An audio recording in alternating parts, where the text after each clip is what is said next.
At the Gui residence stood an extraordinary pavilion. Gui Ryanja, a weary old man, expressed disappointment to his longtime friend, lamenting that after all the years he had waited, only a single cup of drink had been offered to share. Sitting across from him, a man clad in a sea-blue robe exuded an air of detachment, battle scars marking every visible surface of his skin.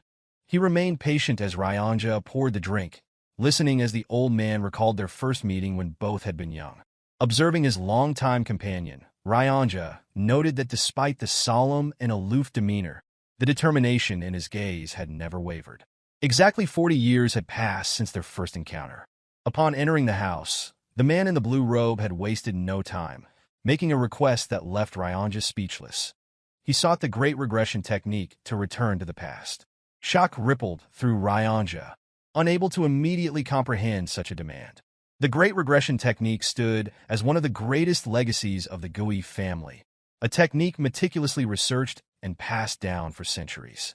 Though theoretically within reach, its execution had remained unattainable.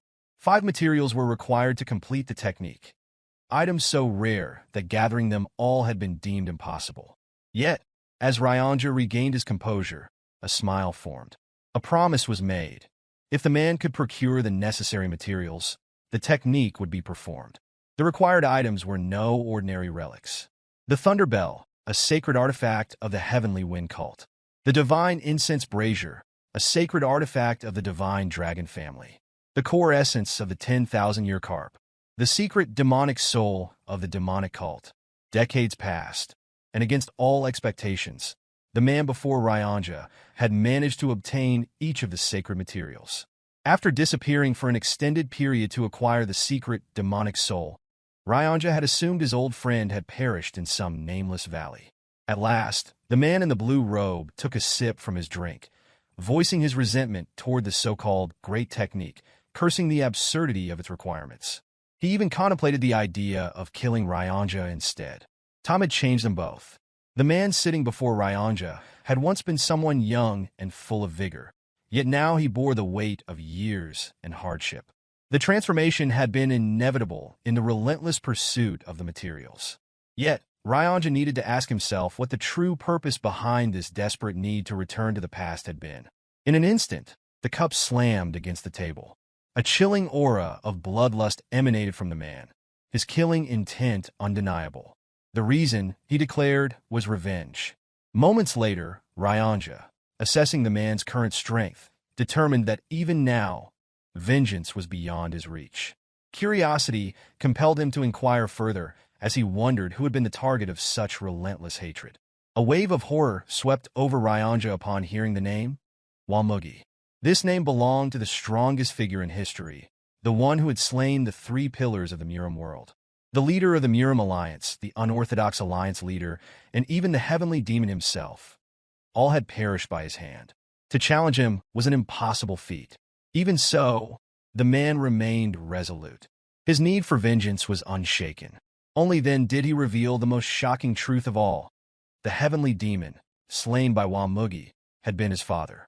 The revelation struck Ryanja with disbelief, marking this man as none other than the successor of the heavenly demon.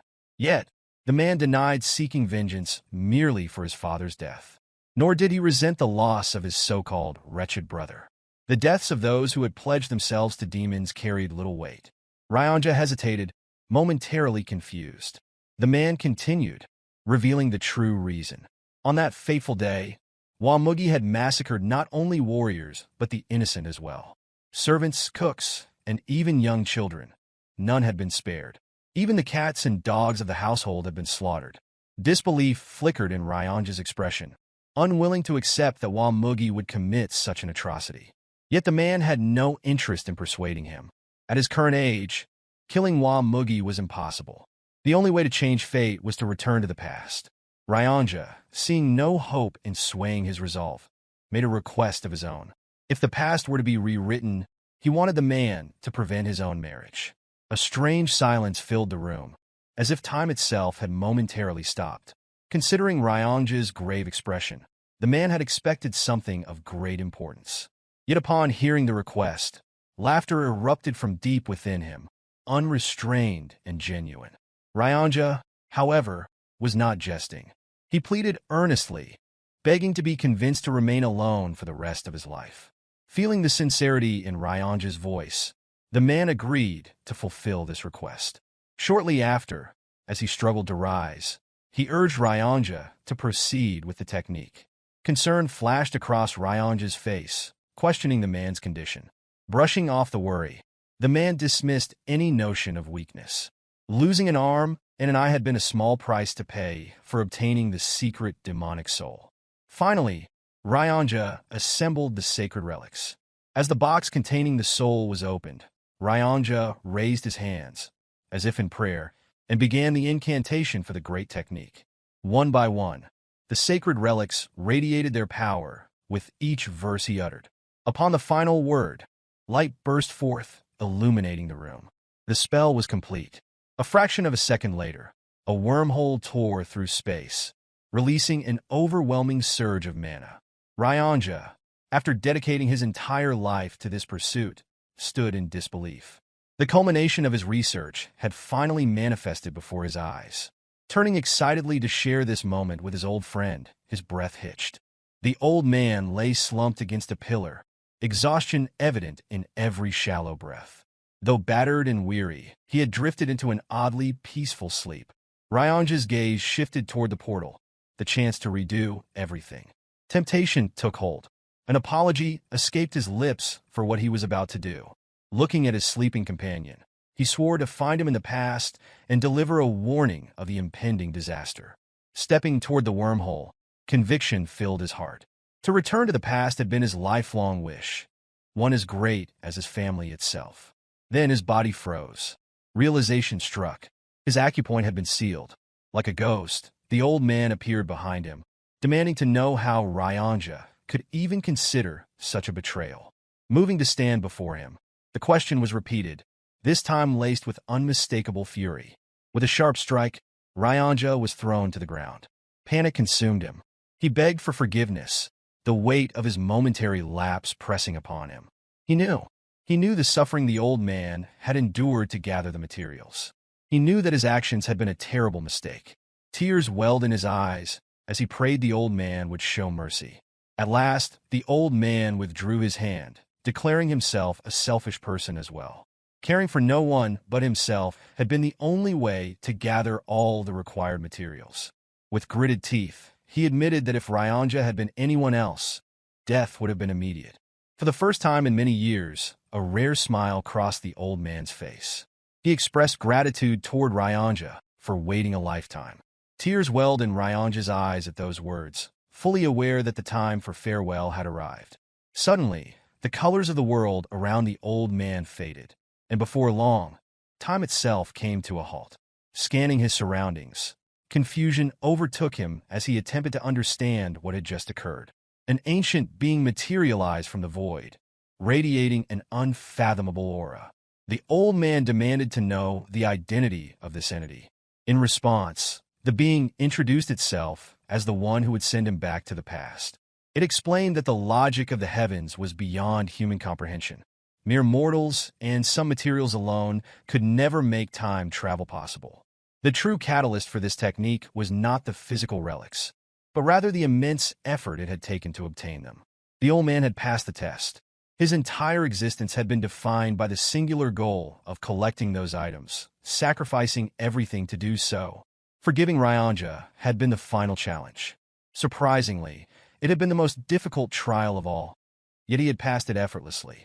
With no hesitation, the old man instructed the being to proceed. In return, the being posed a question, wondering what would be done once back in the past.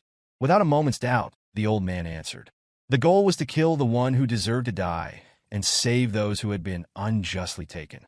A meaningful life was what he sought, to erase regret.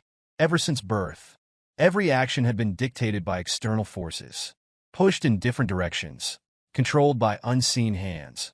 Life had passed by without true autonomy. As the ancient being listened, an unexpected smile formed upon its face. Curiosity stirred within it, intrigued by the kind of life that awaited him. It looked forward to witnessing his new journey. With those final words, the being vanished into thin air. At that moment, time resumed. Ryanja continued speaking, still lost in his apologies. Repeating his earlier request, he once again implored the old man to stop him from ever getting married.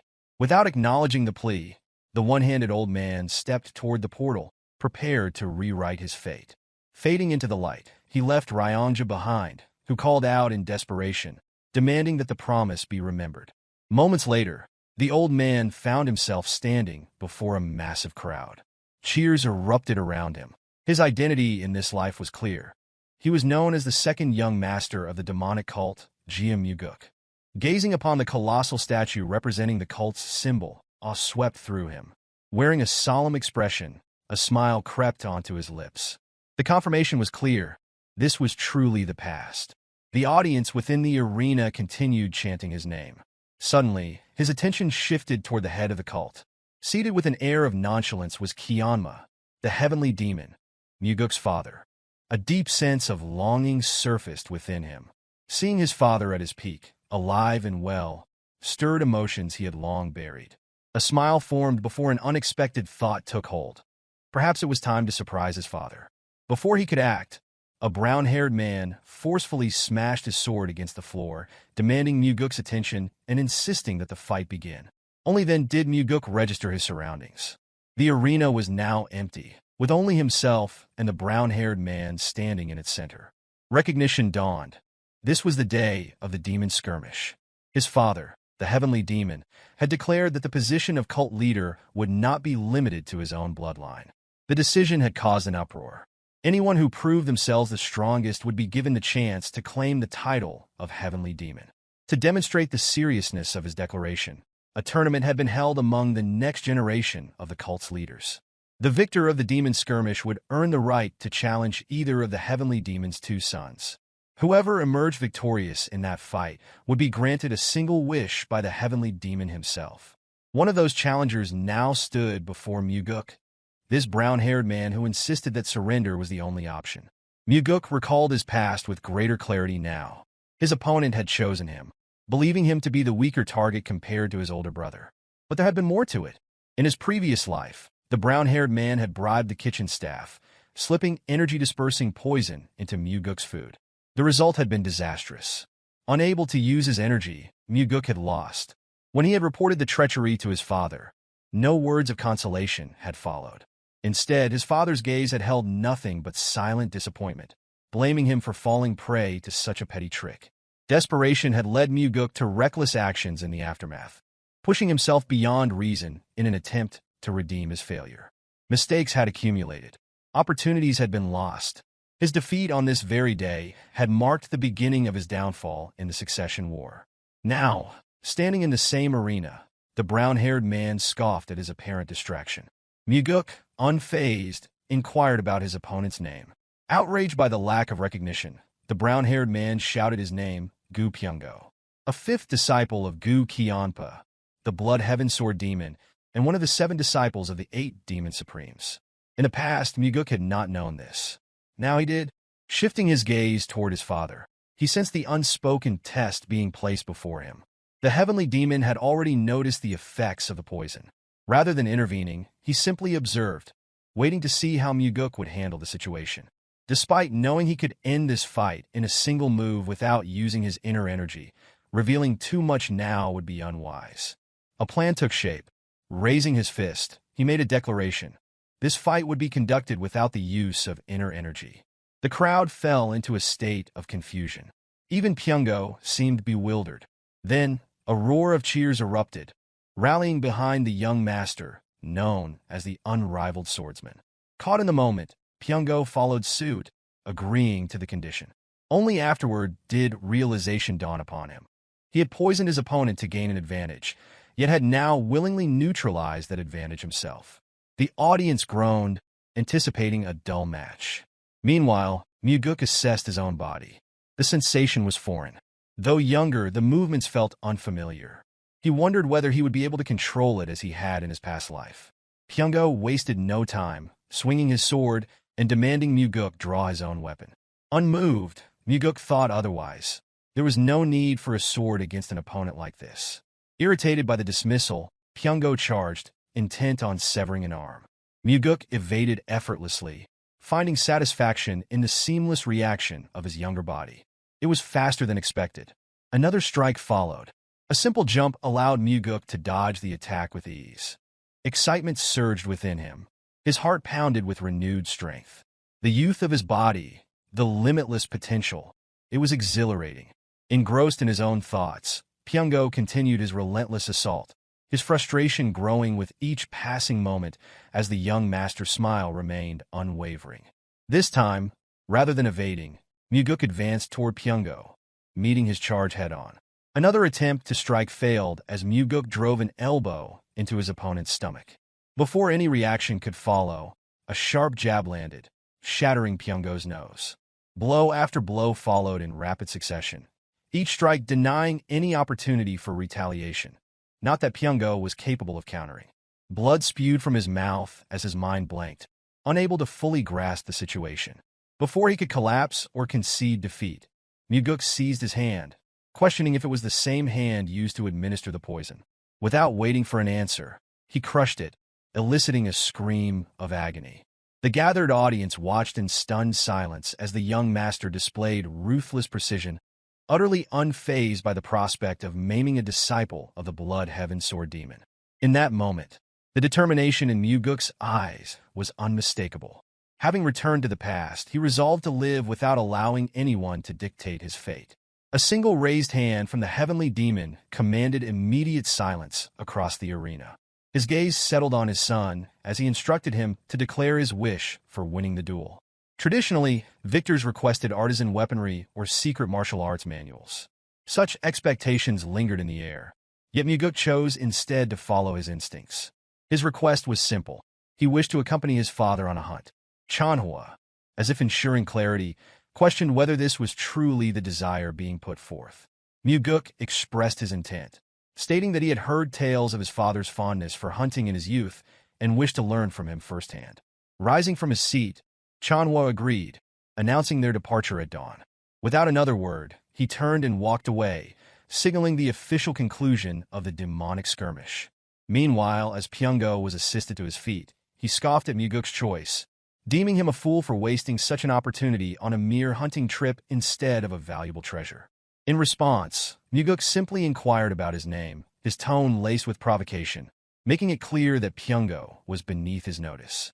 Now that he had returned, the reckless existence that once defined those around him no longer held any appeal. Later, as the sun set in brilliant hues along the horizon, Mugeuk stood in his quarters, gazing at his youthful reflection. Yet within, an aged and seasoned soul resided. A lingering thought crossed his mind as he wondered what Mugeuk could be doing at that moment.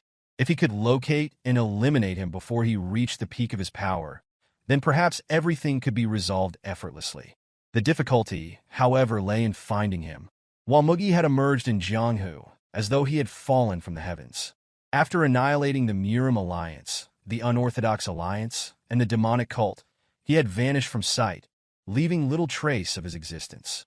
To announce his name publicly would serve only as a reckless provocation, an unnecessary risk. Ultimately, Mugeuk's primary goal remained unchanged, to surpass Mugeuk in strength. A soft and gentle voice broke the silence, offering praise for the remarkable performance displayed earlier. Turning, Mugeuk was momentarily taken aback by the sight of Leon, his personal bodyguard. His expression darkened once more. In the past, he had remained ignorant of the truth, that her imposing stature was a direct result of the martial art she had mastered. The body petrification technique granted its user the temporary ability to harden their body to the density of stone. A secret technique known to only a select few, it had been imparted to her for one sole purpose, his protection. The greatest flaw of this art, however, was its effect on the user's physique, enlarging their body significantly. She had once shielded him, throwing herself in the path of Mugeuk's sword aura, sacrificing her life so that he could live. Yet at the time, he had regarded her as nothing more than a mere bodyguard. He had taken her presence for granted, much like one fails to acknowledge the necessity of air until it is no longer there. Stepping closer, he now noticed how much larger she appeared compared to his memories. The observation only deepened her confusion. It was widely believed that, had she continued growing naturally, she would have become the most beautiful woman in the world. However, the commitment to safeguarding her young master had changed everything. One day, her delicate form had transformed, her beauty buried beneath a physique sculpted for battle. Unbeknownst to him at the time, she had wept over her transformation, struggling with the loss of what she once was. He had never even noticed the swelling in her eyes, the silent proof of her grief. As he walked, his thoughts lingered on her. She, who devoted her existence to protecting him, had clearly sensed the changes within him. When he beckoned her to follow, she hesitated, questioning his intentions. He merely stated that he intended to show her something strange. The destination soon became clear as they arrived at the kitchen, where the cooking staff stood lined up. Without hesitation, Mugeuk posed a simple question, wondering how it had been done. Confusion flickered across the head cook's face, uncertain of the inquiry's meaning. Mugeuk, however, addressed the boy at the back, demanding an explanation for the energy-dissipating poison that had been mixed into his meal. Denial followed, though it quickly crumbled when Mugeuk revealed the boy's secret. A crippling gambling addiction had driven him into insurmountable debt, squandering not only his parents' wealth, but also the borrowed money of his friends. Desperation had led him to commit an unforgivable act. Falling to his knees, he pleaded for mercy. Through the boy's confession, Mugeuk confirmed that Pyongo had personally provided the funds. The moment the truth emerged, Mugeuk ended the boy's life with a single, clean strike, shocking all who witnessed it. Shame accompanied his final moments, as Mugeuk condemned the act of poisoning another's food. The head cook, bowing low, immediately accepted full responsibility. Yet Mugeuk dismissed any need for punishment, reasoning that the crime was not his to bear. In the end, no further lives were taken, and Mugeuk simply placed an order for his dinner: shredded chicken noodles. A seemingly ordinary request, yet one that carried weight, for it had been far longer than it appeared since he last tasted it. Leon found the request odd, recalling that the young master had eaten the dish only a few days prior. Mugeuk, however, merely offered a knowing smile. For him, decades had passed since that last meal. By morning, Chanhua stood prepared for the hunt. A moment of confusion flickered across his face as he noticed the sheer number of items Mugeuk had brought along. A bag overflowing with supplies, his body adorned with layers of equipment, all seemingly unnecessary for a simple one-day hunt. With mild amusement, Chanhua remarked on the excess, yet Mugeuk suggested that an extended trip might prove enjoyable. Commending such ambition, Chanhua accepted the notion, and together they set forth. Deeper into the mountain range, their path wound through the valley, the wilderness stretching endlessly before them. It was then that Chanhua spoke, acknowledging that his son was far more capable than expected. Mugeuk, unsurprised, recognized that his father had already seen through the concealment of his true abilities. The moment for truth approached, and revealing it to his father seemed inevitable.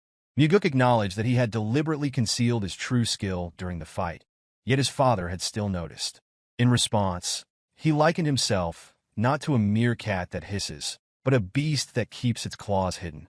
Chanhua, unfazed, posed a simple question, wondering why a beast would ever choose to hide its claws. The question caught Mugeuk off guard. He had never considered it from that perspective. His father's smirk followed, a quiet confirmation of his thoughts. That was precisely why he remained a meerkat. The soaring sword art, an advanced martial discipline passed down exclusively through the heavenly demon's bloodline, was known to rival the techniques of the demon supremes. When questioned about his proficiency, Mugeuk asserted that he had mastered it completely. In an instant, a lightning-fast energy bullet shot toward him. Instinct alone saved him. His face turned just in time, the deadly force narrowly missing him. Had he reacted even a fraction too late, his entire cheek would have been obliterated. With clear frustration, Mugeuk demanded to know why his father would attack him if he truly doubted his mastery. Chanhua's response was matter-of-fact. If the claim had been false, then he would have merely paid the price for lying. Yet the successful evasion proved his words to be true.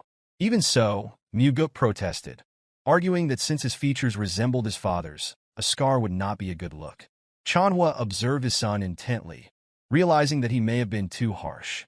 Yet instead of reprimanding him, he simply praised him. Mastery of such a martial art at his young age was nothing short of remarkable. The hunt continued. As they ventured deeper into the dense forest, Mugeuk expressed gratitude for the acknowledgement. Soon, the first signs of their quarry appeared. As Chanhua examined the tracks, Mugeuk inquired about his father's own lessons in hunting. It was then that Chanhua revealed an unexpected truth. Mugeuk had an uncle. The revelation was brief, followed immediately by its conclusion. That uncle no longer lived. Chanhua had killed him when he was around his son's age. Rather than reacting with shock, Mugeuk responded with unexpected approval, earning a surprised glance from the heavenly demon. He reasoned that had events unfolded differently, he himself would not exist. Yet he also understood that the battle must have weighed on his father. He had seen it countless times in his past life. The stronger one appeared outwardly, the deeper their wounds often ran. Chanhua reflected on that moment, admitting that back then, no alternative solution had presented itself. Victory in the succession war had required eliminating his own brother. Mugeuk, however, sought to reassure him. His father need not doubt whatever was necessary. He would be capable of doing. Chanhua, however, already knew. There was no need to consider the matter further. His brother had been exceptionally cruel, and mercy had never been an option. Halting abruptly, Chanhua noted the boldness of his youngest son in speaking ill of his brother when he was not present to defend himself. As noon approached, they ascended the mountain, the terrain growing steeper with every step. Mugeuk, having never married in his past life, lacked the understanding of what it truly meant to have children. That curiosity lingered as he wondered what kind of existence he had represented to his father. Upon reaching a cliffside, Chanhua stopped, prompting Mugeuk to wonder if something lay hidden within the forest before them. Instead, his father simply stated that their dinner awaited. Lowering his bag, Mugeuk prepared himself to strike, but Chanhua posed a critical question, wondering how something could be killed if it was unseen. Without waiting for a response, he proceeded to instruct his son, guiding him to close his eyes and attune himself to the world around him. Martial masters, when analyzing opponents, relied not solely on sight, but on sensing the subtle vibrations in the surrounding air. This perception was often referred to as the energy flow of a being. At present, however, Mugeuk could only sense a single presence, that of his father. Following Chanhua's instructions, he extended his energy outward in a thin, continuous line, as if unraveling a single thread from a tightly wound spool. Maintaining that flow without breaking it, he gradually refined his awareness. At first, the only shape discernible was that of a tree. Yet as the search continued, the outline of a living creature came into focus. Relaying his findings, Mugeuk noted that the figure bore stiff fur and an elongated body, suggesting either a wild boar or a bear. Chanhua, impressed, acknowledged his son's remarkable ability. Even at this distance, he admitted that during his own training, he had failed to distinguish the form so precisely. Mugeuk, in turn, attributed his success to nothing more than a naturally gifted body, one that absorbed martial arts with ease. As night fell, the scent of roasting meat filled the air. Seated near the fire, Chanhua observed how effortlessly his son handled the task, remarking that it was surprising for someone who had never done it before. In truth, countless wild boars had been hunted for survival before Mugeuk had ever returned to the past. Engaging his father in conversation, Mugeuk subtly maneuvered the situation to earn his favor. A genuine sense of satisfaction followed, knowing that his father regarded him positively. Chanhua then posed a pointed question, wondering whether this hunting excursion had merely been an attempt to impress him and secure the role of successor. The notion, however, was dismissed outright. Mugeuk had no need to rely on his father's influence to attain that position. He could become the successor on his own terms. Chanhua, acknowledging the confidence in that statement, then inquired about the true motivation behind the hunt. Mugeuk offered two reasons. The first was simple. He wished to learn all that he could from his father, to grow stronger. Before divulging the second, he launched into an explanation.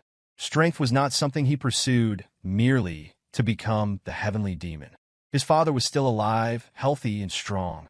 Wasting his youth fixated on succession held no appeal. Instead, his true goal lay in mastering the heavenly demon's martial arts. If becoming the successor was what it took to obtain that knowledge, then so be it. Above all, there was one art in particular he needed to learn and master as quickly as possible, the Nine Calamities demonic art. Even his father, a master of the Nine Calamities demonic art, had fallen to Mugeuk. That reality left Mugeuk with no choice. He had to become stronger. Chanhua, after listening in silence, inquired about the second reason. A faint smile crossed Mugeuk's lips as he admitted that he simply wished to spend time alone with his father. It was the first time they had done something like this. At those words, Chanhua responded with a slight smirk, dismissing the sentiment as a useless emotion, one that would only lead to death. Mugeuk, however, rejected the notion outright. He saw it differently. This was a rare opportunity to spend time with the strongest person in the world. In the end, Chanhua made no further remarks, yet something in his expression suggested a quiet contentment. Even without words, it was clear he did not resent the moment they shared. For Mugeuk, recalling memories of his father had always been difficult. There were none to draw from, only the lingering sensation of fear. But fear could not be considered a memory, not truly. This time he intended to change that. However, this was not for his father's sake. It was entirely for his own. As dawn broke, the time had come to return. Yet before departing, Chanhua stated that since Mugeuk had gone hunting with the heavenly demon, they could not leave without at least slaying a tiger. The statement brought confusion, but Chanhua wasted no time in telling him to stop standing idly and follow. That alone was enough to spark excitement within Mugeuk. Before long, they halted, and Chanhua instructed him to close his eyes. The target lay to the right, exactly 100 yards away. Unlike the last hunt, this time he needed to feel the wind to infuse his energy into it. The concept was foreign. In all his time studying martial arts, he had never considered such an approach. No teacher had ever guided him in this, nor had he encountered any martial art that incorporated this method. Still, he followed the instructions. His energy discharged, but slowly, as he attempted to comprehend the unfamiliar technique. Chanhua cautioned him against excessive caution. Hesitation would yield nothing but a mere trick. If this technique was to be useful in a real battle, then the energy must reach its target with speed and precision. Mugeuk adjusted, refining his control, attempting to merge his energy line with the currents of the wind itself. The moment he grasped the method, his energy surged forward, carried swiftly through the jungle in search of the target. Then, it struck him, an unmistakable presence hidden within the bamboo forest. A tiger. Excitement surfaced as he announced the discovery. Chanhua, observing his son's reaction, simply regarded him with an unreadable expression. Noticing this, Mugeuk asked if something was wrong. In response, his father issued a warning to never become complacent in training. The more energy lines he could maintain simultaneously, the greater his chances of survival would be. As Mugeuk had predicted, their hunt extended for another day. With nightfall, Mugeuk presented his father with a jar containing his strongest trump card. To his surprise, Chanhua took a liking to it. Seizing the moment, Mugeuk feigned modesty, claiming it was a bit too strong for him. Chanhua dismissed the comment with a scolding remark. No demonic human would ever complain about liquor being too strong. With a small grin, Mugeuk conceded that such concerns were unnecessary. A truly vicious heart mattered far more than something as trivial as drinking. Chanhua, seizing the opportunity, posed a sudden question, wondering if his son, if he truly possessed a vicious heart, was capable of killing his own father. Without a moment's hesitation, Mugeuk answered truthfully, he was not. He wondered how a child could possibly bring himself to kill his own parent. Yet beneath those words, another truth existed. If the circumstances demanded it, if the reason was compelling enough, Mugeuk would do it, even if that parent was his father. For the first time, the conversation between them felt genuine. Chanhua, upon hearing the answer, reprimanded his son once more. If hesitation existed, then there was no right to claim a vicious heart. If nothing else, Mugeuk would at least have to learn how to drink properly. And so, the night passed. Beneath the glow of the bonfire, a father and his youngest son sat together, sharing their first true moment of unguarded companionship. Two warriors, a bottle of strong liquor between them, and an unspoken understanding in the air. Several days had passed, and Mugeuk had returned to his training room. The results were satisfactory. After dedicating the past few days to focused training since his regression, he had achieved complete control over infusing his energy into the wind. Now capable of maintaining 3 to 4 energy lines simultaneously, he had surpassed his initial expectations. Unexpectedly, his father had imparted the knowledge of discharging energy to assess his surroundings. This technique was as valuable as acquiring an additional life. By mastering it, any enemy attempting an ambush could be detected in advance. If his training continued and he developed the ability to release more than 10 energy lines at once, even the most refined stealth techniques would become ineffective against him. Despite all his father's strength and mastery of the 9 Calamities demonic art, even he had ultimately fallen to Mugeuk. That defeat had not come through direct combat, but through infiltration. The Heavenly Demon Pavilion, one of the most secure locations in existence, had been breached. The pavilion was fortified by 3 layers of barrier formations, 6 separate trap formations, and an elite force of hand-picked warriors. Its defenses were further reinforced by the 8 Supremes, stationed in all 8 directions, each commanding their own powerful subordinates. In the north, the demonic swordsmen of the Northern Heaven Sword family stood under the leadership of the One-Sword Supreme. In the south, the demonic bladesmen of the Southern Heavens Blade followed the Blood Heaven's Sword Demon. In the east, the Iron Fists of the Eastern Fist faction trained under the undefeated Fist Demon. In the west, the demonic sorcerers of the Western Illusion Formation were led by the Soul-Stealing Demon. The northeast housed the Faceless Swordsman, who sought to inherit the title of the evil, Smiling Demon. The southeast belonged to the Drunken Swordsman, perpetually intoxicated under the guidance of the demonic drunkard. In the southwest, the Poison Fangs, alongside the Poison King, dedicated themselves to the study of all manner of toxins. Finally, in the northwest, the Crazy Monks devoted themselves to the demonic Buddha's doctrine, embracing madness as enlightenment. At the time, Mugeuk had assumed that the enemy had forcefully broken in from the outside. Only later did he come to realize that the outer defenses had remained untouched. The breach had occurred from within. A conclusion became undeniable. One among the 8 Demon Supremes had allowed Mugeuk to infiltrate the Heavenly Demon Pavilion, bringing him directly before the Heavenly Demon himself. Perhaps more than one had been involved, for no traitor had ever been discovered. At present, the identities of the betrayers mattered little. For now, all 8 Demon Supremes were regarded as traitors in Mugeuk's eyes. In the past, following his father's death, none of them had sought retribution. Instead, they had chosen to disband the demonic cult entirely. This time, things would be different. This time, Mugeuk would use them all for his own purposes. Stepping outside, a familiar voice interrupted his thoughts. Leon's name was being called, mockingly, with an insult attached. A bald man stood before her, flanked by his henchmen, growing impatient over Mugeuk's absence. Having spent several days within the training room, his continued absence had evidently agitated them. The man, exasperated, ordered Leon to fetch the young master. Before she could respond, Mugeuk emerged, inquiring about the commotion. His gaze landed on Leon, and his displeasure was evident. He chastised her, reminding her once again to focus on her own matters instead of waiting idly for him. The bald man wasted no time, interjecting with a barrage of questions. A disciple of the Blood Heaven's Sword Demon, Yangpu. His arrogance was unmistakable. The only reason he dared to behave this way was simple. Chanhua's decree had changed everything. When the Heavenly Demon had declared that anyone in the cult could become his successor, being the son of the Heavenly Demon had lost its former prestige. Instead, the announcement had ignited the ambitions of many within the cult, spurring them to seek victory over the demon's sons. Yangpa had come with grievances. Pyongo could no longer practice martial arts, and for that, Mugeuk was to blame. His frustration stemmed from Mugeuk's apparent lack of concern for the matter. He demanded an apology, expecting a direct acknowledgement of fault. Mugeuk, however, had no interest in entertaining the conversation. Their relationship was not close enough to warrant such discussions. The true reason behind Yangpo's presence was already known. Following Pyongo's downfall, the Blood Heaven's Sword Demon had yet to select another disciple to be his successor. As a result, his followers had grown desperate, eager to prove their worth.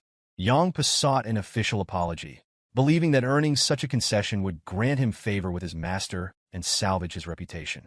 A calm smile surfaced on Mugeuk's face. His next words carried no hostility, only amusement. His master would not necessarily choose him, regardless of his efforts. Yangpa bristled at the remark, his anger barely concealed as he declared that his presence was solely on Pyongo's behalf. That was enough for Mugeuk.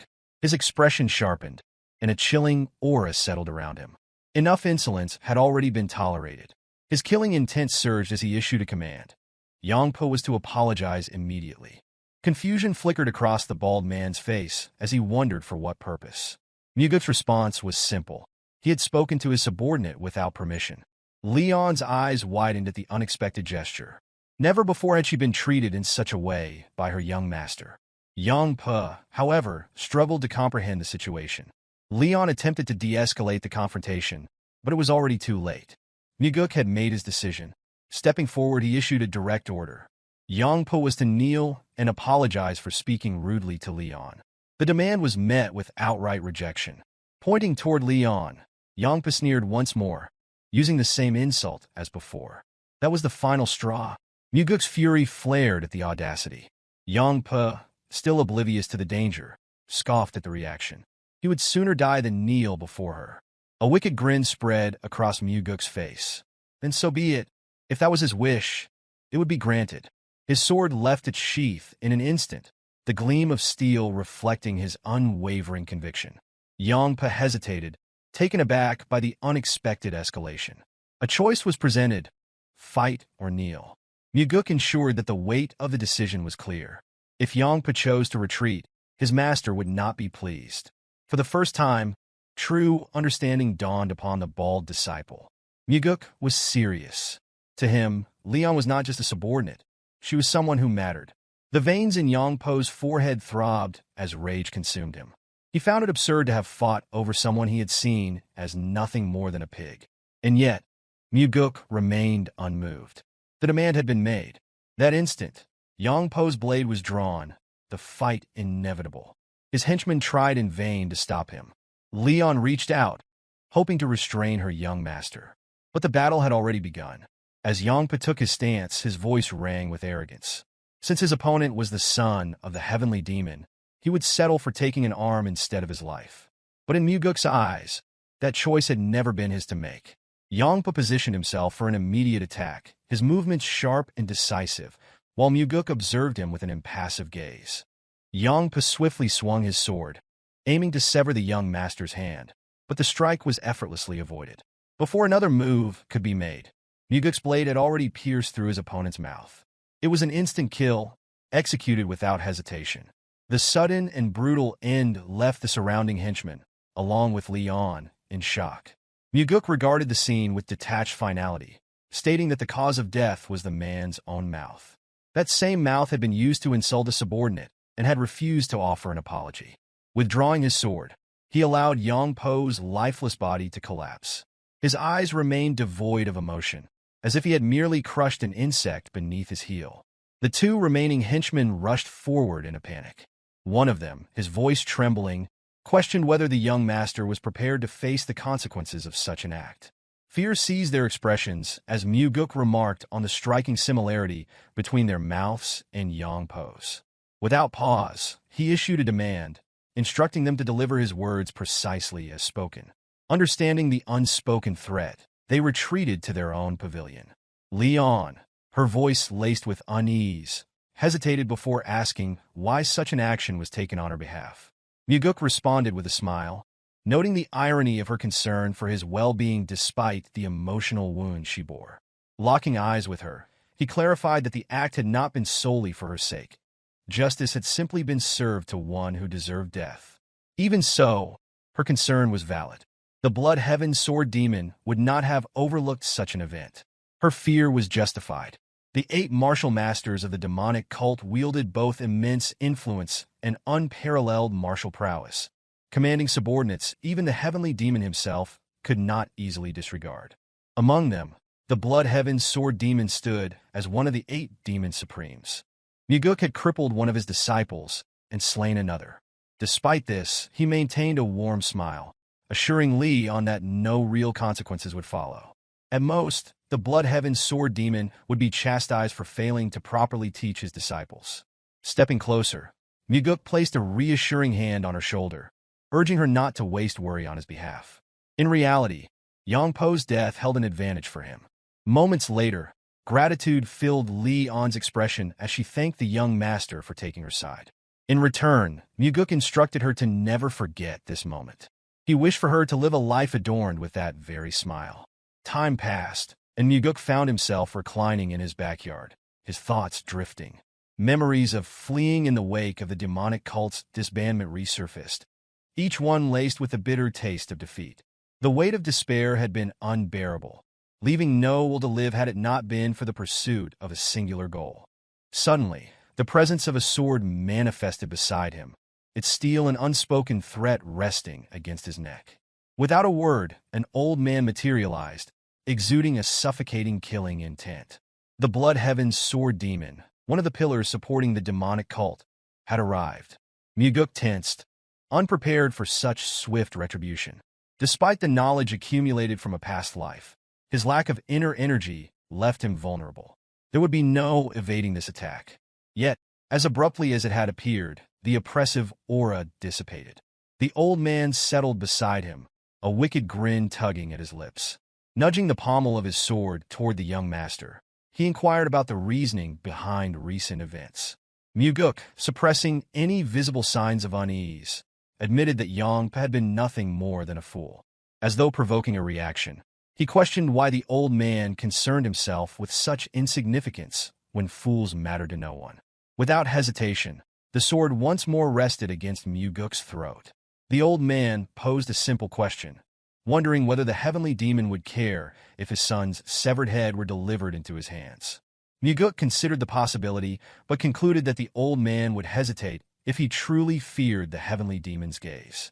In response, a line was drawn into the earth, illustrating the perceived ratio of the heavenly demon's concern, an overwhelming portion for the Blood Heaven's sword demon, with a mere fraction allotted to his son. Mugeuk disagreed, confidently asserting the ratio to be 7-3 in his favor, for he was the son of the heavenly demon.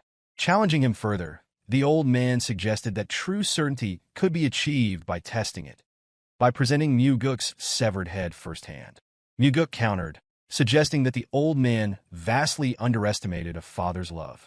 At those words, the oppressive energy returned, the old man's intent shifting toward action. But before the situation could escalate, Mugeuk conceded that such measures were unnecessary. After all, the heavenly demon had 2 sons, but there was only one Blood Heaven's sword demon. Understanding settled over the old man, amusement flickering in his gaze. Mugeuk was no fool, unlike his disciple. In turn, Mugeuk silently mused that had the disciple possessed even a fraction of his master's cunning, he might still be alive. With a final remark, the old man declared that his life had been plagued by misfortune and expressed a hope that their paths would seldom cross. Mugeuk nodded, committing those words to memory as the old man vanished into the sky with a single leap. The instant he was gone, Mugeuk allowed his facade to drop. Lifting the hem of his night robe, he examined the bruises left by the old man's seemingly effortless nudge. Despite his erratic demeanor, the Blood Heaven's sword demon never acted without purpose. Every move was calculated, every word deliberate. The repeated mentions of carrying Mugeuk's head to his father had been no idle threat. Such thoughts had truly crossed his mind. This visit had been more than a confrontation. It had been a test. The desire to go hunting alongside the heavenly demon had drawn curiosity from the old man, leading him to assess Mugeuk's worthiness as a successor. Days passed in an instant. Mugeuk immersed himself in rigorous training, refining his control over the concentrated energy coursing through him. On one particular day, movement atop the roof of his training hall drew his attention. Without hesitation, he ascended, sword in hand, only to freeze in surprise. Standing before him was his father. Manhua, his presence commanding, had come after hearing of Yongpo's death at his son's hands. Mugeuk, unwavering, declared that the disciple had deserved his fate. However, Manhua dismissed the justification. Whether Yongpo had been deserving or not was irrelevant. The consequences remained unchanged. The Blood Heaven sword demon had already sought out Manhua. A demand had been made. Mugeuk was to receive punishment. Mugeuk considered the unspoken intentions behind the Blood Heaven's sword demon's actions. Beneath the surface, the old man appeared to be testing the depth of the relationship between father and son. At the same time, he seemed to be probing whether the cult leader regarded Mugeuk as a viable candidate for succession. Despite asserting that there was no justifiable reason for Manhua to punish his own son, Mugeuk recognized that the decision had already been made. Chanhua, recalling a past conversation, brought up a question his son had once asked regarding whom he trusted most among the demon supremes. That night, while drinking together after a hunt, no answer had been given. Now, at last, Chanhua revealed the truth. He trusted no one, not even the demon supremes. Without hesitation, Chanhua referenced another statement made by his son in the past, one regarding the necessity of hierarchy and discipline within the cult. This time, he demanded genuine insight rather than empty platitudes about eliminating corruption. With unwavering conviction, Mugeuk stated that somewhere along the way, the cult had strayed from the true path of the demon. Chanhua, intrigued, pressed for clarification. Mugeuk elaborated, asserting that the true path of the demon lay in the belief that only their cult possessed the strength to defeat absolute evil. Even with the presence of orthodox factions, the true enemy remained the absolute evil, so vile and cowardly that no human could endure its existence. Even demons, notorious for their cruelty, would turn away in disgust. Though the orthodox faction upheld justice and chivalry, their methods were suited only for combating lesser evils. In Mugeuk's eyes, they lacked the capacity to stand against true malevolence. Chanhua listened in silence as Mugeuk continued. The orthodox faction, by nature, valued forgiveness. As long as they adhered to such principles, they would never be a match for an enemy that had forsaken all humanity. The demonic cult, however, existed outside such moral constraints. With resolute determination, Mugeuk asserted that only by surpassing even the greatest evils and wickedness could they achieve their purpose. True dominance would be attained only when the evil that even the orthodox faction could not subdue knelt before them. Without this realization, they would not endure. To survive, they must be willing to punish themselves first. Mugeuk understood that his father had never encountered such an ideology before. This was not a lesson learned within the cult, but a realization formed through years of wandering the Central Plains. After a moment of contemplation, Chanhua asked if there was anything else to add. Mugeuk simply stated that what had been said should suffice.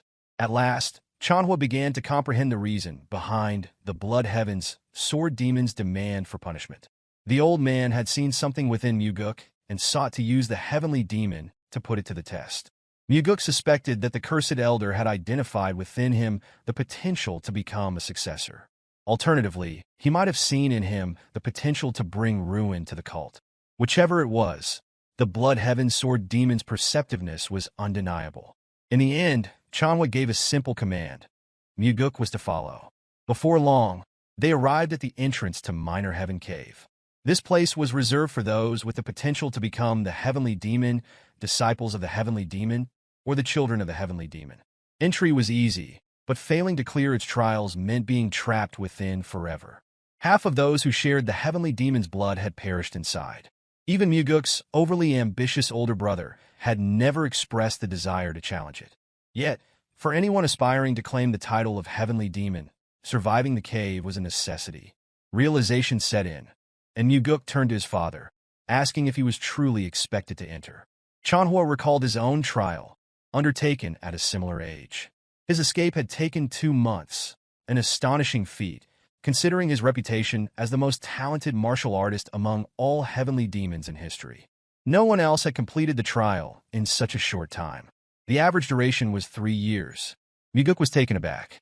If even Chanhua had required 2 months, then the difficulty of the challenge was far greater than anticipated. Yet, there was no room for argument. As punishment, entry was to be immediate without preparation. It was clear. Chanhua had chosen to cast his son into a place of certain peril simply because the Blood Heaven sword demon had demanded it. Studying his father's unreadable expression, Mugeuk wondered whether this decision stemmed from indifference or a desire to see his son grow stronger and return alive. With a smile, he accepted the decree, vowing to emerge even sooner than expected. Chanhua, mirroring the expression, displayed no trace of worry. Instead, there was only anticipation, an eagerness to see his son's attempt. In the end, Mugeuk stepped into the cave, curiosity filling his mind. The thought lingered as he wondered what kind of horrors lay within for so many to have perished there. Reaching the first chamber, his gaze settled on a pedestal bearing instructions for the initial trial. The task was simple in theory. cut down every opponent without the use of sword aura or enhanced sword aura. Failure meant waiting 10 days before another attempt could be made. Jars filled with grain balls had been left within the chamber, ensuring sustenance for those enduring the trial. There was no reason to delay. Without hesitation, Mugeuk stepped into the crimson-red circle. The moment he did, mannequins emerged from a gaping hole in the floor. A single glance was enough to discern the objective. Each opponent bore red markings, the designated points for a successful strike. Without pause, Mugeuk launched into action. His movements were fluid, striking with deadly precision as he transitioned seamlessly from one target to the next. Like an unrelenting tidal wave, he carved through the endless sea of mannequins within the allotted time. Despite his skill, the challenge proved more arduous than expected. As the trial progressed, fatigue weighed upon him, and a handful of targets remained standing. A single failure would mean repeating the trial. Reacting instantly, he surged forward, cutting down another foe. Only 4 remained. Mugeuk surged forward, his blade flashing as he swiftly cut down 3 more targets. Turning back, his gaze locked onto the final opponent, its red-marked neck presenting the designated strike zone. Without hesitation, he planted his foot firmly and launched himself forward. In the last possible moment, his sword met its mark, and the final mannequin collapsed. Regulating his breath, he steadied himself, acknowledging how dangerously close he had come to spending another 10 days trapped in the trial. A single lapse in focus had nearly cost him. Given his current abilities, he knew that passing this test before his regression would have been impossible. With the completion of the first trial, the path to the second was revealed. Moving forward, his eyes fell upon a stone slab filled with inscriptions, messages left behind by previous challengers. Some had recorded the number of attempts required to succeed, while others had boasted of their superiority. Among them were those who had admitted defeat, despairing over their inability to escape once they had entered. Leaning in to examine the markings, a smirk formed as his gaze landed on a familiar inscription. Chanhua had left his own words, a blunt statement ridiculing those who had failed even once. Though his father was not wrong, Mugeuk found it amusing that he had taken the time to berate their ancestors. Continuing through the hall, he entered a new chamber, where an array of weapons lay meticulously arranged. The variety suggested that the upcoming trial required their usage. Approaching the instruction pedestal, he took in the next challenge. The sword mounted on the wall had to be used to split a stone in half within 2 hours. Unlike the first trial, this one permitted the use of both ordinary and enhanced sword aura. Failure to complete the task within the allotted time meant waiting 20 days before another attempt. Stepping onto the red circle, another pedestal emerged, presenting a single, polished stone ball. 2 hours had been given for a task that, at first glance, seemed laughably simple. Cutting a single ball in half with enhanced sword aura should have been effortless. Hundreds could be cut in that time. Yet something about the instructions seemed off. Mugeuk hesitated, pondering the reasoning behind the task. A simple solution often concealed a deeper complexity. Testing his theory, he swung his chosen sword at the ball. The instant his strength connected with the stone, the blade snapped in two. Observing the result, he quickly deduced that an ordinary strike would not suffice. Sword aura was essential. His first instinct was to channel enhanced sword aura, finish the trial swiftly, and move forward. However, a lingering doubt held him back. If the solution had been so straightforward, he wondered why this trial had been designed at all. Seeking further insight, he examined the inscriptions left by those who had faced this challenge before. One record claimed the task had been completed in a single attempt using enhanced sword aura. Another detailed repeated failures. 89 attempts without aura before ultimately resorting to it. What truly caught his attention, however, was his father's inscription. Unlike the previous trial, where Chanhua had merely ridiculed others, this time, his words carried a deeper implication.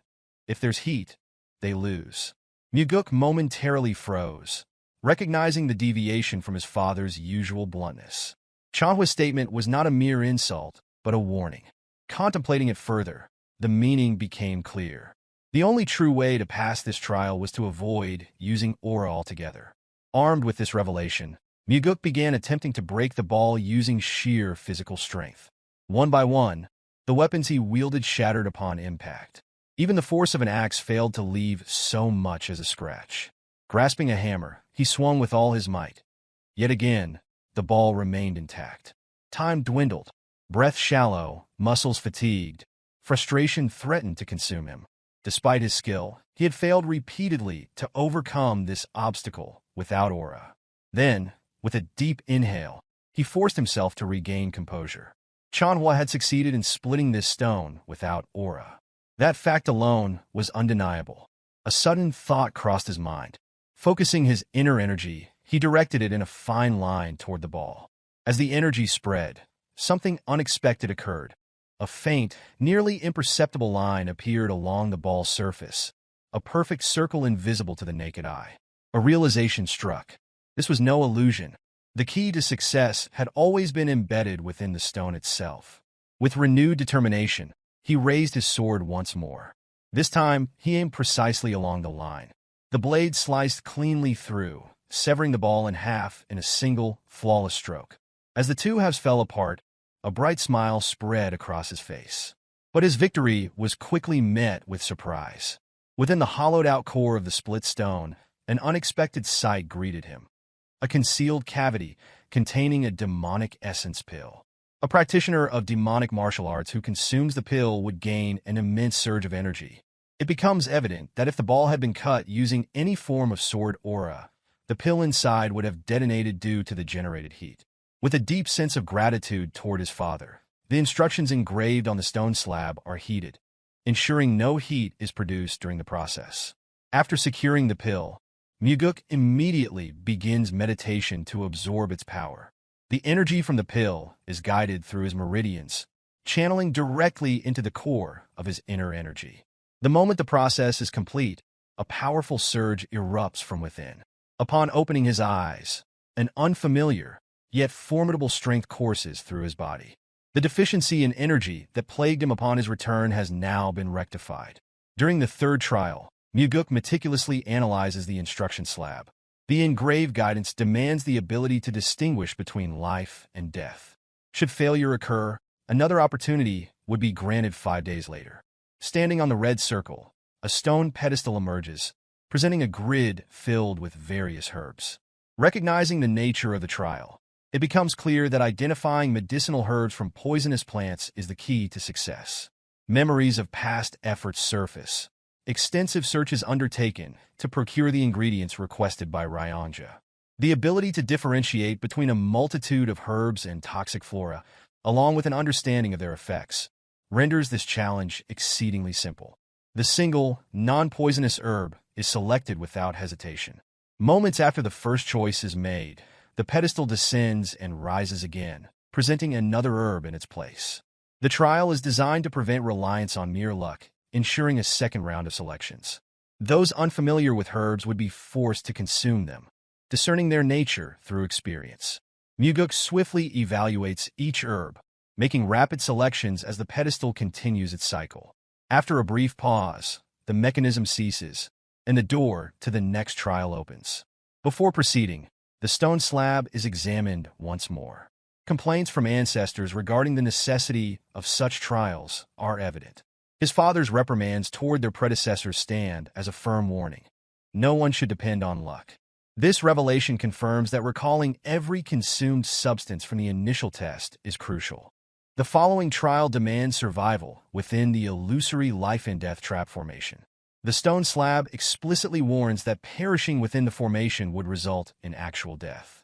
Seeking further insights, Mugeuk scrutinizes the inscriptions, but little information is provided beyond his father's words. A directive to never rest. Though indirect, the advice appears more aligned with a philosophy for life rather than the immediate trial ahead. As he steps onto the red circle, the surroundings shift. The air distorts, revealing an expansive desert landscape. The wind howls, carrying the weight of dry heat, while sand and creatures appear as tangible as reality itself. Rising to his feet, a sudden emergence of ghouls encircles him. Though illusions, their presence is unmistakably genuine, exuding a palpable intent to kill. A surge of exhilaration takes hold. This is an opportunity unlike any other. Unsheathing his sword, readiness is signified as the mindless creatures close in. They charge without hesitation, converging upon the lone warrior at the center. With a deft motion, an attack from behind is evaded, followed by a swift stab that eliminates the threat. Additional assaults occur simultaneously, prompting a seamless leap to evade the coordinated strike. No longer bound by restrictions against human opponents, hesitation is unnecessary. Channeling inner energy into his blade, sword aura ignites. A single decisive swing cleaves through dozens of ghouls. The enhancement granted by the demonic essence pill facilitates seamless energy control, yet the adversaries seem endless. They persist, surging forward without reprieve. Drawing a deep breath, Mugeuk remains still, awaiting the opportune moment. As the creatures close in, reaching within arm's length, faint blue marks manifest upon each one within range.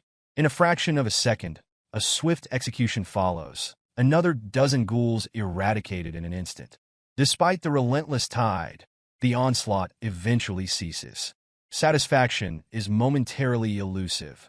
If this is all the trial offers, then the battle remains unfulfilling. However, another wave soon emerges. This time, the enemies appear noticeably stronger. True to their altered appearance, the newfound opposition proves significantly more formidable than anticipated. Some wield techniques of their own, while others unleash ranged attacks. Clarity dawns regarding his father's cryptic words. With each successive wave, the adversaries steadily increase in strength. Adapting fluidly, every movement becomes precise, dodging attacks with the grace of flowing water while delivering relentless counters. For the first time since Regression, a genuine battle unfolds, demanding a continuous fight with survival at stake. The insights of a past life merge seamlessly with the present. Instincts sharpen. Attacks are deflected and retaliations executed in rapid succession. Sweat trickles down his face, yet an unyielding desire remains. Stronger foes, faster challenges. With a vertical slash, an armored ghoul is felled, concluding the current wave of adversaries. Breathing heavily, uncertainty lingered as he wondered whether it was truly over. Suddenly, the formation abruptly dissipated. The stone slab illuminates, inscribing congratulatory words for the successful completion of the trials. The ancestors' hopes resonate. Strength should serve the advancement and prosperity of the heavenly divine cult. Contentment settles within Mugeuk. The trials, which took his father an entire month to complete, have been conquered within a single day. If such a feat were made known, uproar within the cult would be inevitable. Doubts would overshadow praise, skepticism outweighing acknowledgement. With this in mind, a decision is made to remain and continue training. The intent is clear. Fully assimilate the accumulated insights and solidify mastery. Only upon completion would the journey continue. When the time comes to report to his father, exactly 100 days will have passed. The claim will be simple. Every effort was made, yet the record remains unbroken. A moment of gratitude surfaces. The note left behind, the instruction to sever the stone ball without aura, and the guidance to persist through the final trial. All of it proves invaluable. A fleeting smile graces the face of the heavenly demon before his composed demeanor returns. Chanhua offers praise, albeit in a stern manner. At the very least, the son is not a fool.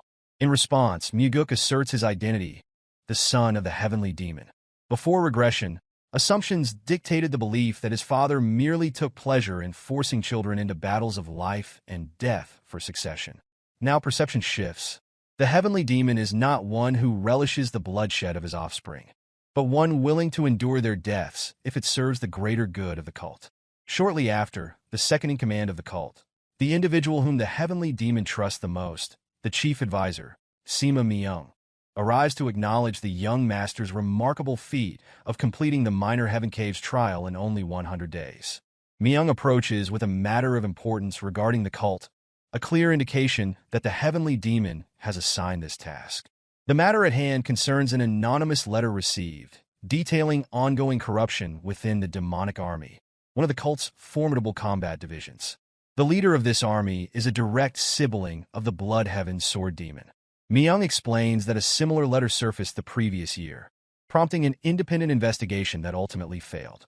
To address the issue more effectively, Myung proposes that Mugeuk take on the role of Special Investigation Officer and personally oversee the matter. Understanding the gravity of the situation, Mugeuk acknowledges the peril involved. Any individual found complicit in corruption faces immediate execution, and those engaged in such deceit will go to great lengths to conceal their crimes. Even as the son of the heavenly demon, there would be no leniency. Seeking clarity, Mugeuk questions whether Myung truly intends to assign him a mission that carries such a high risk of death. Myung does not refute the notion, reinforcing the suspicion that this is yet another trial orchestrated by his father. The silence is soon broken as Chanhua speaks, referencing his son's conviction regarding the principles of the demonic cult. Mugeuk requests that this discussion take place only once he officially becomes part of the demonic cult, but Chanhua's response is a direct inquiry, whether fear dictates this reluctance. With the challenge framed in such a manner, refusal is not an option. A playful, almost childish smile forms as the mission is accepted, full understanding of his father's intentions settling in. Though the true extent of Chanhua's plans remains uncertain, Mugeuk resolves to approach this task with unwavering resolve, ensuring a performance worthy of his father's expectations. Believing this may be his last opportunity, a request is made to share a drink with his father before departure. Without a word, Chanhua turns away, dismissing the request entirely. A quiet frown forms on Mugeuk's face, recognizing the act for what it is. Though the heavenly demon presents an unyielding exterior, his care for his children remains evident beneath the surface. Immediately following, a meeting is arranged with the special investigation officer assigned to the case, Co. Daryong from the Nirvana Pavilion. Annoyance flickers across Mugeuk's expression upon seeing the investigator, frustration evident as the request had been for the most beautiful woman from the Nirvana Pavilion. Daryong, unbothered, speculates that in the eyes of his superiors, he must indeed be the most beautiful. Setting the matter aside, Mugeuk orders the investigation to commence without further delay. Daryong hesitates, questioning whether departure is truly immediate. Providing essential background information, he details the demonic army commander, Gu Gianyang, who has served in his role for 8 years. The demonic army, known for undertaking perilous missions, has earned its status as an elite force, demonstrating both skill and efficiency. Mugeuk shifts the discussion to the corruption allegations, noting the investigators' apparent lack of enthusiasm. Daryong, appearing resigned, suggests that exposing corruption within the demonic army would change little in the grand scheme. The implication is clear. Without reform among the cult's leadership, systemic corruption will persist. Probing further, Mugeuk questions whether hesitation stems from fear, given that the previous special investigation officer perished while conducting the same inquiry. Daryong dismisses the concern, revealing that the fallen officer had been his direct superior and mentor. Before long, arrival at the demonic dragon court is met with immediate resistance. 2 imposing guards stationed at the entrance exude hostility, refusing passage without authorization from higher authorities, an expected display of hazing. Without hesitation, Daryong produces the official order document, demanding compliance. Yet, defiance persists, the guards mocking the fearless yet diminutive investigator before them. One even suggests that beyond the title of special investigator, Daryong holds no real power. Interrupting the exchange, Mugeuk calmly questions whether the guards recognize his identity. Even with full awareness of his status, they persist in obstructing the investigation, compounding their insubordination with blatant disrespect. Without warning, Mugeuk delivers swift, calculated kicks, striking his targets with precise force. Writhing in pain, the guards are rendered incapable of further interference. Turning to Daryong, Mugeuk reprimands him for standing idle, instructing him to proceed. Inside, a greater obstacle presents itself. Not mere guards, but an entire squadron intent on obstructing progress. Raising his voice, Daryong brandishes the official document, accusing those present of actively impeding an investigation sanctioned by the cult's leadership.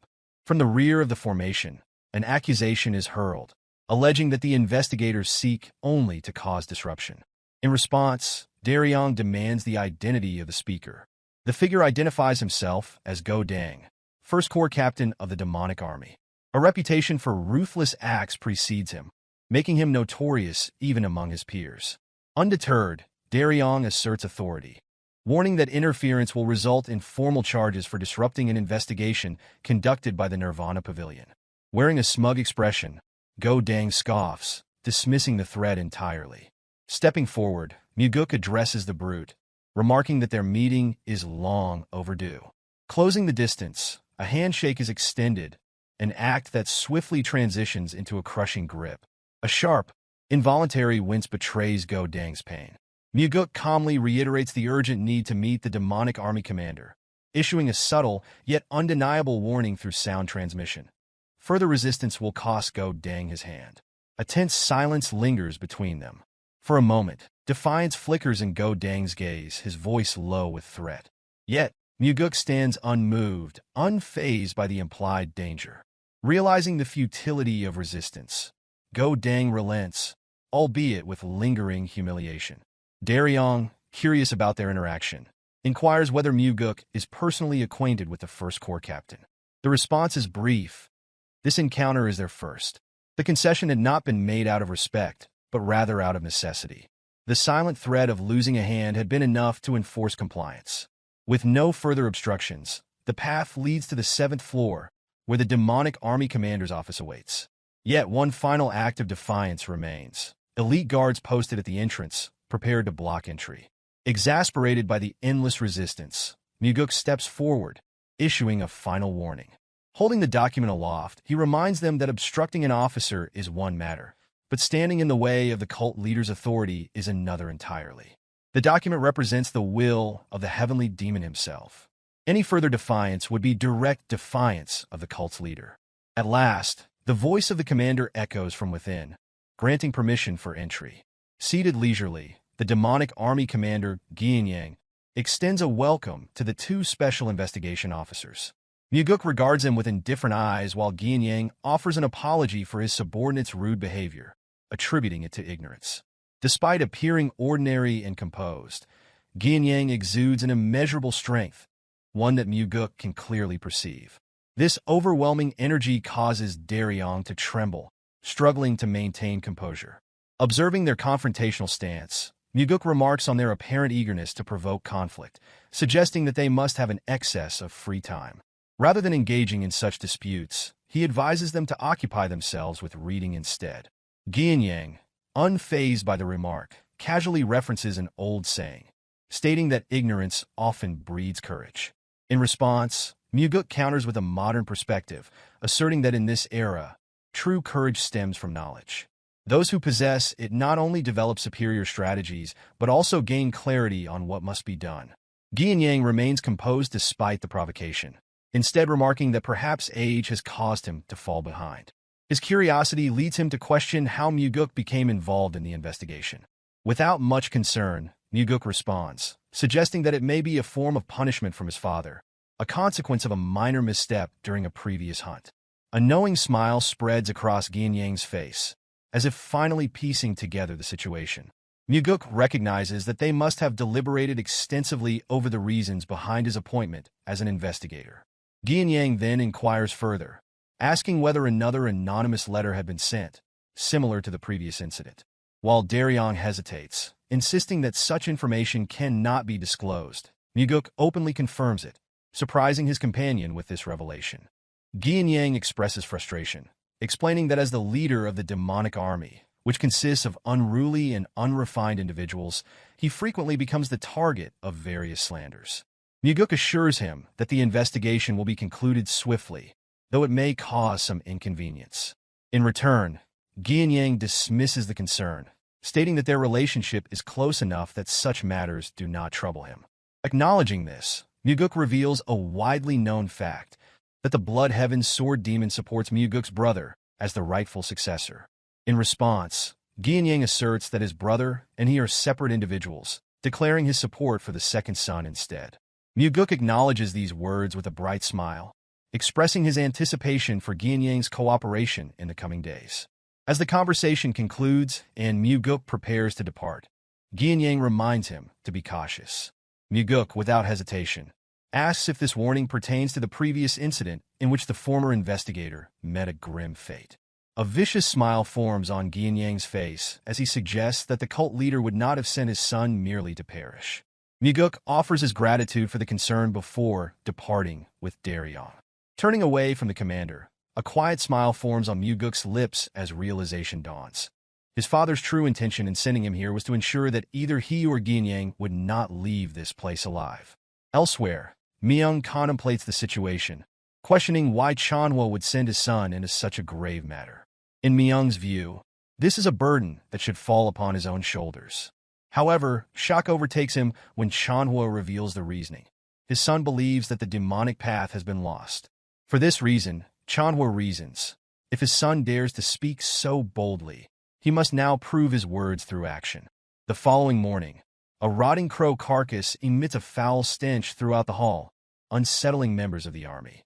Many immediately assume that the investigator is responsible for the disturbance. With a single glance, Mugeuk identifies the individual who had initially barred their entry, now the loudest in protest. Moments later, a massive figure emerges from the side of the hall, demanding to know the cause of the commotion. The booming voice belongs to Jang Ho, the Third Corps commander of the demonic army.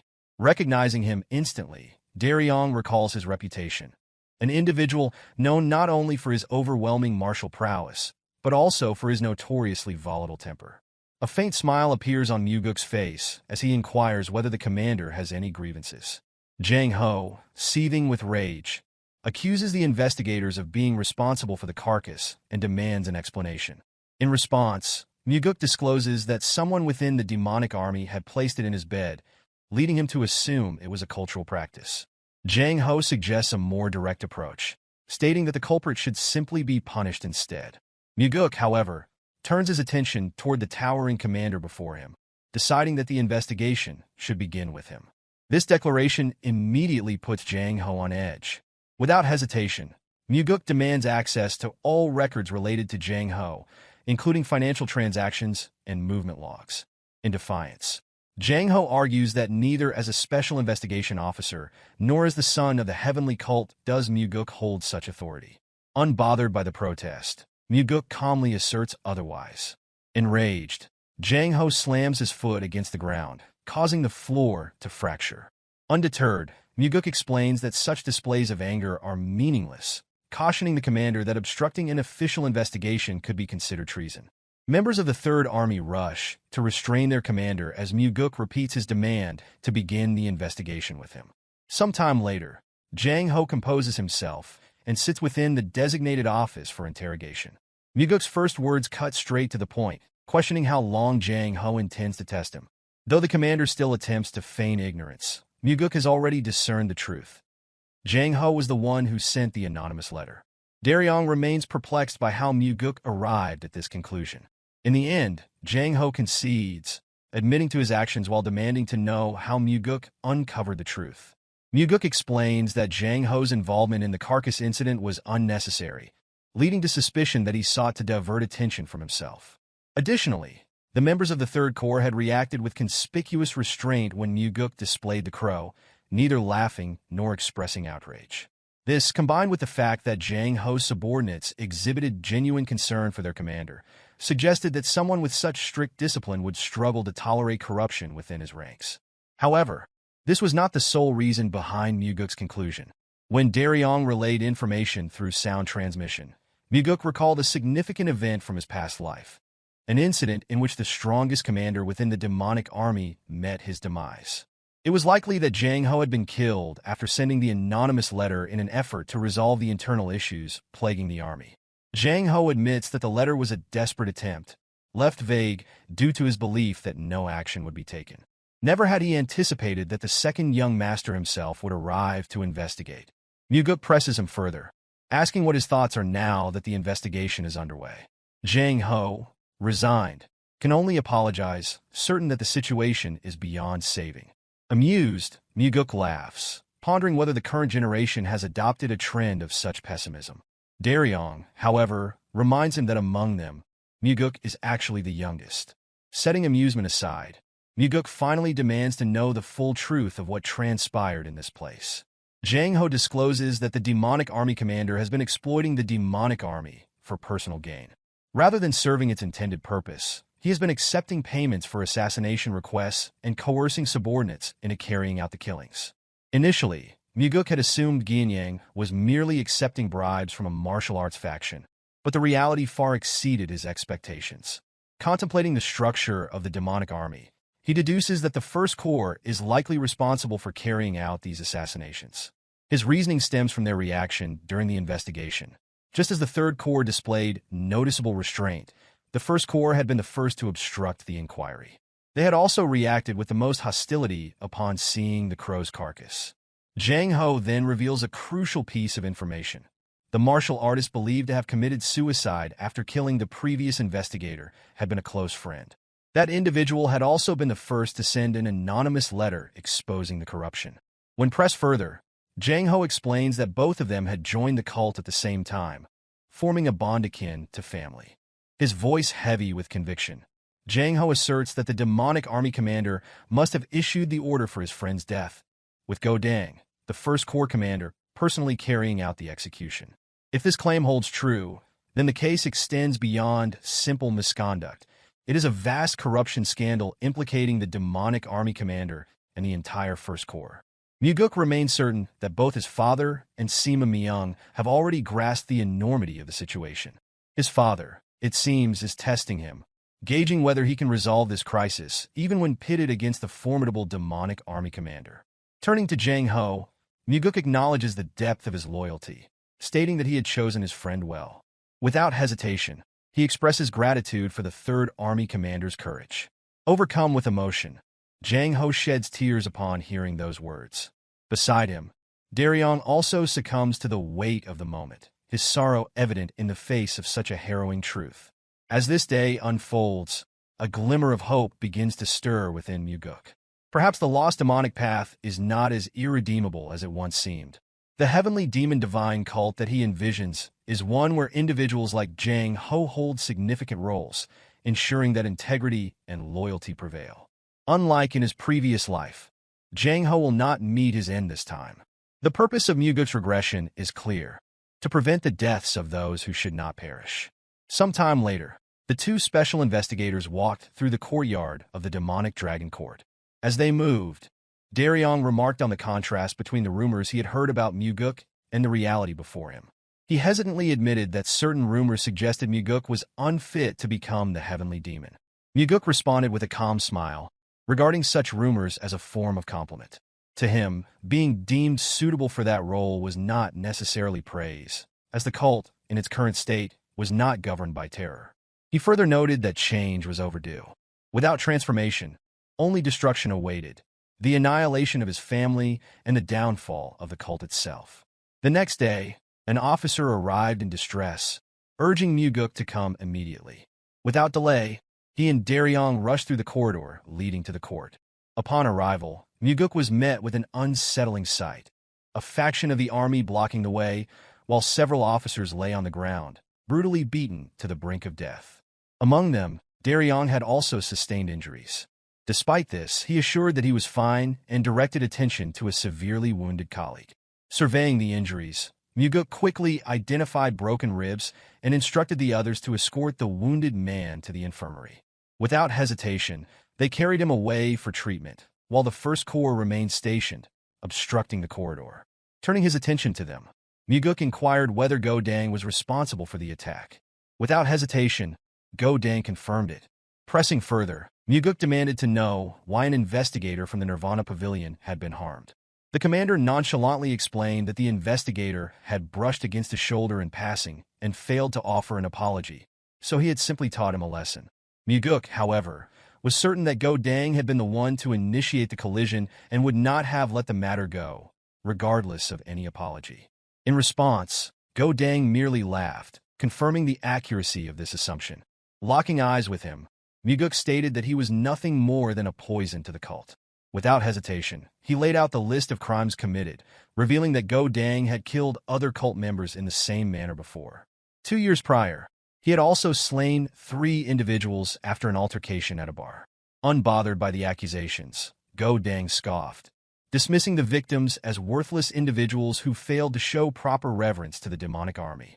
Mugeuk then questioned whether Go Dang was aware of the authority he now held, the power to issue an execution order. Go Dang, however, responded with a challenge of his own, questioning what the young master, as an investigator, could possibly do in this situation. This arrogance, Mugeuk noted, was precisely why he was a poison. A fool would behave this way when conscious of how others perceived him. Despite facing an investigator, Go Dang showed no fear, instead putting on a show of bravado in front of his subordinates. He was oblivious to the significance of the stage he now stood upon. Taking a step forward, Mugeuk provoked the commander, prompting immediate movement from his subordinates. Go Dang responded with arrogance, warning that standing against him was the same as standing against the demonic army itself. Without hesitation, Mugeuk retorted, remarking that at the very least, he did not cower behind his subordinates. Feigning injury, Go Dang shifted the blame onto a supposed coward. In response, Mugeuk merely requested that he not use his right hand. The shamelessness of the commander knew no bounds, as he taunted Mugeuk, questioning whether he intended to report to the cult leader after being injured. With unwavering certainty, Mugeuk assured him that even if he perished here, no responsibility would be placed upon Go Dang. Daryong, watching from the sidelines, could only wonder at his intentions, while a vicious grin spread across Go Dang's face. Without warning, Go Dang unsheathed his sword, ready to engage in battle. Meanwhile, Daryong transmitted a warning through sound transmission, explaining that Go Dang was ambidextrous and could wield a sword with equal proficiency in both hands. This, he suspected, was the source of the commander's confidence. Mugeuk, however, remained composed. Holding his sword in his left hand, he placed his right hand behind his back, unfazed by the rising tension. The battle commenced as Go Dang swung his blade downward in a powerful strike. With effortless grace, Mugeuk sidestepped the attack. The force of the strike shattered the ground, narrowly grazing Daryong in the process. Despite repeated attempts, Go Dang failed to land a single blow. Mugeuk, evading each attack with minimal effort, showed no sign of strain. Then, in one fluid motion, he spun his sword, slashing upward in a precise strike. The next instant, Go Dang's hand was severed. A scream of agony escaped the commander's lips before Mugeuk silenced him, breaking his nose with the hilt of his sword. Enraged, the subordinates of the First Corps reacted immediately, unsheathing their weapons and preparing to strike. Daryong, filled with concern, braced for the impending assault as they moved to protect their commander. Yet, before any of them could act, Mugeuk had already cut down several, slitting their throats in an instant. The remaining members hesitated, halting in their tracks. Mugeuk then declared that those who had just fallen had committed treason. Meanwhile, Go Dang, now reduced to a pitiful state, crawled along the ground, pleading for his life. Ignoring his desperation, Mugeuk inquired whether Go Dang even remembered the families of the men he had slain in the bar fight. He doubted it, given the indifference he had displayed. Those families had lost their fathers, sons, and husbands, lives forever altered. Only at this moment did Go Dang finally admit his wrongdoing. But it was too late. Without hesitation, Mugeuk executed him. The remaining Corps members and Daryong could only watch in silence as their commander met his end. Turning his gaze toward the fallen man, Mugeuk reflected on the arrogance of one who had dared to kill fellow cult members without consequence. Not long after, Mugeuk found himself seated with the demonic army commander, Geom, in the midst of music and dance. As expected, the commander wasted no time shifting the blame on Go Dang, portraying him as a criminal despite having once served under him. Feigning regret, Geom lamented the difficult position he now found himself in, stating that the execution of a demonic army commander during an official investigation placed undue pressure on him. He then urged for the investigation to be concluded immediately. Mugeuk, appearing agreeable, acknowledged that he too wished to resolve matters smoothly. However, without evidence, the situation remained problematic. He had arrived to conduct an investigation, yet as things stood, he had nothing to report to his father or superiors. Bringing up the letter that had been sent, Mugeuk referenced the external assassination requests accepted in exchange for money. Without concrete proof, fabricating evidence would be impossible. His words carried an unspoken implication. Geom himself would need to provide the necessary fabricated evidence in order to officially close the case. Some time later, Daryong pondered the reason behind the young master's unexpected visit to the infirmary. Mugeuk arrived at the infirmary to check on the injured investigator. Daryong expressed gratitude, acknowledging that it was an unexpected kindness for the young master to bring the demonic physician for someone of such low standing. Mugeuk dismissed the notion, stating that it was only natural. Regardless of their ranks, they had been working together, even if only temporarily. Before long, the demonic physician emerged, searching for Mugeuk. Known as the most skilled healer in the cult, he was selective in his treatments, only tending to individuals of significant status. He explained that while the injured officer's life was no longer in danger, a period of rest would be required before he could return to duty. Understanding the gravity of the situation, Mugeuk insisted that the best medicine be used, emphasizing that the officer had suffered these injuries while faithfully serving the cult. Observing this, the surrounding officers displayed expressions of deep gratitude toward their young master. Soon after, Mugeuk returned and informed Daryong that Geom had requested the investigation be concluded, attributing all responsibility to the First Corps commander. Daryong speculated that Go Dang had been Geom's most valued subordinate, but Mugeuk knew better. Go Dang had not been the most important, merely the most useful. Someone else would inevitably take his place. Recognizing the situation as bait, Mugeuk understood that all that remained was to wait for the enemy to take the next step. With that in mind, he invited Daryong to share a drink. For the first time, Daryong revealed a genuine smile as he offered the drinks. The following day, the Dragon Court submitted numerous records, including logs of assassination requests and financial documents worth thousands of niangs, all allegedly discovered in the First Corps commander's residence. Mugeuk, seeing through the deception, smiled. Geom had taken the bait. Without even reading the contents, he instructed Daryong to find the most intelligent individual within the First Corps, assuming that this person was responsible for forging the records.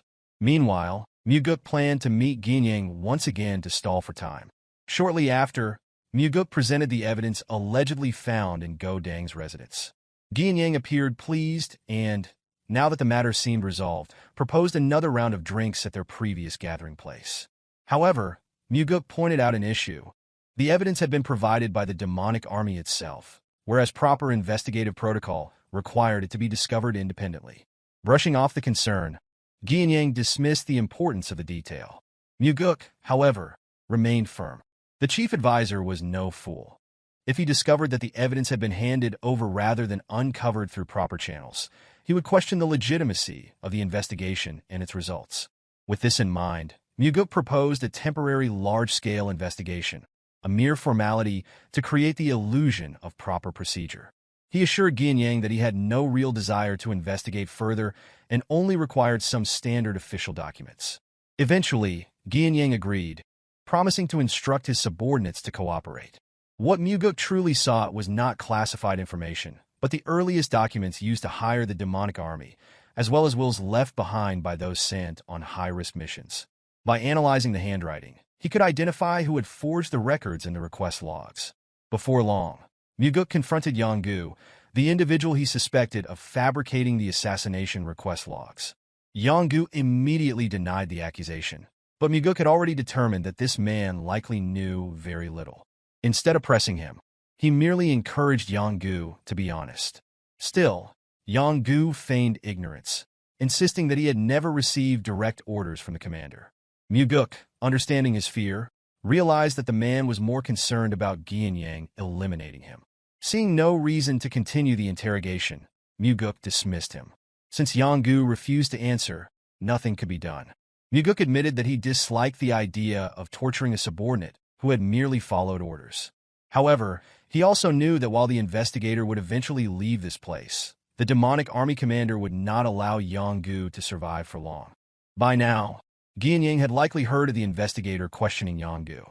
Even if nothing had been revealed, suspicion alone would be enough to seal Yonggu's fate. Horror dawned on the man's face as he realized the extent of his predicament. More than anyone else, he understood what happened to those whom Geom no longer trusted. Reflecting on the earlier findings, Mugeuk reviewed Jang Ho's claim. Go Dang had likely been responsible for executing both the Nirvana Pavilion investigator and Jang Ho's close peer. Countless other heinous acts had also been committed under Geom's command. As Daryong reported on these past atrocities, he noted that the demonic army commander would never allow himself to be captured. Mugeuk calmly confirmed this, stating that there were no plans to arrest him.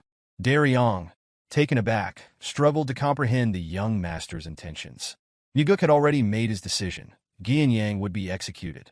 Daryong, stunned, instinctively recoiled in surprise. Mugeuk understood the larger implications. If Gianyang were arrested, the Blood Heaven's Sword Demon would inevitably intervene. There was no chance he would allow his own brother to be executed. If that happened, the situation would spiral out of control. Furthermore, with Gianyang alive, forged evidence would soon surface, shifting all responsibility onto a scapegoat. Rumors, schemes, and counterclaims would cloud the truth. Zhang Ho, the one who had sent the anonymous letter, would likely be eliminated, along with any warriors from the Third Corps who sought to protect him. Even Darion would be targeted. The only way to prevent this was to ensure that Gianyang died during the process of his so-called arrest. If the commander perished, then only his crimes would remain to be proven. Not everyone sought revenge over a fallen ally, and the Blood Heaven Sword Demon was not the type to waste his life on personal vendettas. Without hesitation, Mugeuk departed. His goal now was the execution of the demonic army commander. Before long, Mugeuk sat across from Gianyang, feigning ease as he expressed relief at the conclusion of the investigation. Casually, he mentioned his succession and inquired about Gianyang's support. In response, Gianyang assured him that he would not forget the goodwill Mugeuk had shown. Mugeuk smiled, agreeing that this incident should be forgotten. However, he also knew that a man as greedy as Gianyang would never forget a loss of this magnitude. Raising his jar, Mugeuk proposed a toast to mark the end of the investigation.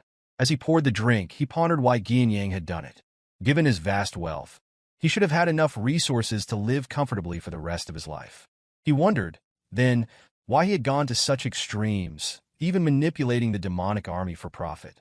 Dismissing the accusation, Gianyang deflected, suggesting that such questions be directed at the First Corps commander instead. Mugeuk responded with a taunting remark, questioning how a mere puppet could possibly understand anything.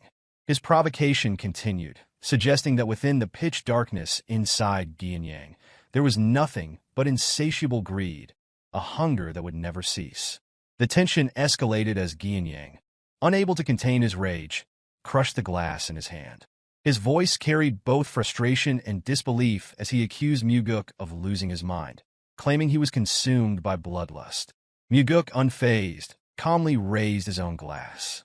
Without warning, Gianyang unleashed a surge of inner energy, shattering the table as he roared in frustration, declaring that he had heard enough of Mugeuk's nonsense.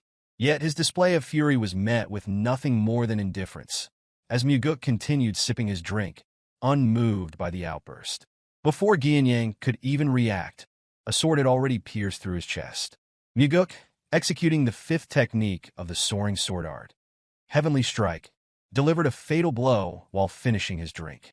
As the final drop was consumed, Mugeuk formally declared Gianyang, the demonic army commander, under arrest for the misuse of the demonic army for personal gain, as well as for over 20 murders and the instigation of numerous others. With blood dripping from his lips, Gianyang pleaded, insisting that this was not an arrest but an execution. Mugeuk responded with a cold smile, remarking that the outcome would have been the same regardless. Without hesitation, he urged Gianyang to depart from this world, allowing those who remained to carry on. His expression devoid of emotion, Mugeuk pulled the sword from Gianyang's body.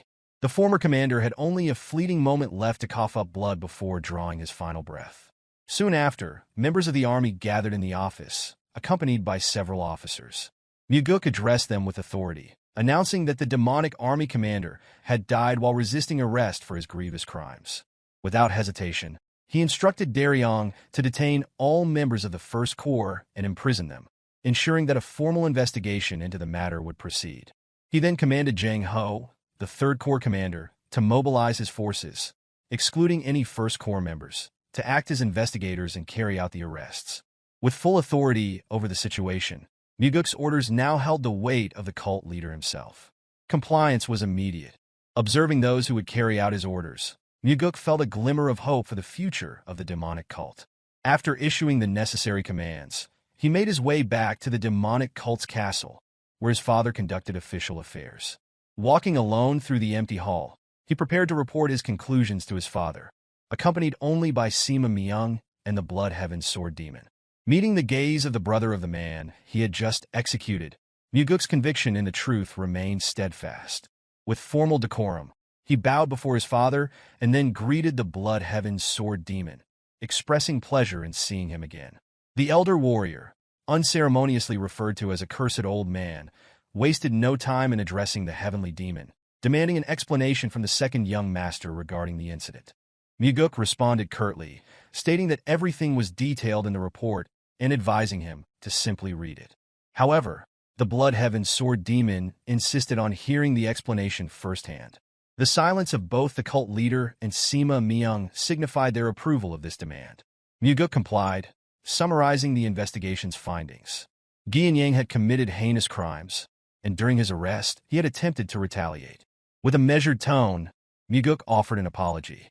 Surprisingly, the Blood Heaven's Sword Demon responded with acceptance. If his brother had committed crimes, then punishment was inevitable. However, he admitted there was something he could not comprehend. While he acknowledged his brother's weaknesses, he did not believe Yang was foolish enough to attack while his crimes had been exposed. Mugeuk understood the underlying implication. Had Yang been captured alive, he would have sought aid from his brother. Most likely, Yang had realized his execution was inevitable and sought to eliminate the threat before it was too late. Ultimately, Mugeuk feigned ignorance regarding Yang's motives, suggesting only that he had perhaps been unable to accept the reality of being captured by someone so much younger than himself. The Blood Heaven's Sword Demon, having seen his brother's corpse before arriving, noted that the fatal wound had been inflicted with a single strike to the chest. The fact that Mugeuk had killed him so swiftly demonstrated exceptional martial prowess. To this, Mugeuk attributed his success to his father's teachings, stating that Yang's agitation had prevented him from using his full strength. Accepting this explanation, the Blood Heaven's Sword Demon expressed gratitude for the truth. In return, Mugeuk lowered his gaze and offered condolences for the loss. Despite the situation, Mugeuk was somewhat surprised by the elder's composure. He had expected the Blood Heaven's Sword Demon's anger to reach its peak. Shifting his attention back to the heavenly demon, Kionpa signaled the completion of his business. Chanhua, the cult leader, instructed him to make arrangements for the funeral and take time to rest. The Blood Heaven's Sword Demon bowed in gratitude. Observing this, Mugeuk speculated that the elder warrior wished to question the cult leader's handling of the situation, wondering if such an extreme resolution had truly been necessary. Once the three of them were left alone, Sima Myung praised Mugeuk, acknowledging the thoroughness of the evidence gathered and noting how the incident had been resolved without further complications. He then inquired whether Mugeuk had sustained any injuries. Mugeuk reassured him that he was unharmed, expressing gratitude for the chief advisor's concern. At that moment, another individual entered, carrying a box. Sima Myung presented it as a reward from the cult leader for Mugeuk's efforts. Recognizing the item immediately, the second young master's expression shifted. This was no ordinary sword. Sima Myung revealed its name, the Black Demonic Sword, one of the cult's treasured blades alongside the White Demonic Sword. Mugeuk, however, requested the White Demonic Sword instead, stating that it suited his aloof nature better. Chanhua firmly denied the request, asserting that the Black Demonic Sword was what best suited him. Unsheathing the blade, Mugeuk remarked that his father understood far too little about him. To his surprise, the sword exuded a chilling energy, even before any internal energy had been infused into it. Sima Myung, equally astonished, observed as the cult leader looked on with satisfaction, seemingly pleased to witness the second young master's genuine reaction. Despite his admiration for the weapon, Mugeuk voiced that the reward felt excessive. However, Sima Myung countered, explaining that the matter concerning the demonic army commander had been one of the cult's most dire problems. He added that the cult leader himself should weigh in on the matter. Chanhua remarked that Mugeuk was fortunate to have survived while navigating such perilous circumstances. Yet, Mugeuk knew better. His father had sent him there not out of mere formality, but out of confidence. Chanhua had known that Mugeuk had mastered the soaring sword art. He had also been aware that Mugeuk had consumed the demonic essence pill, ensuring that he would not fall so easily. However, he likely had not anticipated Yang's death. Still, Mugeuk understood the deeper reason behind his father's decision to bestow this exceptional sword upon him. Chanhua addressed the Blood Heaven's Sword Demon with a firm statement, acknowledging the contributions he had made to the cult, but making it clear that he would not tolerate any attempt to tarnish his son's reputation over this incident. In response, Mugeuk expressed gratitude to his father for bestowing the sword upon him and for the meaning behind it. This unexpected reaction caused Chanhua a moment of surprise. With the matter settled, the cult leader granted his son permission to leave. As Mugeuk stepped out of the pavilion, he was immediately greeted by the Blood Heaven's sword demon, who requested that he take a short break before departing. Mugeuk, aware of the elder's persistent nature, understood that he would not have simply left without another discussion. As the young master approached, the old man's gaze shifted toward the sword, immediately recognizing its significance. Mugeuk casually remarked on the summer's unusual heat before taking a seat beside him. Without warning, the Blood Heaven's sword demon erupted in rage, his voice booming as he hurled curses at Mugeuk. His accusations were seething. He demanded to know how Mugeuk had dared to ambush and kill his brother. His fury escalated as he declared his intent to tear Mugeuk limb from limb and offer his remains at his brother's grave. Even the mere release of his inner aura carried enough force to wither the surrounding flowers, his energy surging without restraint. Then, just as suddenly he stopped, a wide grin spread across his face as he stated that such words were exactly what he should have said. Matching the intensity of the moment, Mugeuk immediately retaliated, shouting back with equal vigor. He ridiculed the elder's immaturity despite his age and challenged his audacity, questioning how he had dared to disrupt the order within the cult for his own selfish desires.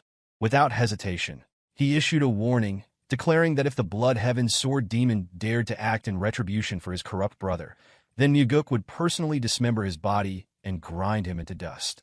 The moment his words ended, a smile swiftly returned to Mugeuk's face as he concluded that this was how he would respond. The Blood Heaven's sword demon, taken aback, silently observed the young man. He had not anticipated the sheer depth of inner energy radiating from Mugeuk. A moment later, laughter erupted from him, echoing through half of the inner courtyard. Once his laughter subsided, he expressed hope that the young master would go easy on an old man like himself. Mugeuk, maintaining his composure, reassured him that efforts had been made to conclude matters as amicably as possible. However, Geom had crossed far beyond any reasonable boundary, to the point where it could be argued that, for him, such a boundary had never even existed. Turning the conversation, Mugeuk voiced a realization. This elder had always been aware of the corruption within the demonic army. If that was the case, he wondered why he had chosen to ignore it. With solemn honesty, the Blood Heaven's sword demon revealed the truth. His brother had never listened to him. Furthermore, he himself was not entirely free of blame in this matter. Now, upon hearing of his brother's death, an unexpected emotion surfaced: relief. A thought settled in his mind. Geom would no longer stand in his way. Mugeuk, listening intently, found himself astonished by such an open admission. The honesty in the elder's words was unexpected. A quiet moment passed before Mugeuk spoke again, acknowledging that he understood the feeling. If he were to hear of his own brother's death, he, too, would feel relieved. After all, it would mean he would no longer have to bear the burden of killing his own brother with his own hands. Gu Qianpa, known as the Blood Heaven's sword demon, sought to discern the true nature of the second young master.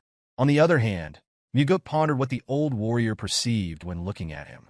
In the end, Qianpa did nothing more than remark that the year would be particularly hot before departing, the heavy broadsword resting on his small, aging shoulders. As he walked away, he solemnly noted that, fortunately, he was not weak against heat. Despite observing the exchange, Mugeuk remained uncertain about Qianpa's true intentions. Though the elder had claimed to feel relief, he was still the brother of the man Mugeuk had killed. It was entirely possible that he was already plotting revenge.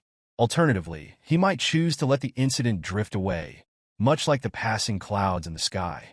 Whatever the case, Mugeuk had no regrets about his actions. Returning to his training room, he prepared to test his newly acquired sword. The initial moments after receiving a weapon held great significance. A sword and its wielder were meant to commune, and a supreme blade such as the black demonic sword operated on an even deeper level than most. If the bond between them was not properly established, the weapon's true potential could never be realized. Holding the sword, Mugeuk acknowledged its presence as cold energy emanated from the blade in a seemingly joyful response. Taking a deep breath, he infused it with inner energy. At that moment, the sword reacted, releasing an even stronger surge of icy power. A sense of astonishment overtook him as he observed its sheer robustness, noting how vastly different it was from his previous weapon. The strength of this blade was undeniable, and he found himself taking a liking to it. With steady movements, he practiced several sword techniques, allowing his inner energy to flow through the weapon. His purpose was twofold: to familiarize himself with the blade and to convey to it that they would rely on his current techniques for the time being. A silent promise followed. He would display far greater martial prowess in the future, but until then, he sought the sword's cooperation. From that day onward, Mugeuk devoted himself entirely to training within the confines of his room. Day and night, he cultivated his abilities, pushing his sword techniques to the absolute limits of his youthful body, something he had never been able to do in his previous life. By his side, Leon faithfully provided support as his personal bodyguard. Once satisfied with his progress, he finally stepped out of the training room. Awaiting him was an overwhelming crowd. Members of the Sword Demon faction had gathered in great numbers. Whether they had come of their own volition or had been sent by the Blood Heaven's Sword Demon remained unclear. However, one thing was certain: hostility radiated from them. They refrained from drawing their swords, but instead unleashed waves of demonic energy in his direction, expending their power without hesitation. If Mugeuk miscalculated, the sheer force could cause internal injuries. This was not a direct assault, but a battle of attrition. Their aim was intimidation, to turn him into a coward who would not dare step outside. Then, in an instant, an insight dawned upon him. If such an overwhelming amount of demonic energy was being directed toward him, he could turn the situation to his advantage. Recalling the meridian strengthening technique, a secret method designed to fortify the meridians by allowing multiple martial artists to discharge energy at a single target, he realized the greater the number of opponents, the more effective the technique would be. As the surrounding warriors began to reach their limits, Mugeuk seized the opportunity. While others faltered, he pressed forward, absorbing their energy to temper his meridians. Step by step, the concentrated energy grew more intense, but this was exactly what he had intended. The meridian strengthening technique, having already surpassed the second stage, now progressed into the third. Advancing further, Mugeuk continued his steady march, reaching the fourth stage in a remarkably short time. Finally, as the technique neared its ultimate level, the fifth stage, the incoming waves of demonic energy ceased abruptly. Opening his eyes, Mugeuk met the stunned gazes of those before him. Disbelief spread across their faces. Despite their numbers, they had failed to overwhelm him. A particular brood among them, once defiant, now trembled under Mugeuk's gaze. In the end, he stepped aside, followed by those behind him, allowing the young master to pass. A weary yet satisfied smile formed on Mugeuk's face. It was clear that the sword demons had now acknowledged his strength. Upon arriving at the hall of the demonic castle, he found his father's seat empty. Chanhua appeared suddenly behind him, inquiring whether he wished to test sitting in the heavenly demon's throne. As his father made his way toward his seat, Mugeuk dismissed the idea, stating that he had no desire to be confined by that position. Chanhua, unimpressed by the response, instructed his son to come forward and take the seat regardless. Once seated, Mugeuk reflected on the moment. Though he had expected to feel some excitement, he realized he felt nothing at all. Only then did his father express a similar sentiment. Recalling how his father had slaughtered countless individuals, including his own brother, to ascend to this throne, Mugeuk silently wondered what his father must have felt in that moment if there had been no sense of excitement. Chanhua then revealed that the sword demons had sought out Mugeuk of their own accord. The Blood Heaven Sword Demon had not ordered them to do so. Hearing this, Mugeuk admitted that although he had acted as if the situation had not affected him, enduring the barrage of energy had been no simple task. He had refused to submit to their suppression, but the moment he left their presence, his body had begun to tremble. It was not fear of them that unsettled him, but fear that his judgment had been flawed. If any among them had lost control and attacked, he might not have survived. And even if he had, the act of killing so many of the sword demons would have destroyed any chance he had of becoming the successor. His father listened intently as Mugeuk explained the true source of his fear: the possibility of facing another moment where a single decision could determine everything. Strangely, in that moment of doubt, he had found himself missing his father, though he could not fully understand why. In response, Chanhua simply stated that a demonic human does not look back. They look forward and continue advancing. Mugeuk, taken aback by such words from his father, suspected that this was his way of offering comfort. Shifting the conversation, he suggested replacing the current demon statue with that of a beautiful woman. He even proposed using one of the renowned Central Plain Four Flowers, whose beauty was said to be unparalleled. The moment he glanced at his father's face, he noticed clear discontent. Realizing that his words had taken an unnecessary turn, he decided it was time to leave. Handing control of the seat back to his father, he prepared to step down. As he slowly descended the steps, his father watched in silence. Before departing, however, Mugeuk posed a final question: whether it was possible for him to kill the Blood Heaven's sword demon. The instant the request was made, a vein bulged on Chanhwa's forehead as he locked his gaze on his son, his expression unreadable.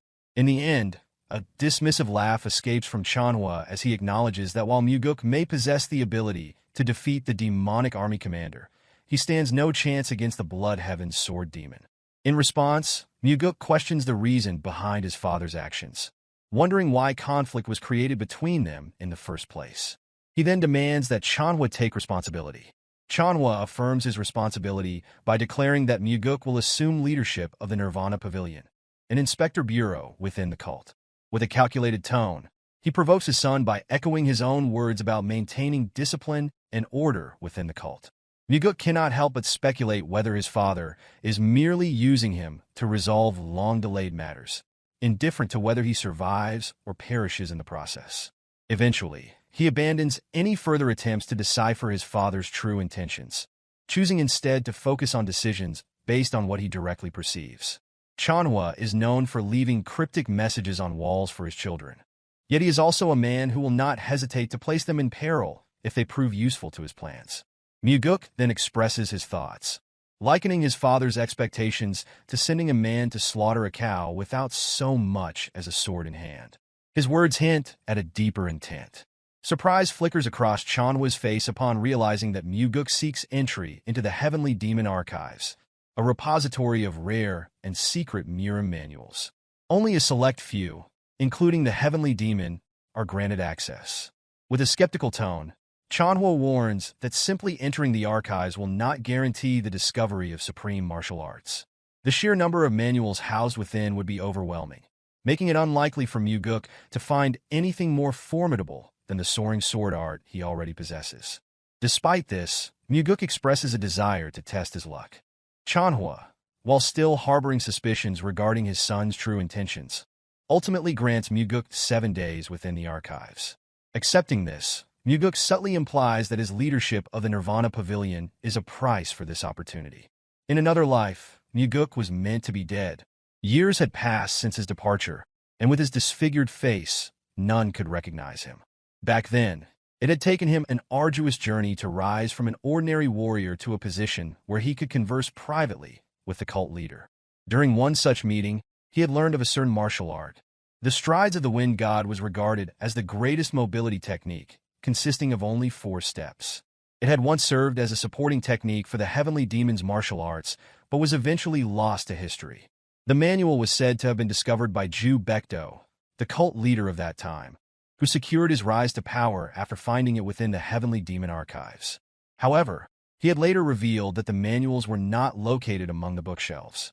Now, before this knowledge becomes common, Mugeuk enters the archives and discovers the long-lost manual. From the one who was supposed to be the future cult leader, the treasured text had been repurposed to prop up the 19th bookshelf.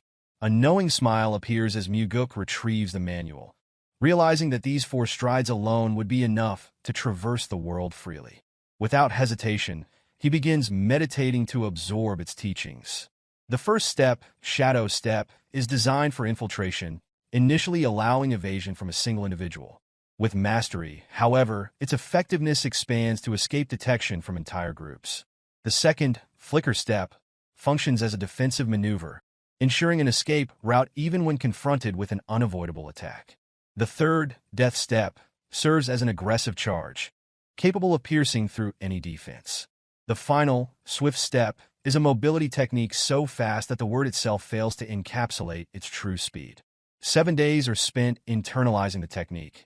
The moment the process is complete, Mugeuk returns to the Heavenly Demon Pavilion to report his success. Chanhwa, curious about the technique his son has acquired, listens as Mugeuk simply describes it as a mobility art. Upon hearing that it is the 4 strides of the wind god, Chanhwa's reaction shifts to disbelief. The claim enrages him, for he is certain that the shadow step had been lost. Mugeuk calmly asserts that he would not dare to lie about such a matter. In response, Chanhwa demands a demonstration. Mugeuk, ever calculating, inquires what reward awaits him for doing so. His father, stern and unwavering, declares that his life will be spared in exchange for the proof.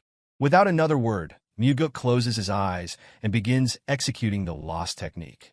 In an instant, he vanishes and reappears in multiple places simultaneously. Chanhwa rises abruptly from his seat, stunned by the undeniable reality before him. His son has truly mastered the 4 strides of the wind god. Determined to understand the truth, Chanhwa presses for the origin of the technique. Mugeuk, with conviction in his voice, claims that he learned it within the heavenly demon archives. The response only fuels Chanhwa's anger, for he is certain that the technique had never existed within the library's collection. Mugeuk challenges his father's certainty, questioning whether a book's absence from recorded knowledge means it was never there. With a calm yet pointed revelation, he explains that the manual had been discarded and used as a support beneath a shelf. Upon hearing this, Chanhwa immediately assumes that the most crucial sections of the technique must have been removed. Mugeuk, intrigued, asks how his father could be so certain. With an air of certainty, Chanhwa admits that it is exactly what he would have done, turning the accusation back onto his son. Following this, he orders Mugeuk to demonstrate each step of the technique. However, Mugeuk's true ambition does not lie in defeating his father or usurping the title of Heavenly Demon. His goal is to eliminate Mugeuk, ensuring the survival of both his father and the cult. More than that, he envisions his father traveling the world, enjoying life before stepping down from his position. As a result, there is no hesitation in passing the 4 strides of the wind god to Chanhwa. Before doing so, however, Mugeuk playfully refuses, boldly stating that nothing in this world is given freely. Amused yet mildly exasperated, Chanhwa reminds his son that he once taught him a technique at the hunting grounds without demanding anything in return. In a cheeky rebuttal, Mugeuk claims that the lesson had merely been the price of the liquor consumed on that day. Chanhwa, struggling to contain his frustration, observes his son with an exasperated expression. Mugeuk then confidently declares that he had held back until reaching this level. Recognizing this, Chanhwa finally asks if there is something his son desires. Without hesitation, Mugeuk addresses his father, expressing his desire to learn the Heavenly Demon defense art. This technique, known for its ability to fortify the body, remains an exclusive martial art reserved solely for the Heavenly Demon. If he were to master it, it would be tantamount to gaining an extra life. Chanhwa swiftly dismisses the request, stating that the Heavenly Demon defense art can only be inherited by the Heavenly Demon or the chosen successor. In response, Mugeuk suggests an alternative. He asks for the technique to be taught in secret. He explains that since the art's effects remain invisible to the outside world, its clandestine transmission would go unnoticed. Before any further discussion, Mugeuk requests permission to leave. However, before he can exit, Chanhwa unexpectedly agrees, but with one condition. His son must first teach him the 4 strides of the wind god. Mugeuk is momentarily taken aback by his father's willingness to impart the Heavenly Demon defense art in secrecy. Accepting the terms, he begins to recite the technique manual. As Mugeuk speaks, Chanhwa closes his eyes, his body emanating a powerful energy as he absorbs the teachings relayed through his son's voice. Once the recitation concludes, Mugeuk offers to repeat the manual. But before he can do so, Chanhwa immediately executes the technique. The steps mirror what Mugeuk had demonstrated earlier, yet there is a distinct difference. Chanhwa interprets the technique in his own way. Observing this, Mugeuk is left astounded by his father's ability to instantly grasp and refine the martial art. Once the demonstration ends, Chanhwa acknowledges the formidable nature of the technique. In this altered future, a pressing question arose as he wondered whether Mugeuk would still stand a chance against a father who now possessed the 4 strides of the wind god. Now it is Chanhwa's turn to fulfill his promise. He warns his son that the Heavenly Demon defense art will be explained only once and orders him to commit it to memory. By the time the lesson concludes, Mugeuk departs with a fresh bruise on his forehead. Upon his return, Leon immediately reacts with indignation, demanding to know which audacious fool dared to lay a hand on her young master. She vows to seek retribution. However, the moment Mugeuk reveals that Chanhua was responsible, Leon falls into stunned silence. This reaction stems from the fact that Mugeuk has successfully learned the Heavenly Demon Defense art. Rather than expressing frustration over the injury, he smugly remarks that they now share a secret. More than acquiring the martial art itself, this shared understanding brings him greater satisfaction. The comet pushes Chanhua beyond his limits, and for the first time in a long while, he flicks his son on the forehead, sending him off with a stern warning. Chanhua reminds Mugeuk not to become overly brazen. As Mugeuk departs, he notices that Leon lingers.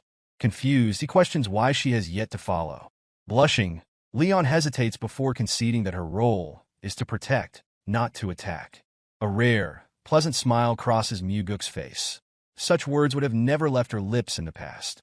Without missing a beat, he addresses her again, making a solemn promise. Though unable to act immediately, he vows to find a way to counteract the side effects of her petrification technique. He urges her to wait a little longer. Furthermore, he reveals a conversation with the cult leader, in which he expressed a vision for change.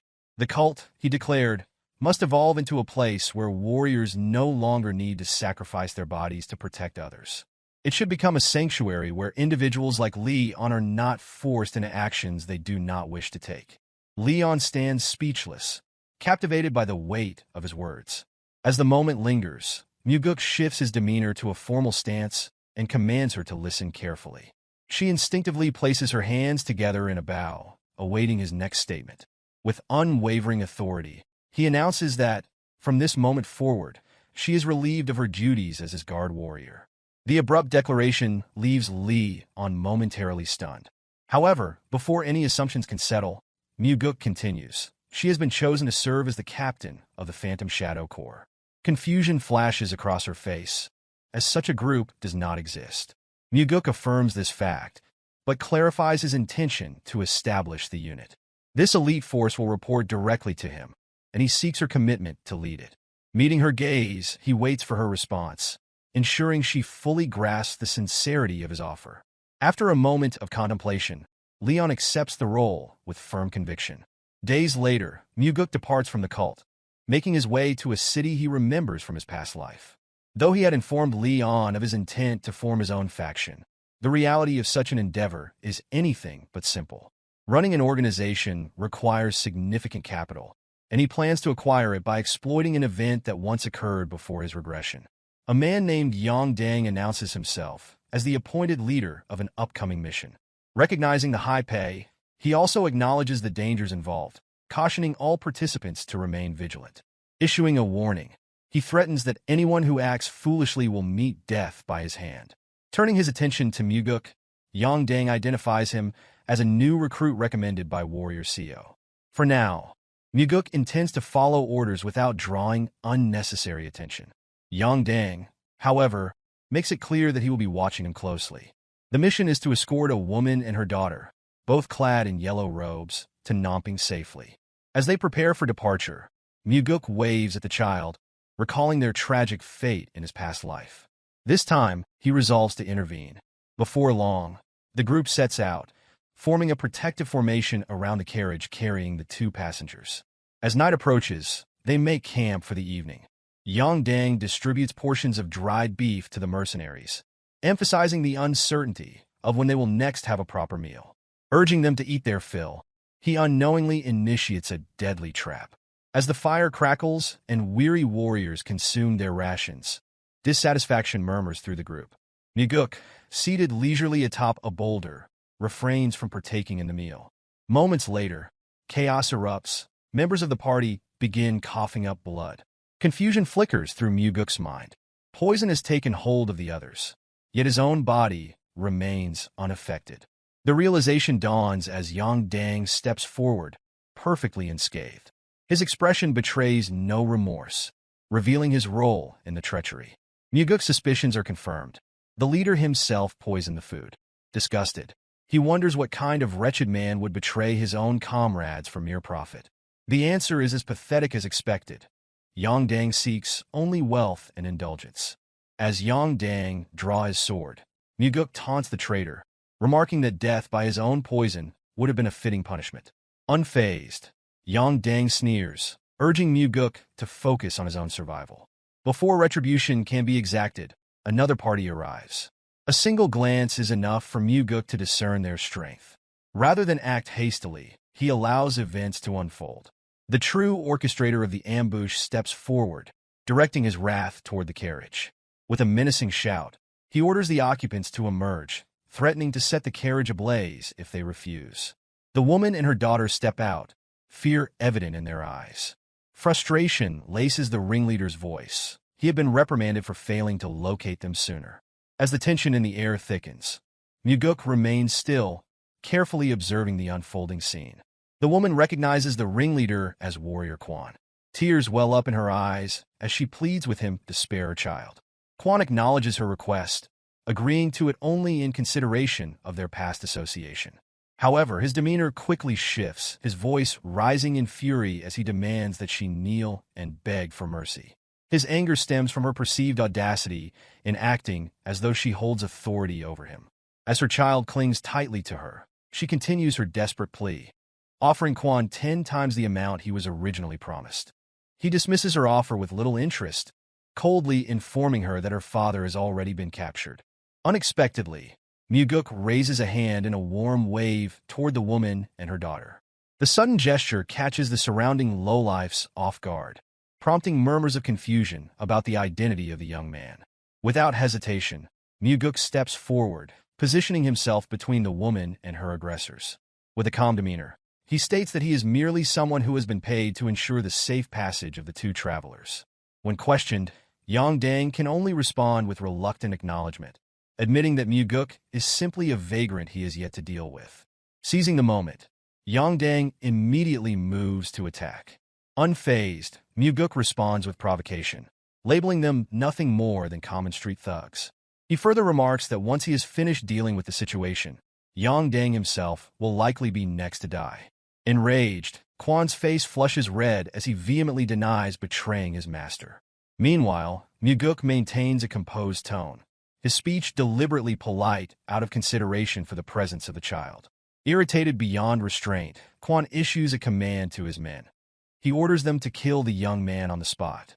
Mugeuk remains undeterred, pointing directly at Yang Dang and reiterating that his death will come next. Before the traitor has a chance to fully process the words, an attack strikes from behind, severing his neck in an instant. Quan, having deemed Yang Dang too careless, eliminates him first.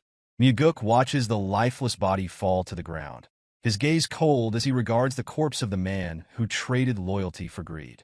With a quiet farewell, he remarks that such is the fate of those who betray others for money. Enraged by Mugeuk's defiance, Quan orders his henchmen to strike him down immediately. As the attackers close in, Mugeuk turns toward the woman and calmly instructs her to shield the child's eyes and ears. Without hesitation, she follows his command. Meanwhile, Mugeuk remains still, awaiting the incoming attacks. He waits until the very last possible moment, allowing the strikes to approach dangerously close. Just as a blade reaches his head, he executes the death step, one of the 4 strides of the wind god, evading all attacks in an instant and reappearing directly in front of Quan. A flicker of confusion crosses Quan's face as he wonders how Mugeuk closed the distance so effortlessly. In the brief moment it takes to process what happened, Mugeuk has already beheaded 3 of Quan's men, their bodies collapsing behind him. Stunned, Quan demands to know who Mugeuk truly is, refusing to believe that a mere vagrant could possess such abilities. Mugeuk responds with a question of his own, mocking Quan by asking who this pathetic excuse of a man could be. The woman interjects, revealing that Quan is one of the vassals assigned to protect her household. Introducing herself as Geom Seyon, she identifies herself as the daughter of the Golden Manor Master. Mugeuk, already aware of this from his past life, had deliberately concealed his identity by joining as a vagrant warrior. Her father, Geom Asu, stands among the 10 most powerful merchants in the Central Plains. As the wealthiest man in Fujian and the master of the Golden Manor, his influence is significant. However, Mugeuk recalls a tragedy from his previous life. Geom Asu had been betrayed by his most trusted vassal, and lost his life, with his daughter perishing soon after. Now, by interfering in this event, Mugeuk has the chance to change their fate. As the conversation unfolds, Quan sees an opportunity and lunges forward, sword aimed at Mugeuk's neck. Yet before the strike can land, Mugeuk's blade has already moved. In an instant, Quan's head rolls to the side, severed cleanly. Mugeuk remarks on how those who resort to underhanded tactics always attempt to strike when his attention is elsewhere. With the immediate threat eliminated, he turns back to Seiyon. She wastes no time in making an offer, pleading for his aid. Since the situation has shifted from what was originally agreed upon, Mugeuk demands a far greater payment for his services. Without hesitation, Seiyon agrees. Regardless of the cost, she remains determined to secure his help in saving her father. At the Golden Manor, the true orchestrator of the betrayal revels in his success. Years of meticulous planning have led to this moment, and with his underlings, he finally believes he has ensnared both Seiyon and her daughter. However, as the carriage arrives, he is met with an unexpected sight. They have returned unharmed, accompanied by an unfamiliar young man. Suspicion sets in as he demands to know Quan's whereabouts. Mugeuk responds with a cold, unyielding gaze, informing him that everyone except for himself has perished. The betrayer, puzzled, demands to know who is responsible for their deaths.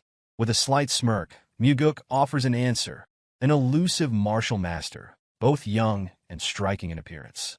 The remark sends the lowlife into a fit of rage, unable to comprehend why his enemy would be praised. Mugeuk chooses silence, watching as realization dawns. Recognition flickers across the traitor's face as he finally understands that the person standing before him is the very same young and skilled warrior he was just questioning. The instant that truth settles, the henchmen draw their weapons, swiftly surrounding Mugeuk. Their leader sneers, mocking Mugeuk for his decision to return. In his eyes, escaping after saving the woman and child would have been the wiser choice, rather than stepping back into danger. Mugeuk, unshaken, meets his gaze and dismisses his words with ease. What stands before him are not tigers, but mere dogs barking loudly. For the first time, the ringleader acknowledges the reality before him.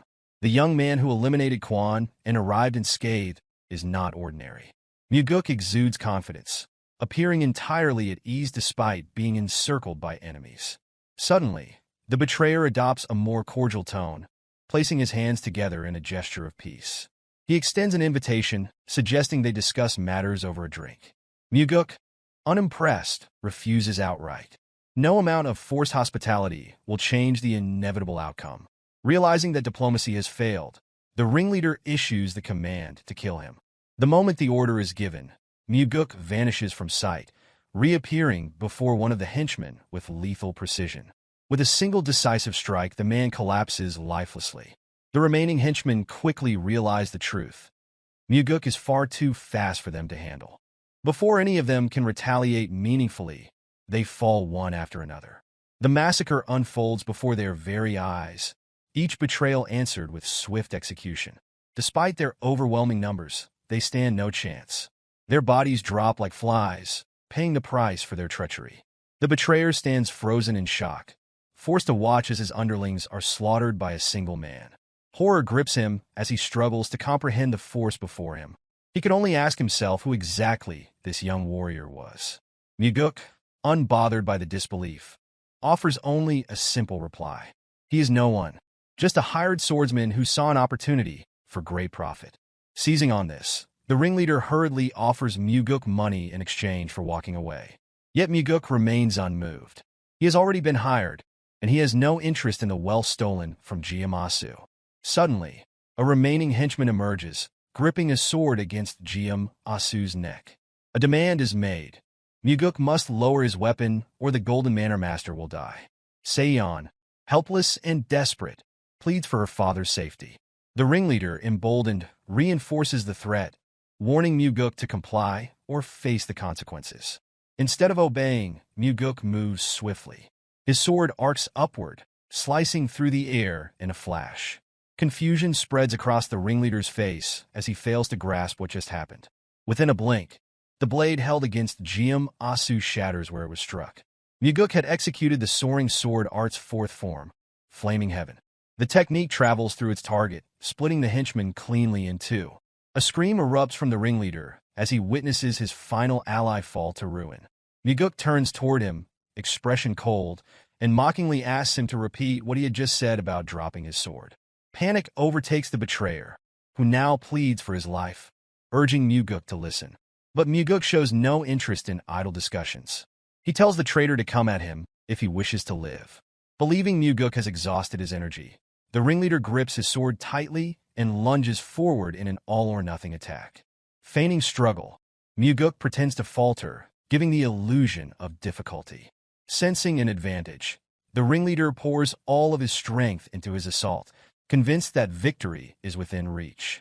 One after another, his frenzied attacks are deflected. Confusion clouds his mind as he wonders how such a young man can maintain both overwhelming offense and unbreakable defense. In his desperation, he convinces himself that one final push will turn the battle in his favor. But in that moment, he realizes the truth. Mugeuk's sword is already buried deep within his chest. Disappointment laces Mugeuk's voice as he condemns the ringleader's wasted potential. Had he spent his life honing his skills rather than indulging in greed, he might have been worthy of his title. A vassal meant to protect the Golden Manor should have upheld his duty, not succumbed to corruption. With everything settled, Geom steps forward, expressing deep gratitude. He promises never to forget what has been done for him and his family. Mugeuk, however, dismisses it lightly. He claims to be nothing more than a wandering vagrant passing through. Yet, for those who witnessed his skill, it is clear that no mere vagrant could possess such ability. The name he refuses to reveal remains shrouded in mystery. Seong steps in, reminding her father of the promise made to reward Mugeuk financially for his help. Geom responds with a nod of approval, praising his daughter for making a promise they are more than capable of keeping. Turning to Mugeuk, he assures him that if money is what he seeks, he has certainly come to the right place. In truth, this was precisely why Mugeuk went to such lengths to disguise himself as a vagrant and offer his assistance. To fulfill the agreement, Geom leads him to the manor's warehouse, expressing his wish to give everything in gratitude. However, realistically, that would be an impossible feat. In response, Mugeuk remains respectful, stating that he would not demand such excess. The old man then makes a proposition. Mugeuk may enter the warehouse and take as much as he can carry as payment. However, there are conditions. He must not use any carts or seek help from others. Only his own strength and inner energy may be used.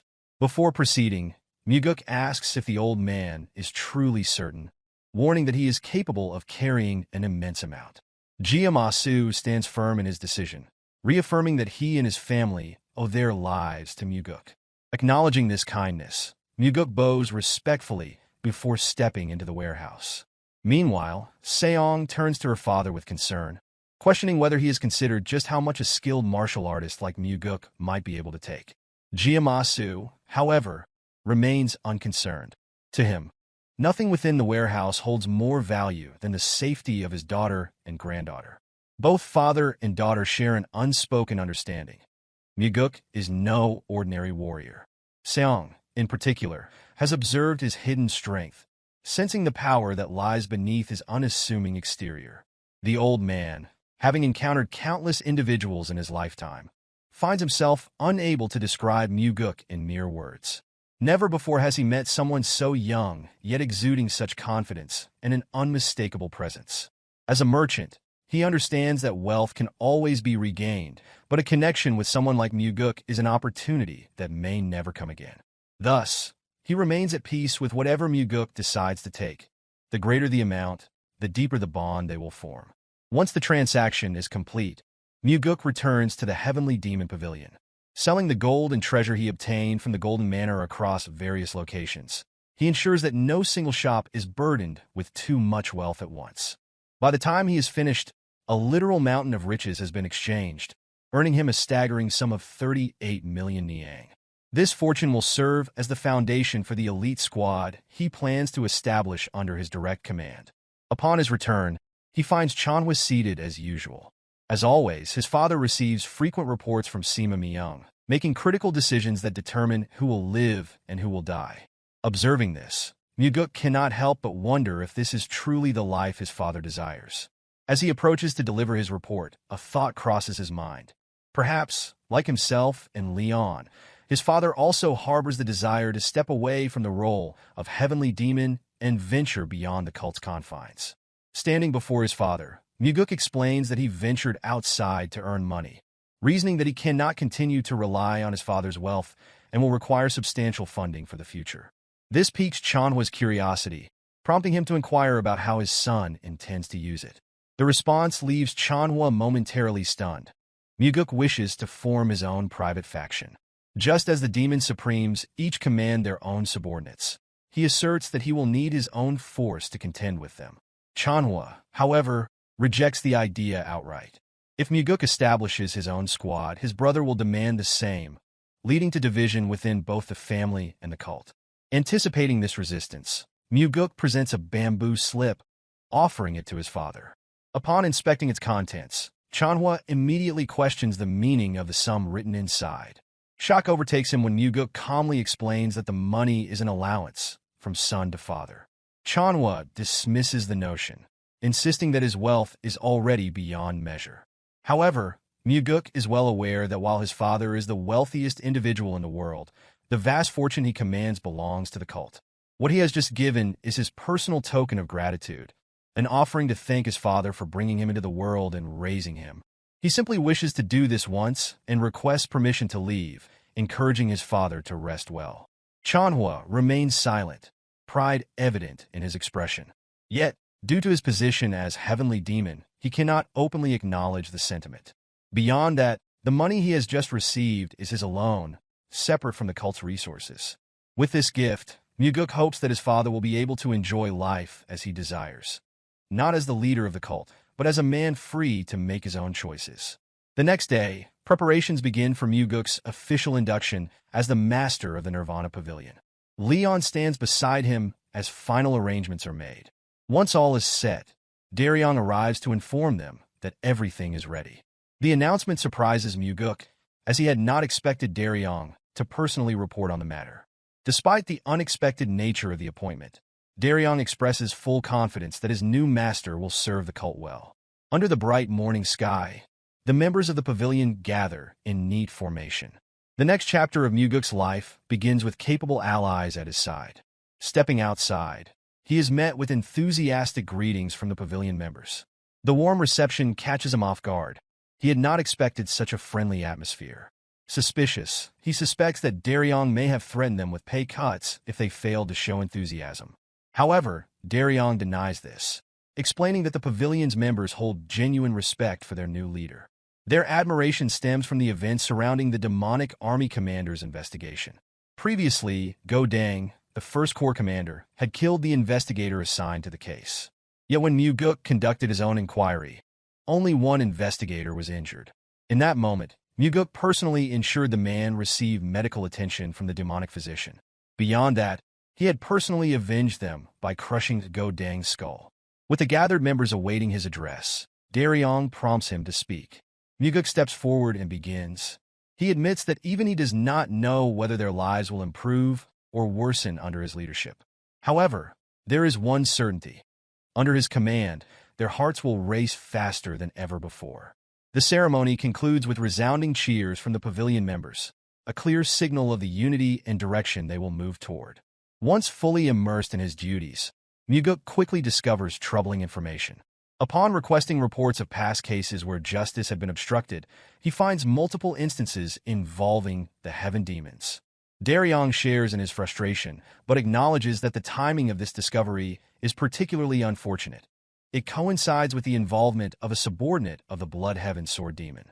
Leon, sensing the gravity of the situation, advises caution, urging her young master to restrain himself. She knows all too well that the cursed old man's wrath is about to erupt.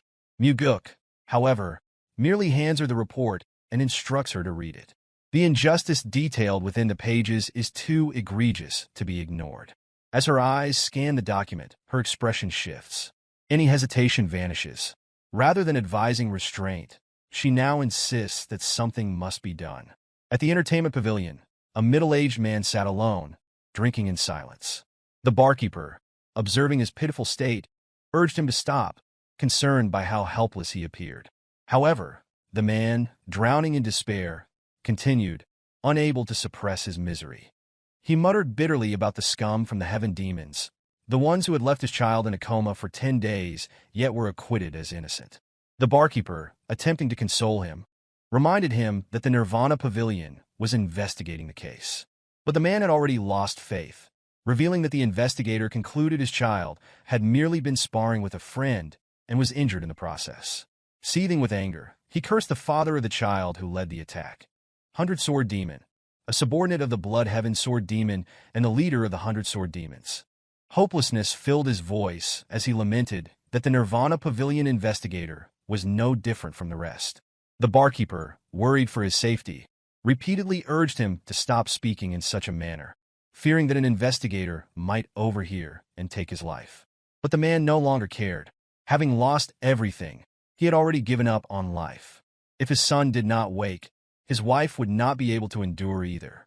When that happened, he resolved that he would kill the one responsible himself. Before another word could be spoken, an arrogant figure entered the establishment, flanked by 2 henchmen. The smug-faced man approached abruptly, claiming responsibility for what had happened to the middle-aged man's child. The father immediately rose from his seat, his eyes burning with rage as he demanded the return of his son and an apology. To his surprise, the smug-faced man bowed, acknowledging his wrongdoing and admitting to committing a terrible crime. But before any relief could be felt, the smirk returned to his face as he lifted his head, mockingly declaring that his bow was the extent of his apology. Laughter erupted from his companions, turning the scene into a cruel spectacle. Unable to restrain himself, the drunken father reached for his sword in fury. Yet before he could unsheath it, the smug-faced man delivered a brutal punch to his face, sending him sprawling across the floor. Turning to the onlookers, the attacker falsely proclaimed that the man had drawn his sword first, prompting his henchmen to nod in agreement, supporting his lie. With renewed aggression, he continued to pummel the fallen man, venting his anger over the audacity of a mere storage keeper who dared to report him to the Nirvana Pavilion. His resentment stemmed from the fact that the storage keeper's son had refused to steal money from his own home, an act that had defied his orders. As he struck him again and again, he unwittingly confessed to the crime in his drunken arrogance. The storage keeper, though beaten and weakened, seized the opportunity and cried out, ensuring that everyone heard the admission. But the smug-faced man only laughed, delivering another punch before turning to the crowd and mockingly asking if anyone had heard a thing. The tavern fell into silence. No one dared to challenge him. Faced with such injustice, the storage keeper could do nothing but weep. The sight amused his tormentor, who sneered at him, ridiculing a grown man for crying so pitifully. He insulted both father and son in the same breath, drawing further laughter from his henchmen. Their amusement, however, was short-lived. Mugeuk entered the establishment, flanked by Daryong and Leon. His voice rang through the tense air, stating that he had heard everything. The smug-faced man turned, momentarily taken aback by the interruption. Yet as his eyes fell upon the unfamiliar figure, his confidence wavered. Silence spread through the room as realization dawned that someone had dared to challenge him. Mugeuk, with an air of calm authority, remarked on the sheer rudeness displayed and speculated on how poorly the man must have been raised. Immediately, the smug-faced man lowered his head, adopting a submissive tone. He apologized, claiming that he had simply been too emotional and pleaded for Mugeuk's understanding. But in the next breath, he turned once more, sneering at Mugeuk and asserting that he had no idea who he was dealing with. He warned him not to interfere. A serene smile appeared on Mugeuk's face as he pondered the arrogance displayed by a man whose only claim to power was being the son of the 100-Sword Demon. The realization struck. 100-Sword Demon's influence must have been great for this man to act so brazenly in broad daylight. The smug-faced man stiffened, wondering how Mugeuk dared to speak of his father in such a way. Before further words could be exchanged, the storage keeper intervened, recognizing Mugeuk and addressing him as the second young master. Shock rippled through the smug-faced man and his henchmen. The other patrons quickly stood, offering their greetings. As the weight of the situation sank in, the smug-faced man scrambled to lower his head once more, this time stammering out an apology for failing to recognize Mugeuk's identity. Yet Mugeuk brushed aside the insincere words. He pointed out the clear lack of genuine remorse, given the man's behavior mere moments ago. Aware of how cunning the smug-faced man was, Mugeuk recognized the act. This was someone who had mastered the art of knowing exactly when to bow. When the man attempted to excuse himself and leave, Mugeuk stopped him. His presence in the tavern was no coincidence. He had come specifically to confront the smug-faced man and investigate the string of assaults he had committed.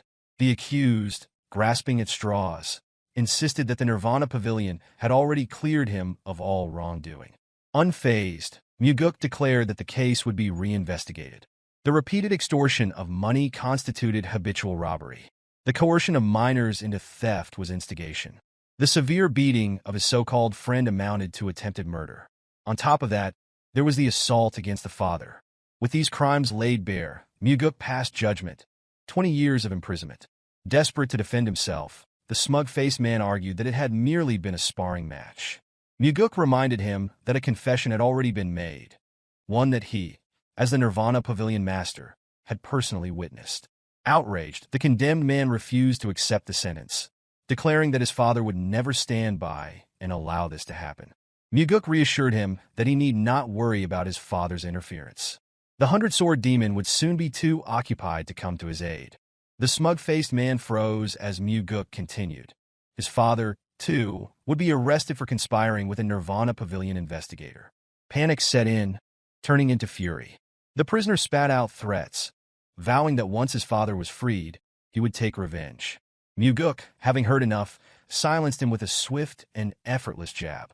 Without hesitation, he adjusted the sentence, 30 years of imprisonment, citing the act of threatening the Nirvana Pavilion master as further grounds for punishment. Defiance crumbled into pitiful sobs. The once arrogant man now begged for mercy, gasping for breath as he pleaded for forgiveness. Mugeuk, however, had no patience for more talk of his father's influence. He demanded a single reason why mercy should be granted. He wondered whether this man had ever spared another, whether he had ever shown kindness, or whether he had ever done anything good, even if only once. Even with the chance to fabricate an answer, the smug-faced man found himself unable to respond. His life had been void of any such actions. Desperate, he swore that he had changed, vowing to live righteously from that moment forward. Mugeuk, unamused, delivered a firm slap across his face. With a satisfying finality, the smug-faced man lay unconscious, felled by a single decisive strike. Mugeuk, standing over him, remarked that he should remember to live with kindness once his sentence was served. Turning his attention to the henchmen, Mugeuk addressed them with a stark warning. If they wished to avoid becoming scapegoats, they would do well to reveal everything. The weight of the threat hung in the air, leaving them with little choice but to comply. Without further delay, Mugeuk instructed Daryong to escort them to the Nirvana Pavilion. For the first time in far too long, justice had been served, not for the powerful, but for the common people of the cult who had long suffered under oppression. With the matter settled, Mugeuk turned to the gathered crowd and urged them to report any future injustices. As long as he remained the Nirvana Pavilion master, he assured them that no amount of external influence would be allowed to interfere with the pavilion's decisions. Furthermore, he added a final warning. If anyone attempted to invoke their father's name to intimidate others as the smug-faced man had, then he would not hesitate to call upon his own father in response. The tension that had gripped the room dissipated in an instant. A wave of relief swept over the onlookers as murmurs of approval turned into open expressions of gratitude. The sight of their young master standing firmly on the side of fairness was met with heartfelt joy. Amid the renewed atmosphere, Leon turned to the storage keeper, informing him that before arriving at the tavern, the demonic physician had been sent to examine his son under Mugeuk's orders. Disbelief flickered across the father's face. The idea that his son was important enough to warrant such attention seemed almost impossible to grasp. Mugeuk met his gaze and dismissed the man's doubts with quiet certainty. His son mattered. Without prolonging the moment, he revealed that the boy had already regained consciousness before their arrival and urged the father to go to him without delay. The storage keeper collapsed to his knees, overcome with emotion. Tears of relief streamed down his face as he expressed his gratitude, swearing never to forget the kindness shown to him. A faint smile crossed Mugeuk's face. The man before him had dedicated his entire life to the cult. It was only right that the cult should, in turn, protect him. The father continued to offer his heartfelt thanks, but Mugeuk knew the truth. It was not the storage keeper who owed a debt of gratitude. It was he who was thankful for the unwavering devotion of men like this, who had long given everything to the cult, asking for nothing in return. Mugeuk had anticipated that his actions would provoke backlash. However, he had not expected the opposition to emerge from within the Nirvana Pavilion itself. Approximately 30 investigators gathered in protest against Yang Ho's arrest. Leading them was Gok Myung, the most senior special investigator. With measured words, he expressed that he should have sought out Mugeuk in his office, but given the number of people involved, they had chosen to assemble in front of the pavilion instead. When questioned about their intent, Gok Myung explained that they had come to discuss Mugeuk's decision to reopen an investigation that had already been ruled upon. The primary concern among the investigators was that such an action would undermine both their authority and morale. Turning his gaze to those standing behind Gok Myung, Mugeuk asked whether they all shared the same belief. In unison, they responded with a resounding affirmation. Standing firm, Mugeuk declared that his perspective differed entirely. In his view, it was not the reinvestigation that would weaken the Nirvana Pavilion's authority, but rather the original mishandling of the Yang Ho case itself. His words, sharp and deliberate, caused Gok Myung to pause, uncertain of the full meaning behind them. Without hesitation, Mugeuk elaborated. Yang Ho had publicly confessed to his crimes before his arrest. Gok Myung acknowledged that he was already aware of this fact. Mugeuk, unimpressed, questioned why they were gathered there at all. Gok Myung clarified that their concern was not about Yang Ho's guilt, but rather the implications of reopening a closed case. Mugeuk quickly understood. This was a matter of principle. With unwavering conviction, he reminded them that an innocent child had been beaten to the brink of death, and a confession had already been secured from the perpetrator. Such a case demanded reinvestigation. Sighing, Gok Myung admitted that there was little that could be done. He considered himself old-fashioned, valuing the importance of adhering to principles within an organization. Mugeuk silently observed the man, questioning whether he was merely stubborn or actively attempting to pressure him. Without further delay, he instructed all those in favor of reinvestigating the case to step to one side of the court. If their gathering was truly meant as a collective statement, then surely someone would be willing to break formation. A brief silence followed before one individual stepped forward. Co Daryong was the first to move, voicing his agreement that a reinvestigation was necessary. When prompted for his reasoning, he stated that the initial inquiry had been insufficient and could not rule out the possibility of external influence. Mugeuk agreed with his assessment and turned his attention to the rest of the investigators, asking for their thoughts. Another figure came forward, accompanied by his colleagues. Echhi, the investigator injured during the demonic dragon court case, now stood in support of the reinvestigation. Before making his stance known, he took a moment to express gratitude to his young leader for ensuring that medical aid was sent to him. Despite these defections, the majority of the investigators remained aligned with Gok Myung. Mugeuk then turned his attention to Zhang Hua, the investigator originally responsible for handling the case. Looking directly at him, Mugeuk asked for his assessment of the situation. Without hesitation, Zhang Hua maintained that he had conducted the investigation properly. Fixing his gaze on him, Mugeuk bluntly questioned whether he had accepted a bribe from the 100-sword demon. For a fleeting moment, Zhang Hua's expression hardened, though before he could respond, Gok Myung reacted with immediate outrage. In that instant, Mugeuk unleashed his inner energy, silencing him. A wave of killing intent radiated from his entire being, serving as a warning for Gok Myung to remain silent unless given permission to speak. Beads of sweat formed on the senior investigator's forehead as the weight of fear settled over him. Turning back to Zhang Hua, Mugeuk demanded an answer. In that moment, Zhang Hua swore upon his life that he had never accepted any money. If there was any doubt, he invited Mugeuk to investigate him thoroughly. A brief smile crossed Mugeuk's face as he revealed that such an investigation had already been conducted. No evidence of bribery had been found. The revelation sparked protests among the other investigators, but Mugeuk quickly silenced them with another revelation.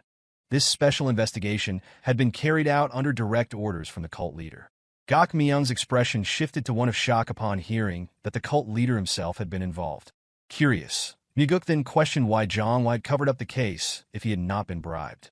Zhang Hua, unwavering, insisted that he had not engaged in a cover-up and attempted to defend himself further.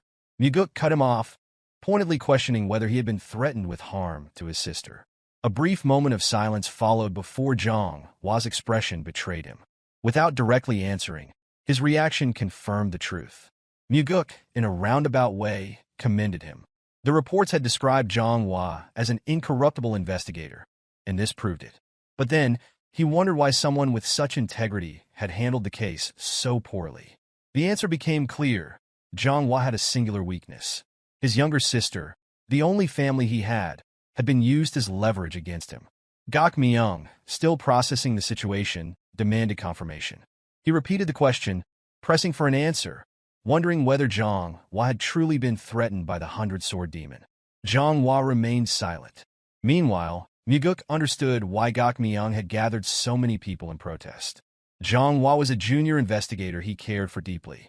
The entire demonstration had been orchestrated to ensure that Zhang Hua's reputation remained untarnished. After allowing the weight of the moment to settle, Mugeuk reassured Zhang Hua that there was no longer any reason to fear. Warriors had already been sent to his house to guard his sister. Until the matter was resolved, she would be kept safe.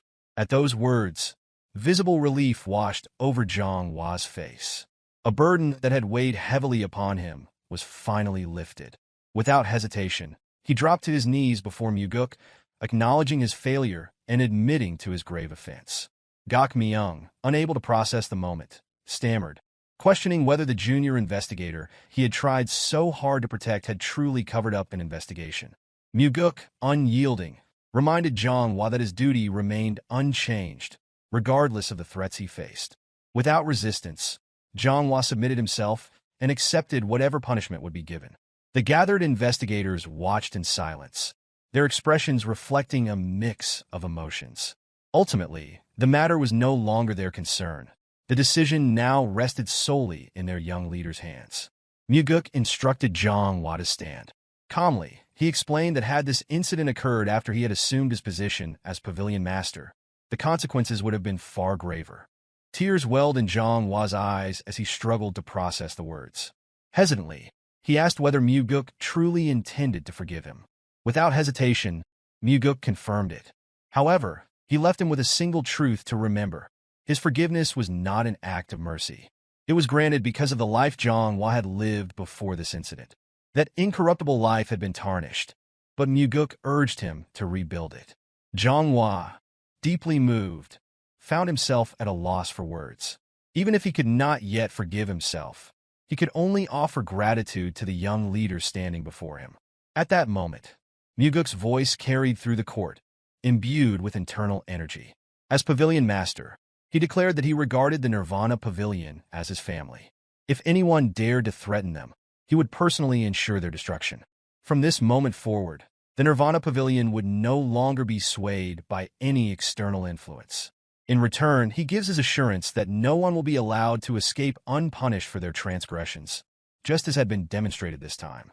A reminder follows. Should any of them receive a threat and report it to him, their family will be protected without fail. If his youthful appearance seems untrustworthy, then faith should instead be placed in the cult leader. Should his own efforts prove insufficient, he is willing to plead for his father's assistance. With that in mind, Mugeuk seeks to instill confidence in their work, ensuring that it can be carried out with dignity. Only when absolute safety for them and their families is secured will the Nirvana Pavilion function as intended. Regardless of the perpetrator, all crimes should be met with punishment. Even should someone within the Heavenly Demon Pavilion commit an offense, no leniency will be granted. Should the cult leader himself be found guilty of wrongdoing, accountability will be demanded. His true fear does not lie with the cult leader or the 8 demon supremes. A brief silence follows this declaration, as the weight of his words is equivalent to challenging the cult leader directly, an act no different from inviting death. What he truly fears is the possibility of the Nirvana Pavilion losing its purpose, becoming incapable of protecting those under its care. The notion that wrongdoers might escape justice while those meant to uphold the law remain powerless against them is far more alarming. A soft voice unexpectedly rises among the investigators. A woman acknowledges her delay in speaking, but expresses a desire to follow the wishes of her new pavilion master. A faint blush appears on Daryong's face upon seeing her. Zhou Hyang, the first to step forward in response to Mugeuk's words. That moment marks the beginning. One by one, the investigators align themselves with him. Some do so sincerely, while others hesitate, but ultimately yield to the prevailing atmosphere. For Mugeuk, their motivations are of little concern. What matters now is their collective movement in a single direction. Only one remains, Gakmyeong, who had arrived with a sense of purpose and momentum, now stripped of both. A desire to stand beside the young leader exists within him, yet his pride restrains him. Mugeuk addresses him directly, assuring him of his sincerity and emphasizing the need for his experience and assistance in making this resolve a reality. Extending a hand first, Mugeuk waits. After a moment's hesitation, the old man accepts the gesture, silently committing himself to the path ahead while offering quiet gratitude in return. Without delay, Mugeuk issues an order to Daryong to accompany the enforcement warriors and arrest Yang Tae, the 100-sword demon and father of Yang Ho. A warning follows from Gakmyeong. Compliance will not come easily. Yang Tae commands 100-sword demons who will not allow their leader to be taken without resistance.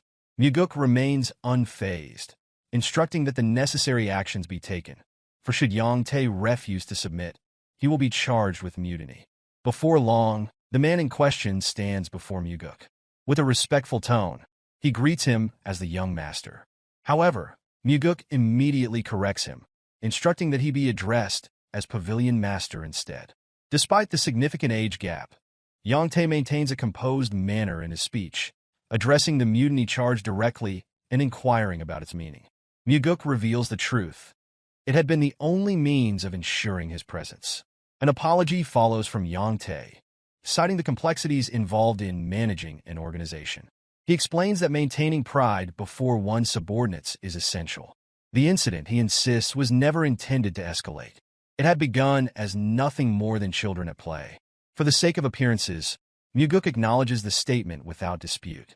Yang Tae then shifts the conversation, alluding to the necessity of external support for the continued operation of the Nirvana Pavilion, emphasizing the significant financial resources required.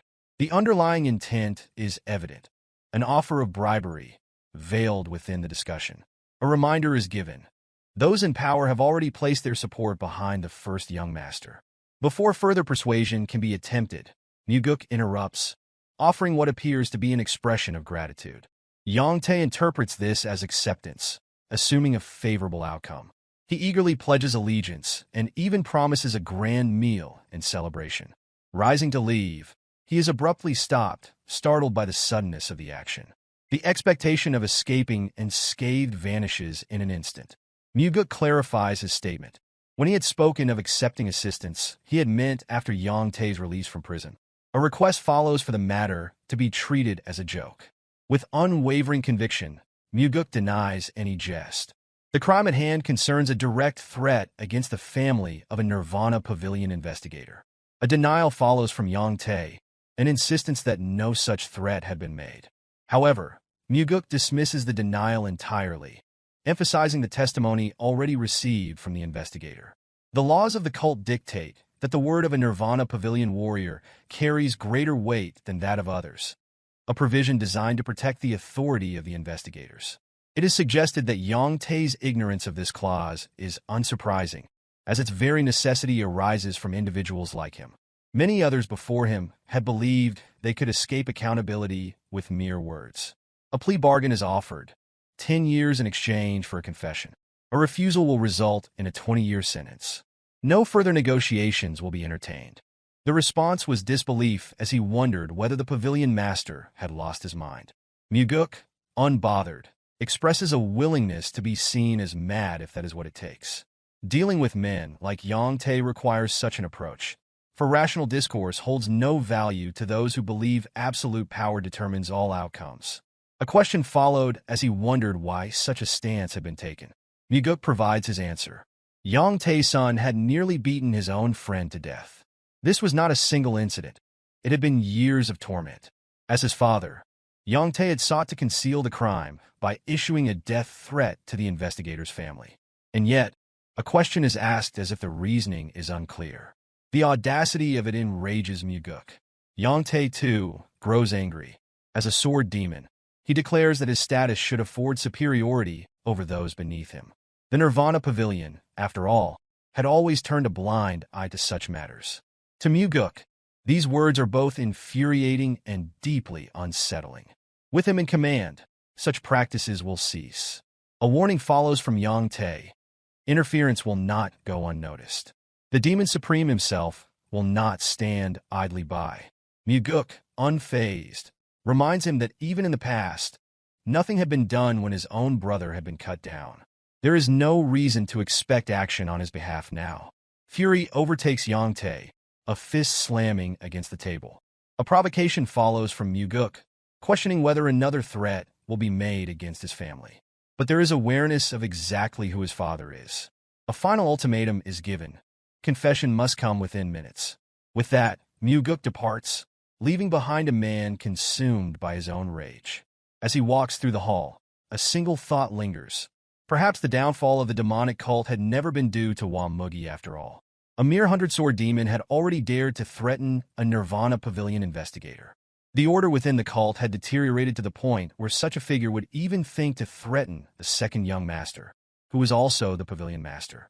Upon returning to his residence, Mugeuk found the Blood Heaven's sword demon, Guqianpa, already waiting in the yard. His sword was embedded in the ground, supporting his weight as he leaned against it, a bottle of liquor in hand.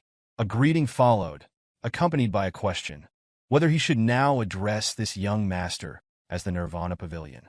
Mugeuk approached as the cursed old man offered a drink. Seated now, Mugeuk was reminded of the frequent warnings that nothing good would come from their repeated meetings. Yet, as he pointed out, it was this very old man who kept seeking him out. A thought crossed Qiampa's mind. Recently, there had been a moment when something new was felt toward Mugeuk. When the wish was made to the cult leader after victory in the fight, there had been an unspoken acknowledgement. Yes, that was it. If one possessed true intelligence, such a wish would be the only logical choice. Mugeuk agreed with the assessment, for what had been gained then was of immeasurable importance. However, Qiampa believed that moment had marked the beginning of something else, the moment when Mugeuk had begun making his blade cry. A correction followed. The blade was not crying, it was lamenting. Poison had been used by one disciple against him in combat, while another had arrived only to shame a subordinate. A brother had manipulated the demonic army for personal gain. A subordinate had threatened to kill an investigator's family. Of course, the blade would lament, for those surrounding it failed to meet its expectations. Qiampa silently acknowledged the skill behind such words, though he found them incorrect.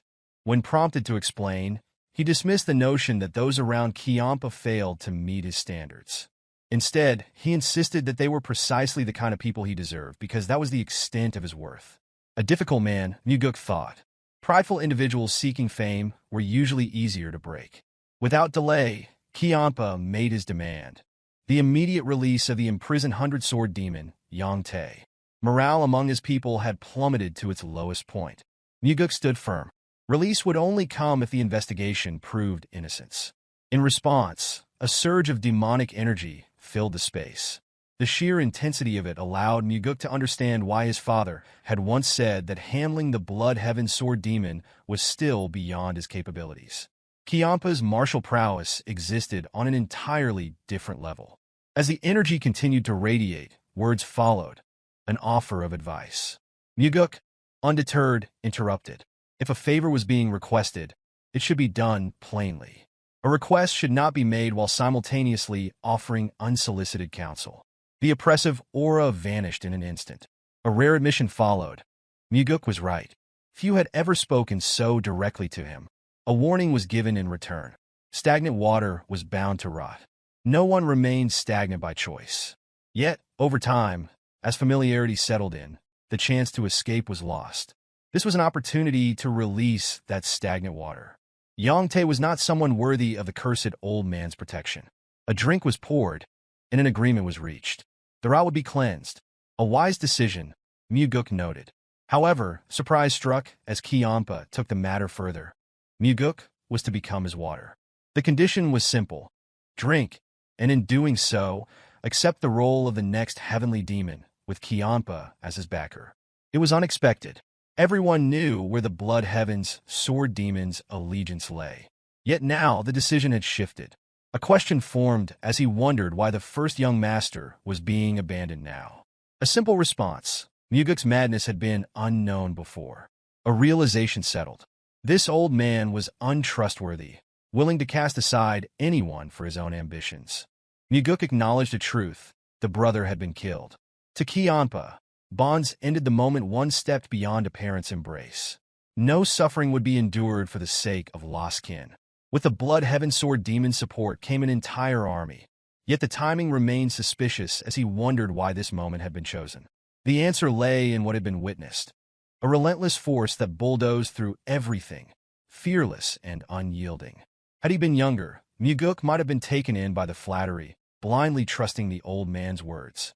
But experience had already taught the dangers of such tricks. The offer was nothing more than a carefully disguised ploy. The glass was set down. Gratitude was expressed for the high regard, but duty called.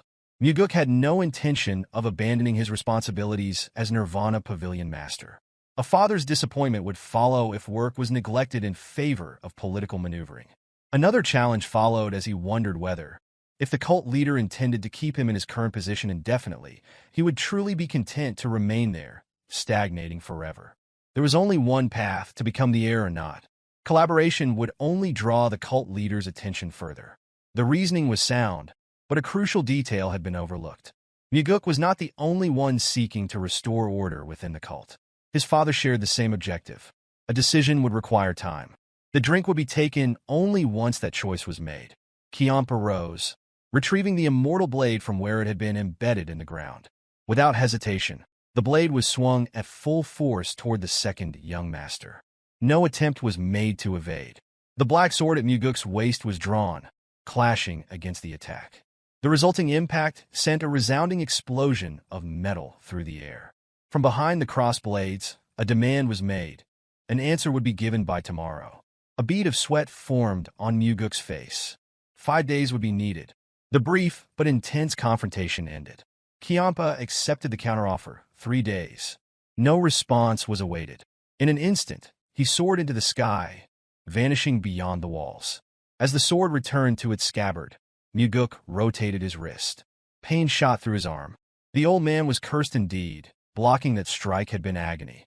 The following day, Mugeuk observed the enforcement warriors undergoing training from a hill overlooking the grounds. Jang Ho's methods were ruthless, a regimen that involved the tearing of flesh and the breaking of bones. Yet, the warriors endured, gritting their teeth as they pressed forward. This, Jang Ho declared, was the true nature of demonic army training. A resounding cry followed. Loyalty could not be placed in a wife, a child, or a friend, for all could betray. Only the sweat shed in training would remain steadfast. Daryong chuckled at the remark, well aware that Jang Ho had never once mentioned having a wife or child. Mugeuk acknowledged the humor, but the conversation quickly shifted as Daryong inquired about the unprecedented apology statement issued by the Southern Blade House. A knowing smile formed on Mugeuk's face as he suggested that if curiosity persisted, Daryong should ask them directly. Panic flashed across Daryong's expression as he protested against the idea, fearing that such an action would result in broken legs. Mugeuk dismissed the concern, stating that even if Daryong were to dance in the Southern Blade House's training grounds, he would walk away unscathed. The reason was simple. The cursed old man had chosen to support him and had begun severing the stagnant influences they had previously discussed. Without further delay, Mugeuk issued an order. Yang Tae and his son were to be imprisoned in a location where outside contact would be nearly impossible. Full accountability for their actions would be enforced. A thought lingered. Had interference not occurred, they would have continued living as they pleased while victims such as Guak, Su suffered in silence. And if there was one, then surely there had been others before, and there would have been many more to follow. This could not be allowed. Those who sought to wreak havoc would be stopped. The following day, a new branch of the Nirvana Pavilion officially opened within the demonic village. Chunbei, a bar owner, observed as necessary furnishings were placed inside, and a signboard was mounted. A question formed as he wondered why a branch had been established in such a location. Mugeuk offered a simple explanation. Should any cult warrior abuse their authority, reports were to be made there. Another question followed as he wondered what the people had done in the past when such abuses had occurred. The inquiry seemed absurd. The expressions of those gathered revealed an unspoken truth. They had endured in silence. Even those who knew such matters should be reported had been unable to do so. The process required multiple identity verifications, making it near impossible to complete. A firm declaration followed. Any issue involving the cult's warriors could now be reported directly to the Nirvana Pavilion branch. Furthermore, any attempt to retaliate against those who submitted reports would result in execution. The bar owner was taken aback, startled by the realization that the second young master had truly established this branch for the people's sake. A bow of gratitude followed, along with a promise to ensure that the message spread. A pleased smile formed on Mugeuk's face. This was the beginning. With the Nirvana Pavilion at the center, protection would extend to the villagers, low-ranking warriors, and all those who suffered injustice simply for lacking power. Through this, a fundamental principle would be taught. Every life held equal worth. And with this principle, Mugeuk intended to move forward. That night, upon stepping into the yard, Mugeuk found the old man waiting. The promised decision was due. Seated now, Mugeuk listened as Kiampa questioned whether the drink would finally be accepted. Though his expression remained unreadable, the old man's heart brimmed with satisfaction as he poured the liquor. An expectation followed. Mugeuk was to drink. The glass remained untouched. The tension thickened as their gazes met. Silence stretched until Mugeuk broke it with a single statement, a request for snacks. An inquiry followed as he wondered what kind of snack was desired. Within the strained atmosphere, an answer came: the demonic army. A request was made, respectfully yet boldly, for the Blood Heaven Sword Demon to feed the demonic army into his grasp. The demand was met with incredulity. As if dealing with a spoiled child, Kiampa stated that such things did not work that way. Mugeuk remained undeterred, reasoning that having snacks with a drink was perfectly normal. A sigh of exasperation followed, a finger pressed against a throbbing temple. 3 days had been spent awaiting this decision. Frustration reached its peak, and finally, anger erupted. The audacity of the request was declared absurd. The Annihilation Blade was torn from the ground, a proclamation made, to simply sever Mugeuk's head and present it to the Heavenly Demon Pavilion instead. In a fit of rage, the blade swung, sending a sharp arc of energy hurtling forward. There was no true intent to kill, but the attack was fueled by impulse and irritation. With a swift reaction, Mugeuk raised his sword in defense. The clash of metal sent a resounding shockwave through the air. Observing the reaction, Kiampa noted the skillful use of inner energy. Considerable demonic energy had been imbued into the strike, yet Mugeuk had blocked it with apparent ease. Without hesitation, the Blood Heaven Sword Demon struck again, this time faster and with greater force. A realization emerged. It would not be so simple to take this young master's head. A second collision followed as Mugeuk met the vertical strike of the Annihilation Blade with his pitch-black sword. The impact sent another deafening explosion through the air. A masterful sword technique had been executed in defense against a powerful assault. The impact sent a shockwave rippling through the air, obliterating the surroundings. The Blood Heaven Sword Demon, appearing exhilarated, pressed forward, his excitement growing at the prospect of ending Mugeuk's life. As their blades clashed, an overwhelming surge of energy erupted, flinging Mugeuk backward while the old swordsman stood his ground. Recovering quickly, Mugeuk steadied himself, but the Blood Heaven Sword Demon had already taken notice. His opponent's sword was shaking. A smirk formed on the old man's face as he acknowledged the thrill of the battle. His energy flared as he assumed another stance, preparing for the next strike. Frustration flickered in Mugeuk's eyes. Clenching his teeth, he considered using the 4 strides of the Wind God technique against his formidable opponent. Curiosity gnawed at him as he wondered whether Kiampa had the ability to counter the death step. However, the technique remained beyond his full mastery. The realization settled in. Engaging in such a high-risk confrontation without sufficient inner energy would be reckless. With a defiant shout, he demanded that Kiampa hand over control of the demonic army. The Blood Heaven Sword Demon, unfazed, inquired about Mugeuk's choice for demonic commander. There was no expectation that Mugeuk would assume the role himself, given his position as the Nirvana Pavilion Master. In response, Mugeuk declared his choice. Jang Ho, the 3rd Corps Captain. A pointed reminder followed. The Blood Heaven Sword Demon cautioned him. emphasizing that Jang Ho belonged to his faction, and warned of the dangers of overstepping. Mugeuk, unfazed, countered with a sharp remark. It was not greed, but an intentional pursuit of chaos that drove his actions.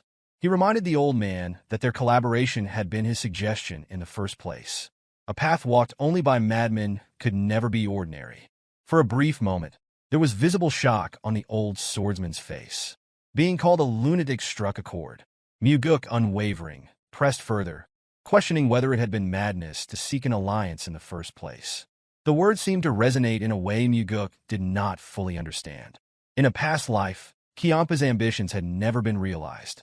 He had died before unveiling his true goal to the world. Strangely, among the 8 demon supremes, he was the first to perish. How such a ruthless and calculating individual had met an early demise remained an enigma. The Blood Heaven Sword Demon's gaze darkened. Fury smoldered beneath the surface as he accused Mugeuk of letting greed ruin their negotiation. Frustration boiled over. His foot came down, shattering a cup in a sharp display of anger. Without another word, he leapt from Mugeuk's residence. Watching him disappear into the night, Mugeuk's lips curled into a knowing smile.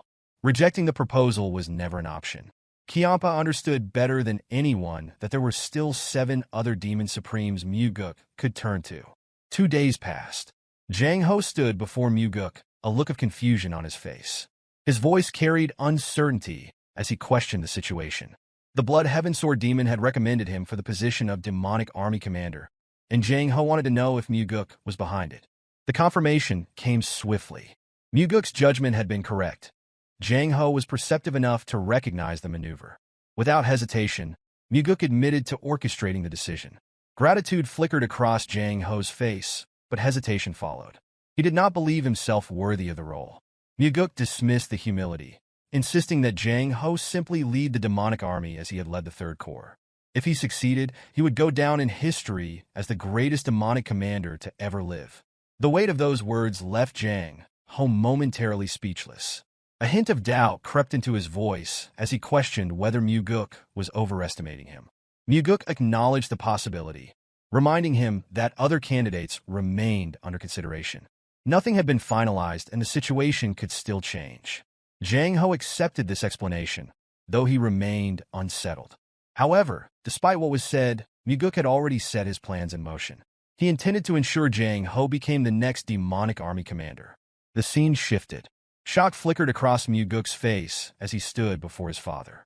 The heavenly demon's appearance was unusual. His long hair fell loosely, and his robe was adorned with floral patterns. It was an unfamiliar sight, one that left Mugeuk uncertain of how to react. After a moment, he inquired whether this was a new garment. The response was unexpected. The heavenly demon explained that it was merely his sleepwear. For a brief moment, Mugeuk was at a loss for words. His father, unfazed, asked why he had come at such a late hour. Surprise flickered in Mugeuk's expression as he corrected him. The time was still early evening. A smirk threatened to break through as he pointed out that his father's early bedtime was supposed to be a closely guarded secret. Mugeuk stated that if the Murim Alliance discovered the exact time the heavenly demon went to sleep, they could use it as a vulnerability against him. Despite this, the cult leader remained focused, urging his son to explain the purpose of his visit. Without hesitation, Mugeuk revealed his intentions. He planned to use the Blood Heaven Sword Demon as one of his swords. The heavenly demon regarded him with scrutiny, reminding him that not long ago, he had declared his desire to kill Kiampa. In response, Mugeuk admitted that eliminating the old man would be a waste. It was evident that his father had already deduced his involvement with Kiampa, likely realizing it when the Blood Heaven Sword Demon recommended Jang Ho. A knowing look crossed the heavenly demon's face as he warned Mugeuk that Kiampa was not someone who could be easily tamed. Making him into a weapon would be far from simple. Mugeuk, unfazed, clarified that taming was never his goal. Instead, he intended to use Kiampa until he was completely broken. The old man had not yet proven valuable enough to be considered a permanent part of his collection.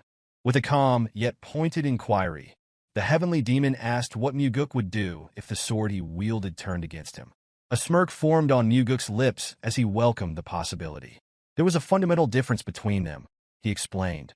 If Kiampa were to break, nothing would come of it. He was already old. However, for Mugeuk, every slash he delivered only made him stronger. The heavenly demon dismissed such words as meaningless and pressed for the real reason behind this conversation. Mugeuk replied that, as someone receiving a salary from his father, it was only natural to report his actions. The cult leader, unimpressed, saw through the deception immediately. With a sharp gaze, he asked whether Mugeuk had truly come to request his approval for the Blood Heaven Sword Demon's recommendation. Surprisingly, Mugeuk insisted that he did not want the request to be accepted. No matter what happened, he urged his father to reject it. This response caught the heavenly demon off guard. There was a pause before he sought confirmation, wondering if Mugeuk had truly wanted the recommendation to be denied. Without hesitation, Mugeuk explained his reasoning. This was an opportunity to put the Blood Heaven Sword Demon in his place. The old man had acted too arrogantly, and others might even come to believe he was superior to the cult leader himself. Allowing this misconception to spread was unacceptable. The heavenly demon regarded his son with curiosity, attempting to discern what kind of game he was playing. Rejecting Kiampa's request meant losing a valuable chance to secure the demonic army. It seemed unthinkable that Mugeuk would pass on such an advantage merely to prove a point. Certain that his son was withholding the truth, he demanded to know his real intentions. Mugeuk, unsurprised by his father's perceptiveness, responded with an amused expression. There was, in fact, something to be gained from the Blood Heaven Sword Demon, and for that to happen, the old man had to face a setback. The heavenly demon then posed a direct question, questioning whether this goal had truly been more important than acquiring the demonic army. Mugeuk, still smiling, confirmed that it was. He had no doubts that he would obtain the demonic army regardless. Everything he desired would eventually fall into his hands. The heavenly demon found his son's confidence impenetrable. With a dismissive turn, he advised him not to be ridiculous. To Mugeuk, however, nothing in that moment seemed more absurd than his father's floral-patterned pajamas. The scene shifted to a conversation between the Blood Heaven Sword Demon and the heavenly demon. Kiampa acknowledged Mugeuk's recent rise within the cult, his voice carrying an air of calculated observation. The heavenly demon, unaffected by the remark, reminded him that it was only due to his own permission that Mugeuk had been able to distinguish himself in the first place. In a rare show of deference, Kiampa bowed his head and offered gratitude. He admitted that it was only recently that he had come to understand Mugeuk's true potential. However, the cult leader remained unconvinced. In his view, Mugeuk was still immature. Kiampa found this assessment peculiar. With a measured tone, he expressed his desire to guide Mugeuk to even greater heights.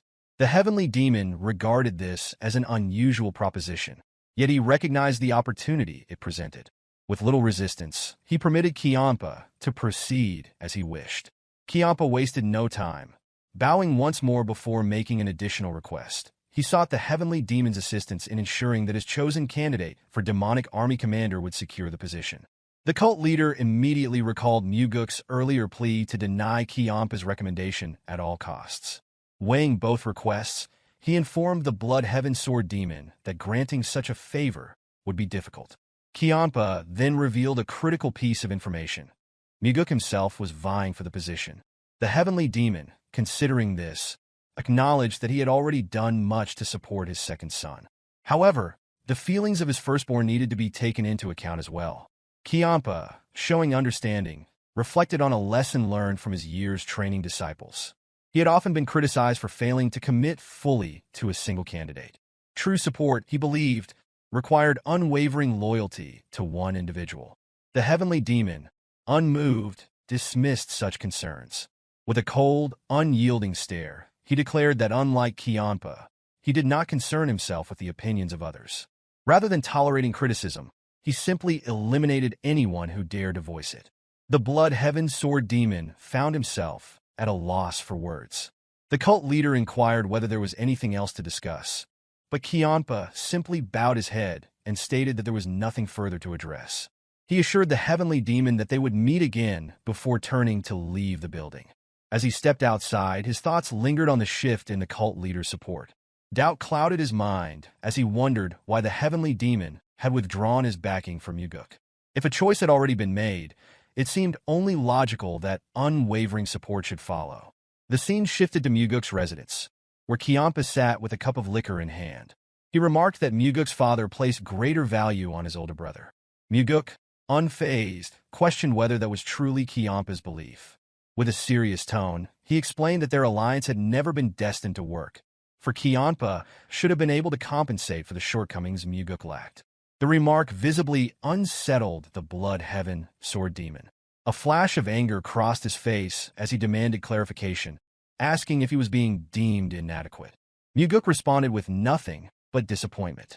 Placing his cup down, Kiampa asserted that Jang Ho had never been a viable candidate for the position of demonic army commander. Mugeuk, however, challenged his resolve, questioning whether he had already abandoned the notion. With a measured motion, the older man poured himself another drink and cautioned against pursuing something unattainable. Mugeuk dismissed the advice, pointing out that Kiampa spoke with authority despite having failed to accomplish even a single task for him. The pouring of the liquor ceased as Kiampa's grip tightened around the bottle. His expression darkened as he demanded that Mugeuk repeat himself. Without hesitation, Mugeuk reminded him of the promise made to support him and act as his backer. The blood heaven sword demon countered, insisting that it was Mugeuk who had persistently urged him, like a stubborn child, to accomplish something impossible. In response, Mugeuk argued that if the task was unattainable, the proposal should have been rejected from the start.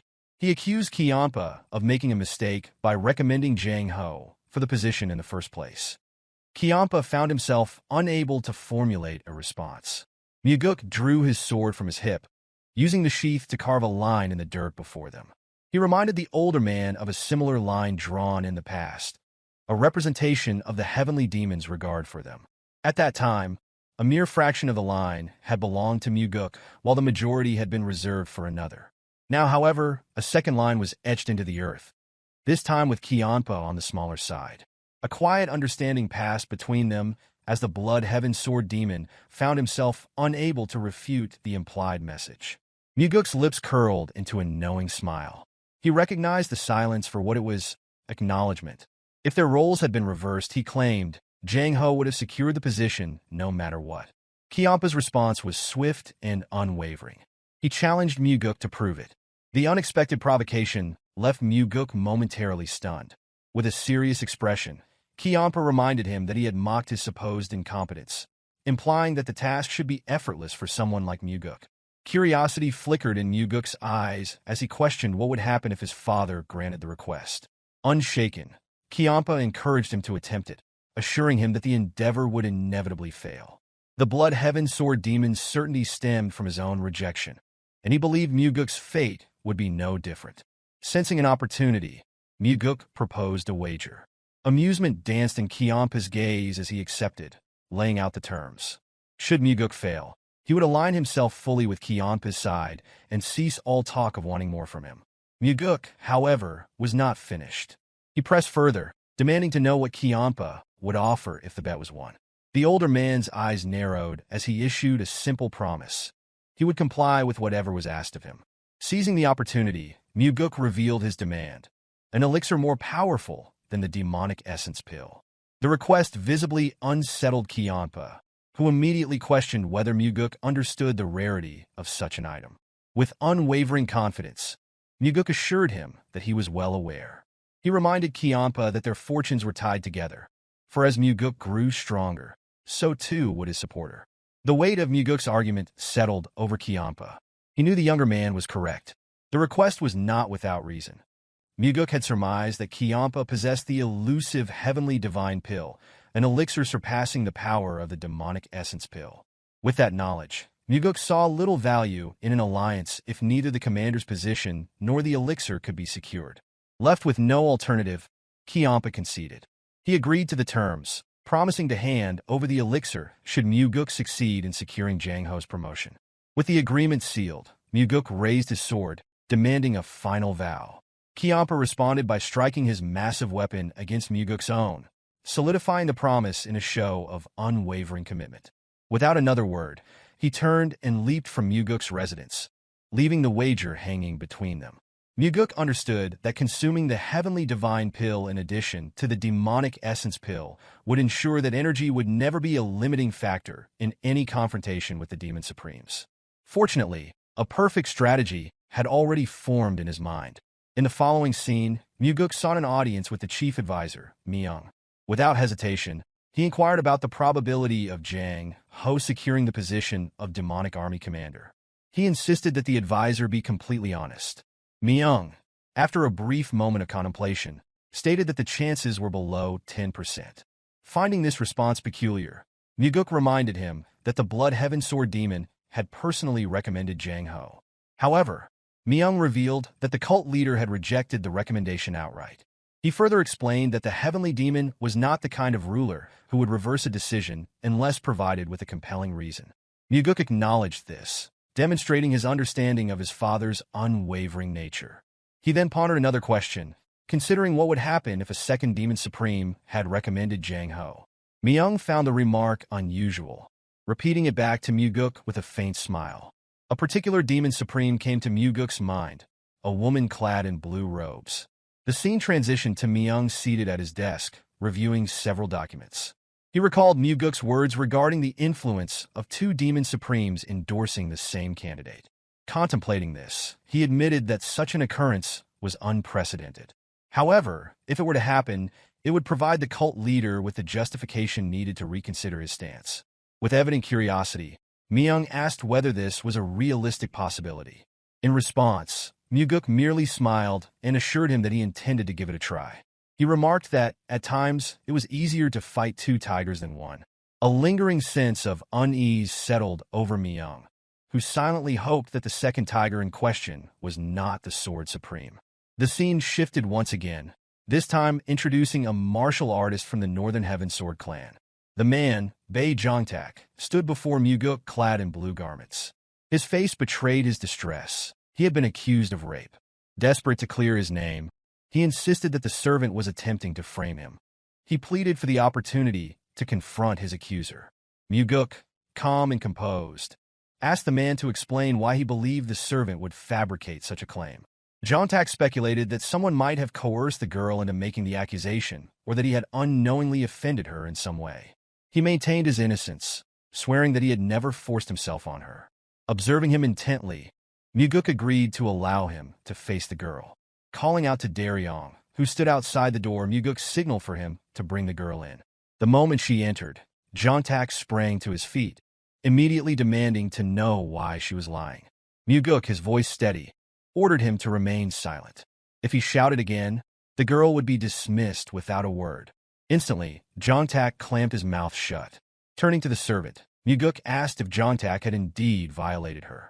With a slight nod, she confirmed the accusation. The accused, his voice rising in desperation, called her a liar and insisted that her trembling was due to fear of exposure. However, Mugeuk countered that she was simply afraid. Jongtak, disbelief evident in his expression, questioned whether Mugeuk truly believed the girl's words. Without another word, Mugeuk gestured to Daryong, who immediately understood the command. Moments later, two additional young women were ushered into the room. Upon seeing them, a wave of sheer terror washed over Jongtak's face. Mugeuk calmly reminded him that these women had once served under him. With a trembling voice, Jongtak acknowledged them, noting how much they had grown. However, the fiery glares they directed at him left no room for doubt. Dropping all pretenses, Mugeuk declared that there was no point in feigning ignorance any longer. The two women had already testified against him. They had suffered the same abuse, endured the same threats, and had been discarded in the same cruel manner. Jongtak had treated his servants as disposable, exploiting them for years before replacing them with younger victims. Realization dawned upon the accused. His crimes had been laid bare. In a final attempt to save himself, he muttered that he had merely made a mistake after drinking too much. He begged Mugeuk for mercy, claiming that no one had ever been imprisoned for touching their own servants. Mugeuk acknowledged that this was indeed the case. Thorough research had confirmed as much. Jongtak, sensing an opportunity, swore never to repeat his actions. If necessary, he would even put it in writing. However, Mugeuk reassured him that there was no need for concern. He would not be sent to prison. Jongtak's face lit up with gratitude. Smiling, he promised to repay the favor. Yet before another word could escape his lips, Mugeuk's sword flashed through the air, severing his head in a single, merciless stroke. Coldly, Mugeuk informed the lifeless corpse that he was going somewhere else instead. The room fell in a stunned silence. No one had anticipated such an abrupt and decisive action. Turning to the girls, Mugeuk met their uncertain gazes. With quiet resolve, he assured them that the one who had tormented them was dead. Their families would no longer be in danger. They were free to live without fear. He acknowledged that the pain of their experiences would likely linger for the rest of their lives. However, if those memories could not be erased, then they should at least remember what had happened on this day. He hoped that witnessing Jongtak's downfall would provide them with some measure of solace. Mugeuk instructed the girls to remember the final expression on the bastard's face. Unfortunately, this was all he could do for them. His words left them momentarily stunned before the eldest among them stepped forward, expressing her gratitude for the justice he had granted them. The moment she spoke, emotions overwhelmed her, and she, along with the others, broke down in tears. Their sorrow and relief intermingled, creating a bittersweet moment. Between sobs, they thanked Mugeuk once more. Both Mugeuk and Daryong remained silent, merely watching as the girls cried. After a pause, Mugeuk gently told them not to express gratitude toward him. The only reason the bastard had been punished was because they had displayed the courage to testify against him. Without their bravery, justice would not have been served. He urged them to continue living with the same strength they had shown today. With deep respect, the girls bowed their heads and promised they would. Once their conversation ended, Daryong led them out of the building. Left alone, Mugeuk turned toward the window, gazing at the world beyond. A somber realization settled over him. The cult had failed these girls. Under the rule that only the strong survived, there had been no protection for them. If the cult continued down this path, fate would one day allow his father to be cut down by the very orthodox martial arts he despised. That future seemed inevitable. Quietly, Mugeuk acknowledged to himself that his father needed to be removed. His thoughts were interrupted by the sound of footsteps. Leon stepped into his office, her gaze falling upon the lifeless body on the floor. Without hesitation, she informed him that the deceased man had once served the Northern Heaven Swordsman. She warned that the Flower Sword Supreme would not let this matter slide easily. Fixing her master with a piercing stare, she asked if he was not afraid. Mugeuk responded without hesitation. He admitted that he was indeed afraid, but his fear was not of reprisal. With a serious expression, he confessed that his true concern was dying before he had finished dealing with all the filth that plagued their world. Leon regarded him carefully before offering a different perspective. She noted that, over time, their cult had begun to change for the better. If things continued this way, soon they might even have more honorable individuals among them than the Murim alliance itself. Mugeuk smiled at her words, but his response was firm. Avoiding the crime of raping a servant was not an act of goodness. It was the bare minimum expected of any decent person. No one should be permitted to commit such atrocities. What she perceived as progress was nothing more than their cult finally doing what should have been natural all along. As he finished speaking, Mugeuk called out to Daryong. Without delay, he instructed him to notify the Sword Supreme immediately. A problem had arisen during the course of an investigation, and he intended to explain the matter personally. The scene shifted to the Northern Heaven Sword clan. A man dressed in blue led Mugeuk and Daryong through a vast bamboo forest. The surroundings were serene, the thick canopy of bamboo casting elongated shadows across the narrow path. Deep within the forest stood a refined yet imposing building. Upon their arrival, an announcement rang out. The Nirvana Pavilion Master had arrived. Stepping out of the building to receive them was a woman of striking beauty. Her composed demeanor radiated both grace and authority. This was the Flower Sword Supreme, so Yeonrang. Yeonrang gestured for the two to enter. As Mugeuk's thoughts drifted, observations about the Flower Sword Supreme surfaced. Despite appearing to be in her 20s, reality dictated otherwise. Her true age doubled that assumption. This peculiarity birthed a saying within the sect. The world may change, but the Sword Master does not. Strangely, she even seemed to grow younger with each passing year. Once inside, Mugeuk pressed his hands together in a formal greeting, acknowledging the time that had passed since their last meeting. The remark prompted Yeonrang's response, noting how the title of senior still felt unfamiliar. A preference was expressed, being addressed as mentor instead. Mugeuk, however, dismissed that suggestion, explaining that their difference in status made such familiarity inappropriate. In response, Yeonrang questioned whether respect should be dictated by age alone. True reverence, she argued, belonged to those who earned it, regardless of youth or seniority. With the point made, Mugeuk relented, agreeing to address her as mentor. In return, a request was put forth. He wished to be called Young Master. Attention then shifted to another matter. Mugeuk subtly turned his head, revealing the reason for Daryong's presence. The special investigator had been brought in to explain the details of a case. A brief introduction followed as Daryong identified himself. Yeonrang, however, swiftly interrupted, raising a hand to halt further explanation. In her view, the Nirvana Pavilion's verdict rendered any discussion unnecessary. If guilt had been determined, then guilt existed. Furthermore, any individual who dared to assault a young servant deserved no leniency. The Northern Heavensword clan would not contest the ruling or its investigative process. With that, Mugeuk signaled to Daryong, prompting his departure. Leaving his leader alone with the Flower Sword Supreme, Daryong exited without delay. The conversation took on a lighter tone as Yeonrang acknowledged recent shifts within the sect, attributing them to Mugeuk's efforts. A soft smile accompanied the words, expressing appreciation for the changes he had brought. Mugeuk, however, redirected the praise, crediting her unwavering presence as the true foundation of stability. Yeonrang, seemingly amused, dismissed the compliment, jesting about unnecessary flattery directed at an aging face. Mugeuk countered immediately, insisting that she still appeared as youthful as ever. In response, Yeonrang scoffed at the notion, finding it absurd. Her gaze lowered to the back of her hand, as if searching for the passage of time etched upon her skin. A quiet remark followed. Perhaps it was time to step back and immerse fully in the essence of martial enlightenment. Mugeuk's mind drifted to the past. Yeonrang, despite her words, had lived a life steeped in battle.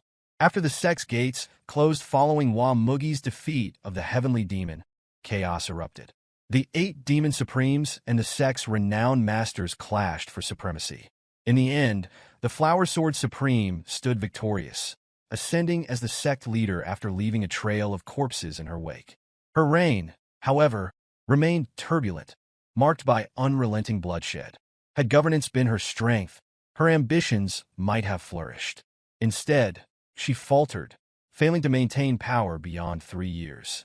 Eventually, her life was claimed by her successor, bringing himself back to the present. Mugeuk admitted the burden weighing on him in light of the recent case. Yeonrang, noting the concern, prompted further elaboration. Tensions with the Southern Heavenblade clan had escalated, Mugeuk explained. This revelation was deliberate, a calculated mention of the Heavenblade Demons faction, aimed at gauging her reaction. Among the 8 Demon Supremes, Blood Heaven Sword Demon and the Flower Sword Supreme shared a particularly strained relationship. Consequently, the forces they commanded, the Sword Demon and the 100 Sword Demon, remained at constant odds. Mugeuk continued, revealing the pressure exerted by Blood Heaven Sword Demon, followed by the growing conflict with the Southern Heavenblade clan. Yeonrang, however, dismissed any comparison between herself and the Elder, making a clear distinction. Mugeuk immediately agreed, reaffirming her uniqueness without hesitation. The shift in conversation led to an inquiry. Yeonrang referenced a matter concerning Jang Ho, a recommendation made by Blood Heaven Sword Demon for the position of Demonic Army Commander. Seeking clarification, she pressed for details. Mugeuk confirmed that Jang Ho possessed both capability and loyalty. More importantly, Jang Ho served under his own command. The answer piqued Yeonrang's curiosity further, prompting her to question how the Elder had been convinced to act against expectations. A brief explanation followed. The Elder's pride had been leveraged. Mugeuk had reasoned that a Demon Supreme should prioritize the sect's welfare over personal affiliations or political maneuvering. Yeonrang, unconvinced, pointed out that such an argument alone would not sway someone like Blood Heaven Sword Demon. Mugeuk speculated that the Elder's motivation stemmed from a personal desire not to be outmaneuvered. Yeonrang listened closely, offering no immediate response. Further elaboration continued. Even with the Elder's endorsement, an obstacle remained. A second Demon Supreme support was necessary, yet none had stepped forward to provide it. Yeonrang, seemingly deep in thought, considered the reason behind his belief that no one else had volunteered. Mugeuk hesitated, responding with uncertainty. Yeonrang clarified her meaning. Uncertainty remained over whether he genuinely believed that the Blood Heaven Sword Demon was the only supreme who cared for the sect. Mugeuk attempted a response, but faltered. Before he could justify his stance, Yeonrang voiced the true purpose of his visit. By challenging her pride, it became evident that his intent had likely been to secure her recommendation alongside that of the Blood Heaven Sword Demon. A quiet acknowledgement escaped Mugeuk. His thoughts deepened. Now was the time for honesty. When schemes and truths intertwined so seamlessly that the foundation of a plan became indiscernible, that was when a strategy truly flourished. A moment of silence stretched between them. Mugeuk pondered whether she had discerned his intentions from the start. Yeonrang, however, offered no immediate reply. The weight of the situation settled. Mugeuk considered the doubts she might harbor. The reasoning behind the elder's choice to abandon a brother in order to place trust in him remained uncertain. The thought lingered. Breaking the silence, Yeonrang voiced an understanding. At last, the reasoning behind the sect leader's decision became clear. The appointment of this young master to the Nirvana Pavilion made sense. Mugeuk, caught off guard, reacted with a single word of surprise. Yeonrang turned briefly, striding toward Mugeuk with a swift, elegant step. In an instant, she appeared directly in front of him. The sudden movement caught him off guard, and his eyes widened in surprise as he struggled to grasp her intent. The proximity between them was so close that, for a fleeting moment, it seemed as though she might kiss him. Yet, she halted. A quiet murmur escaped her lips, noting how this young master had a peculiar way of stirring emotions. A gentle smile accompanied the words before she abruptly turned away. Without hesitation, she declared her decision. Jang Ho would receive her recommendation as well. Mugeuk's response came quickly, laced with disbelief. The confirmation prompted Yeonrang to walk away, but not without offering a final remark. The choice, she explained, was not merely for his benefit. Rather, it served as proof that Blood Heaven Sword Demon was not the only demon supreme who prioritized the sect's well-being. As she spoke, she turned her head back momentarily before continuing forward. Mugeuk clasped his hands together in acceptance, acknowledging the favor. His thoughts deepened as he departed from the Northern Heaven Sword. The outcome had been somewhat expected. If he was indeed perceived as a potential successor, and if Blood Heaven Sword Demon had recognized that possibility before anyone else, then Yeonrang's decision made perfect sense. She would never allow the elder to have complete influence over him. Her disdain for that old man ran too deep. She detested him to such an extent that she wouldn't even spare him discarded refuse from the roadside. Her hatred was absolute. A testament to this was the first act she carried out upon becoming sect leader, eliminating Blood Heaven Sword Demon. Meanwhile, within the Heavenly Demon Pavilion, Myung observed the unfolding situation and addressed Chanhwa. The development had been unexpected. The young master had chosen to involve the Sword Elder. Chanhwa, seated in his place, voiced his thoughts aloud. The move had clearly been a calculated one, exploiting the deep-seated discord between Yeonrang and Blood Heaven Sword Demon. Attention then settled on Jang Ho, prompting an underlying uncertainty regarding his suitability for the role of Demon Supreme. Myung responded without hesitation. Jang Ho's martial abilities were exceptional. However, his political influence remained weak. The young master had been shrewd in selecting someone like Jang Ho. Chanhwa contemplated this further. It was unlikely that Jang Ho had been the young master's choice from the beginning. Emotion must have played a role. Despite outward appearances, the boy was more sentimental than he seemed. Myung, the chief advisor, murmured in response, recognizing both the strength and the vulnerability in such a trait. Chanhwa, however, dismissed the sentiment entirely. From his perspective, such emotional inclinations were solely a weakness. With the discussion settled, Myung sought clarity on the next step regarding the Demon Supreme appointment. Chanhwa considered the matter carefully before deciding aloud. If both Yeonrang and Blood Heaven Sword Demon had issued recommendations, rejecting the nomination would be impossible. For the sake of their standing, Jang Ho would be appointed Demonic Army Commander. Only after reaching his decision did he formally announce it, declaring that Jang Ho would ascend as one of the 8 Demon Supremes. His voice carried the weight of command. Myung acknowledged the ruling with a slight bow. clasping his hands together in formal deference before preparing to act upon the order. Mugeuk watched as Jang Ho stood there, clearly struggling to find the right words to express his gratitude. Jang Ho had spoken earlier, unsure of how he could ever repay the favor. Mugeuk's gaze turned toward the yard, and he responded with a matter-of-fact tone, explaining that Jang Ho probably wouldn't be able to repay it. He went on, elaborating on the reasons behind his decision to appoint Jang Ho as the Demon Supreme. The first reason, Mugeuk explained, was that he believed Jang Ho was the most suitable candidate for the position, not for his own sake, nor Jang Ho's, but for the demonic army and the main sect.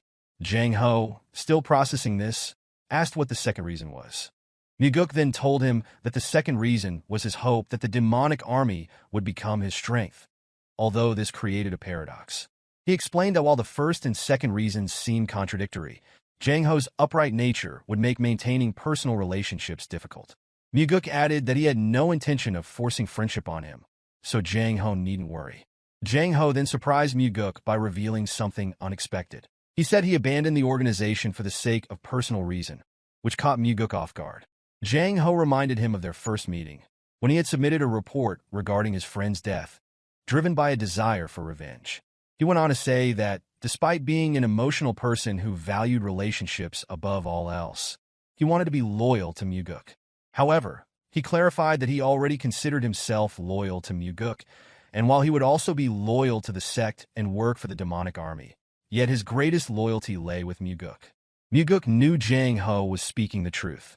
If it hadn't been for his intervention, Jang Ho would have died in that incident. He realized he had gained a far more reliable subordinate than he had initially expected. Mugeuk smiled, acknowledging the bond between them. He looked forward to working with him, and Jang Ho affirmed the feeling, clasping his hands in acknowledgement. Later that evening, just as always, Kianpa waited in Mugeuk's yard, standing tall like a silent guardian statue.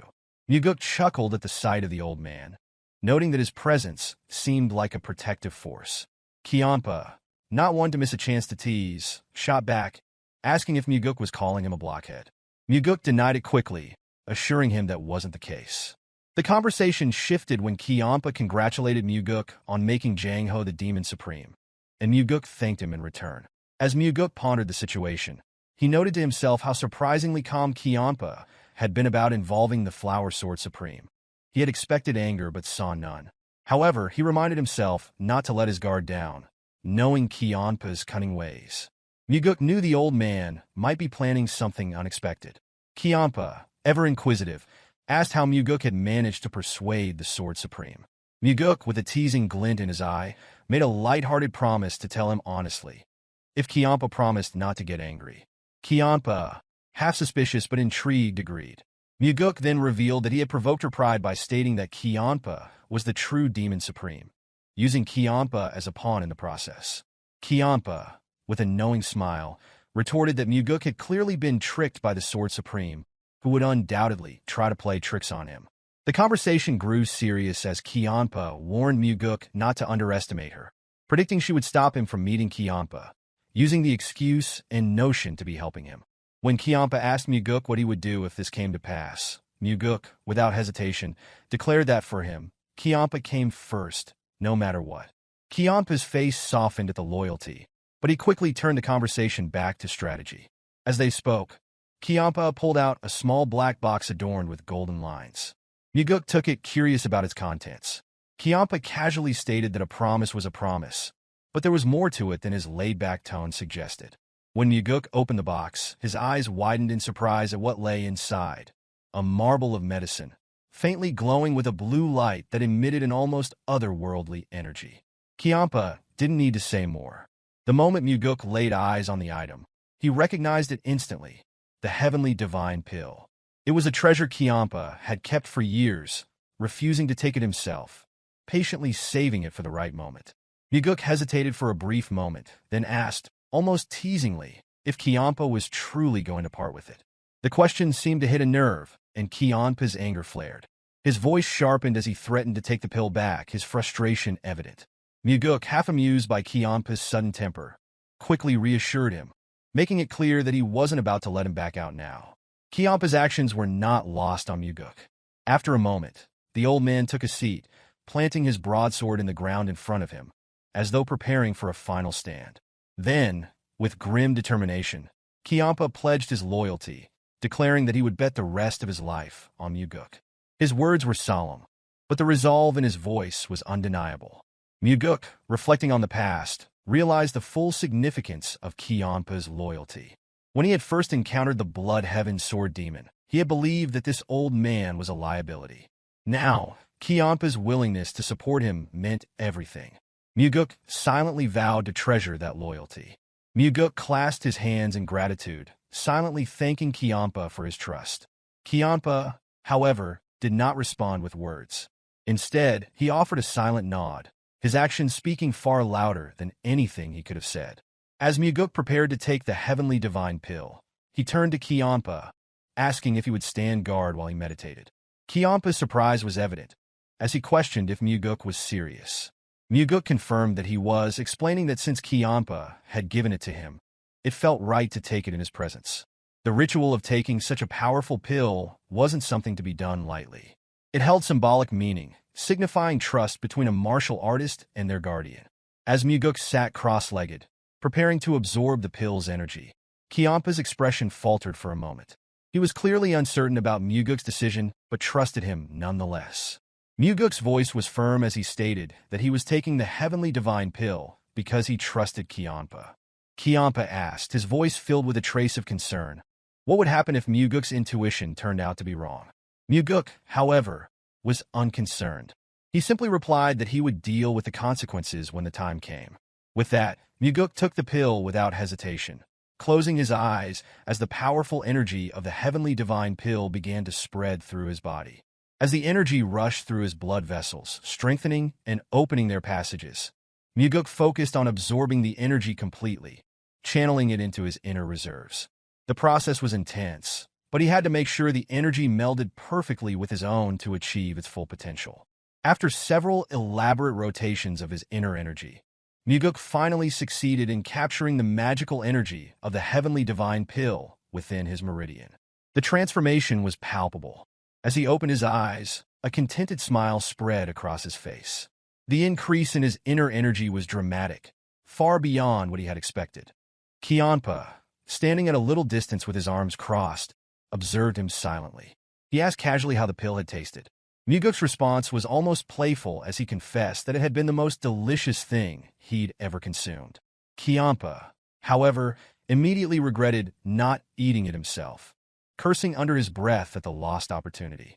Mugeuk chuckled and reassured him that he had likely absorbed the energy far better than Kiampa ever could have. As Mugeuk rose to his feet, a surge of newfound power coursed through him, filling every fiber of his being. The strength he had gained left no room for doubt.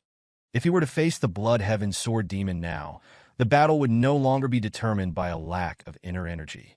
A deep sense of satisfaction settled within him as he acknowledged this truth, certain that no one could claim his defeat would stem from weakness. Kiampa stepped closer, a playful, yet slightly serious question on his lips. He asked who Mugeuk had become, as if he had somehow transformed before his very eyes. Mugeuk responded with an enigmatic declaration, explaining that he was the one who would lead Kiampa in the future, if the old man was still alive by then. Kiampa, visibly taken aback by the change in Mugeuk's aura, stood his ground despite the suffocating energy that pressed down on him. Emotions flickered across his face, but he didn't laugh or dismiss Mugeuk's words, even though he was clearly annoyed. Mugeuk's next question came unexpectedly, catching Kiampa off guard.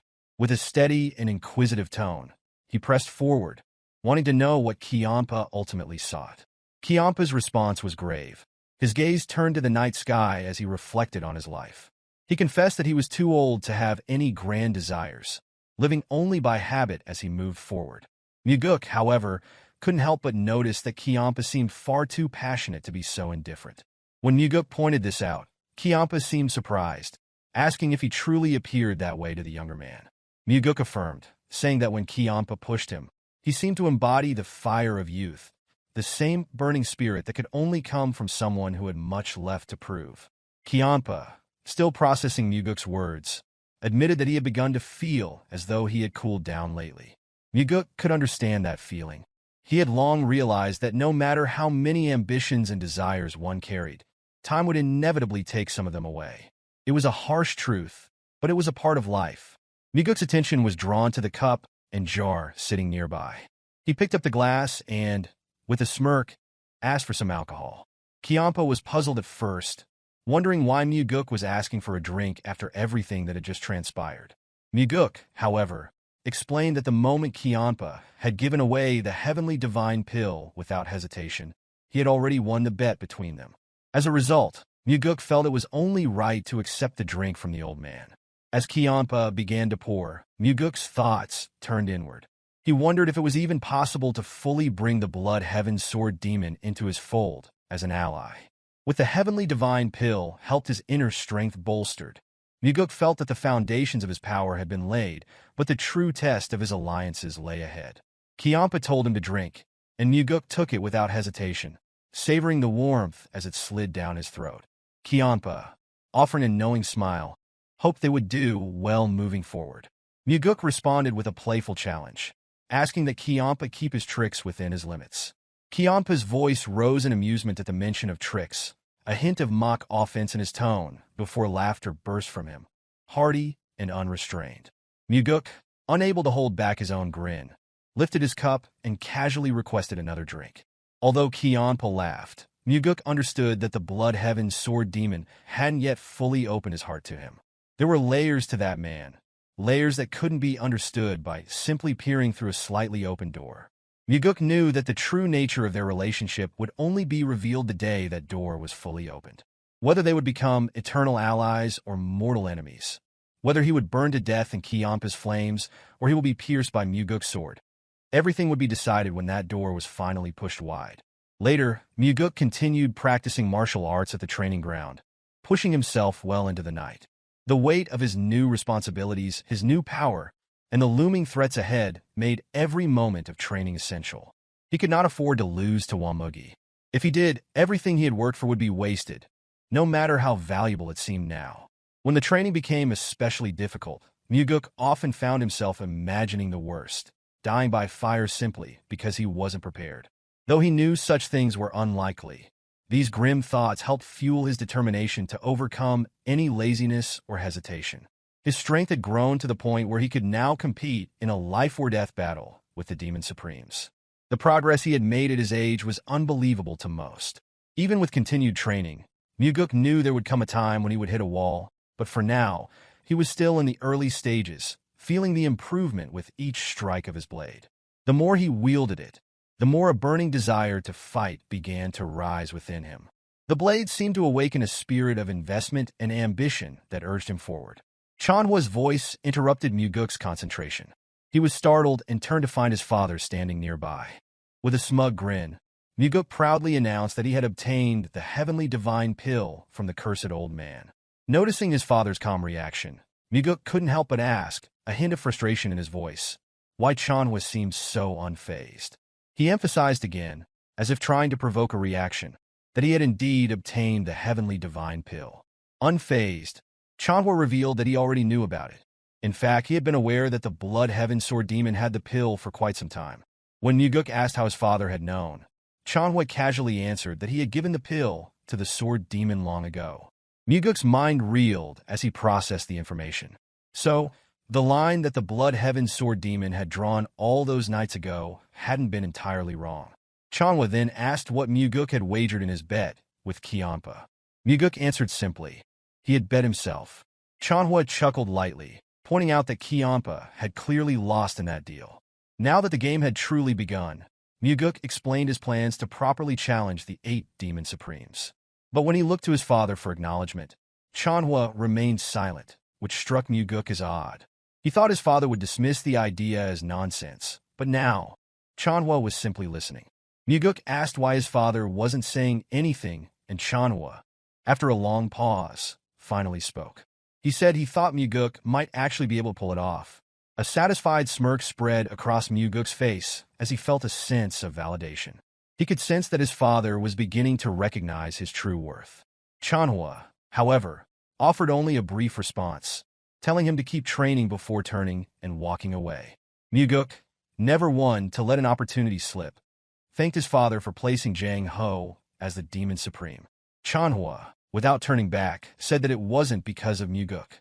It was the recommendation of two other Demon Supremes. Undeterred, Mugeuk remarked that he will chase to be happy in this path. Just then, he felt his father's back tremble slightly, as if the statement had caught him off guard. Mugeuk pressed on, his voice steady as he expressed his belief that if he was happy, those around him would be happy as well, and that happiness would extend to their sect. Chanhua's response was swift, his tone sharp as if Mugeuk's words had struck a nerve. He asked bluntly if Mugeuk was seeking death. Mugeuk, with a wry smile, anticipated his father's response and beat him to the punch, remarking on how it was a cheap sentiment about a good way to die. Chanhua paused for a moment, his gaze settling on his son before he responded. He spoke firmly, warning that if Mugeuk was truly set on this path, he should not expect to find happiness along the way. With those words, Chanhua turned and opened the door, ready to leave. Mugeuk, undeterred, called out after him, his voice rising with conviction, declaring that he would still find happiness, even if it meant walking this difficult path. But by the time the words left his mouth, his father was already gone. A small, determined smile curled on Mugeuk's lips as he thought to himself that he would indeed make it happen. It was clear that the Flower Sword Supreme was different from the Blood Heaven's Sword Demon. She had helped appoint Django as the demonic army leader, but had not shown up to claim any credit. There had been no word from her at all. Her desire for Mugeuk to go to her only highlighted how much she valued her dignity and honor. Mugeuk met her while she was tending to her flower bed, remarked that the flowers were truly beautiful. Yeonrang responded, mentioning that, as one grew older, flowers tended to look more beautiful. She added that for him, young master, that time was still a long way off. Mugeuk, however, couldn't help but think to himself that, when one grew older, the beauty of flowers might not matter much anymore. He then thanked her for the help she had provided. Holding a bottle of drink in his hand, he bowed his head slightly and mentioned that it was a token of gratitude, a gift of alcohol. Yeonrang, still focused on her flowers, explained that she didn't drink and hadn't for a long time. Mugeuk, realizing he had made an error, apologized for the gesture. He had known she didn't drink, but he had brought it anyway, wanting to avoid the impression that he knew her too well. Mugeuk pondered whether he really needed to go this far, but he knew it was essential to build relationships, even through small gestures. He spoke as he reflected on his upbringing. When one received help, one was expected to repay it. He asked if there was anything she desired. Yeonrang stopped for a moment, her gaze shifting far ahead. Finally, she spoke, asking him to sever ties with Kianpa. Mugeuk, inwardly bracing himself, thought that it was exactly as the Blood Heaven's Sword Demon had predicted. He then inquired about her reasons. Yeonrang explained that Kianpa's values were at odds with the ideals Mugeuk sought. She explained how, unlike him, who wanted to bring order and discipline to the sect, Kianpa abhorred being bound by rules. Mugeuk paused as if reflecting deeply, though he was well aware of her personality. What still eluded him was the exact nature of the relationship between Yeonrang and Kianpa. Finally, he answered, stating that he could not follow her request. Yeonrang was surprised, asking if he truly couldn't. Mugeuk clarified that he couldn't because Elder Kianpa had given him an invaluable gift. Normally, he wouldn't mention such a gift, but this time, he felt it necessary to speak of it. In his mind, he knew that he planned to make both the Blood Heaven's Sword Demon and the Flower Sword Supreme his subordinates. Yeonrang pressed further, curious about what the gift was. Mugeuk replied that it was a personal gift, making it difficult to explain. Yeonrang, feeling they were at a level where they should be able to have such conversations, asked if she was mistaken in thinking they could. Mugeuk let out a small sigh and then, acknowledging her kindness, revealed that the gift had been the heavenly divine pill. Yeonrang's eyes widened in disbelief. She could hardly believe that the shrewd old man, Kianpa, would part with such a precious treasure willingly. She shouted in surprise, asking if he was certain that Kianpa had really given him the heavenly divine pill. Mugeuk, with calm composure, replied that Kianpa must have judged that he was more valuable than the elixir itself. There was a long silence as Yeonrang processed this information. The thought that the cursed old man had done such a thing for Mugeuk was beyond her understanding. Finally, Mugeuk broke the silence, thanking her once again for her help and assuring her that if she ever needed his assistance, she could simply send word. As he began to turn away, Yeonrang called out to him, asking what kind of person he thought Kiampa was. Mugeuk answered, describing Kiampa as eccentric, violent, and unpredictable. He had initially disliked him, but as they had crossed paths more, Kiampa had come to seem better in his eyes. Yeonrang then asked if Mugeuk's change in opinion was solely because Kiampa had given him the heavenly divine pill. Mugeuk couldn't deny it, admitting that the gift had played a part in his shift in perspective. Still, Yeonrang insisted that Kiampa was not the right choice. She urged him once more to sever ties with Kiampa if he wanted her help in the future. Mugeuk responded with a challenge, which is for her to prove it. Yeonrang, confused, asked him what he meant. He told her that he needed something more to go on, something that would convince him that she was more helpful to him than Kiampa. After all, Kiampa had given him the heavenly divine pill, and if he was to sever ties with such a person, Mugeuk needed a good reason. Yeonrang suggested that serving the sect and its ideals was reason enough. Mugeuk dismissed the idea with a smile, expressing his disdain for those who tried to win over subordinates and juniors with lofty ideals and dreams. Yeonrang's reaction was swift and violent. A chilling inner energy emanated from her, and her eyes flashed with killing intent. She was clearly angry at his words. The flowers in the bed began to freeze, but Mugeuk remained unfazed. He released his own inner energy, counteracting hers with equal force. He knew this was a test, but he wasn't backing down. Mugeuk stated, in a firm voice, that he didn't know how she viewed him, but he was preparing for a great cause. In the future, he would encounter many people, and he couldn't always be sure of what was right or wrong. He needed to be able to judge people with certainty, and he demanded that she show him something he could evaluate. He reached out, asking for something more valuable to be placed in his hands, just as he had once asked Kiampa for the demonic army. Mugeuk could sense the conflict brewing in Yeonrang's mind. She seemed certain that it had to be the Blood Heaven's sword demon, and yet she also felt that Mugeuk was shaking her resolve.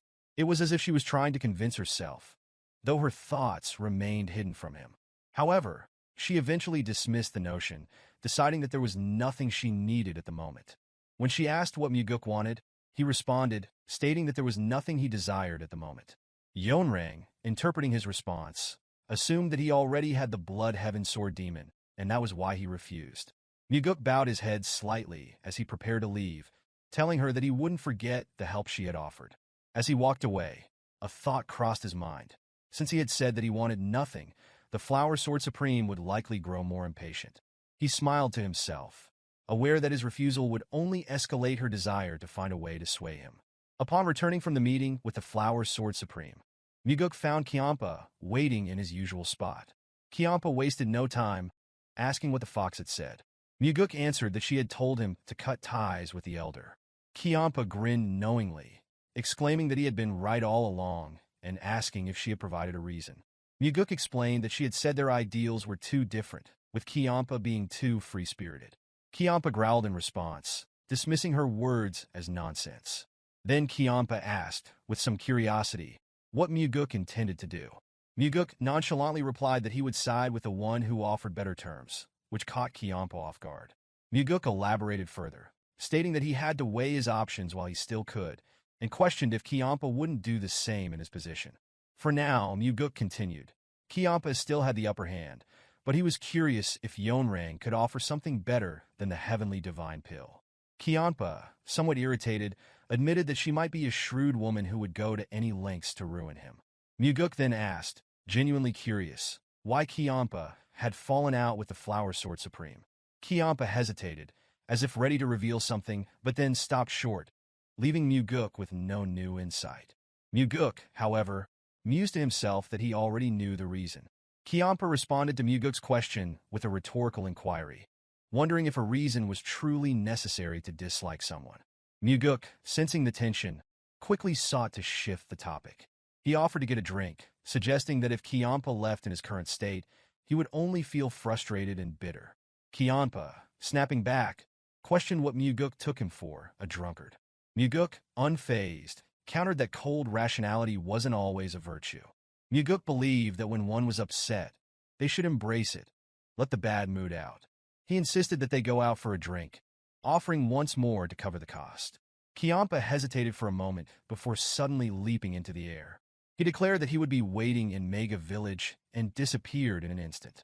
Mugeuk, watching him vanish, couldn't help but smile, reflecting on Kiampa's temper. It had certainly changed from the time he had first met the old man, when he had poked at Mugeuk's side and left bruises. Soon, the two met at the tavern. The other customers present felt a palpable sense of nervousness, fearing a fight might break out. Mugeuk had expected Kiampa to suggest going to a pleasure house, but Kiampa revealed he didn't like places with women. Mugeuk found it surprising, commenting that Kiampa's late brother had liked such places. This remark seemed to unsettle Kiampa, who retorted sharply, asking him to stop bringing up the past. Mugeuk briefly acknowledged the request, but deep down, he had brought it up intentionally to prevent the wound in his heart from festering. The innkeeper approached them, welcoming them both with great respect, calling their presence an honor. Mugeuk responded by saying they had come because the drinks and food were known to be good.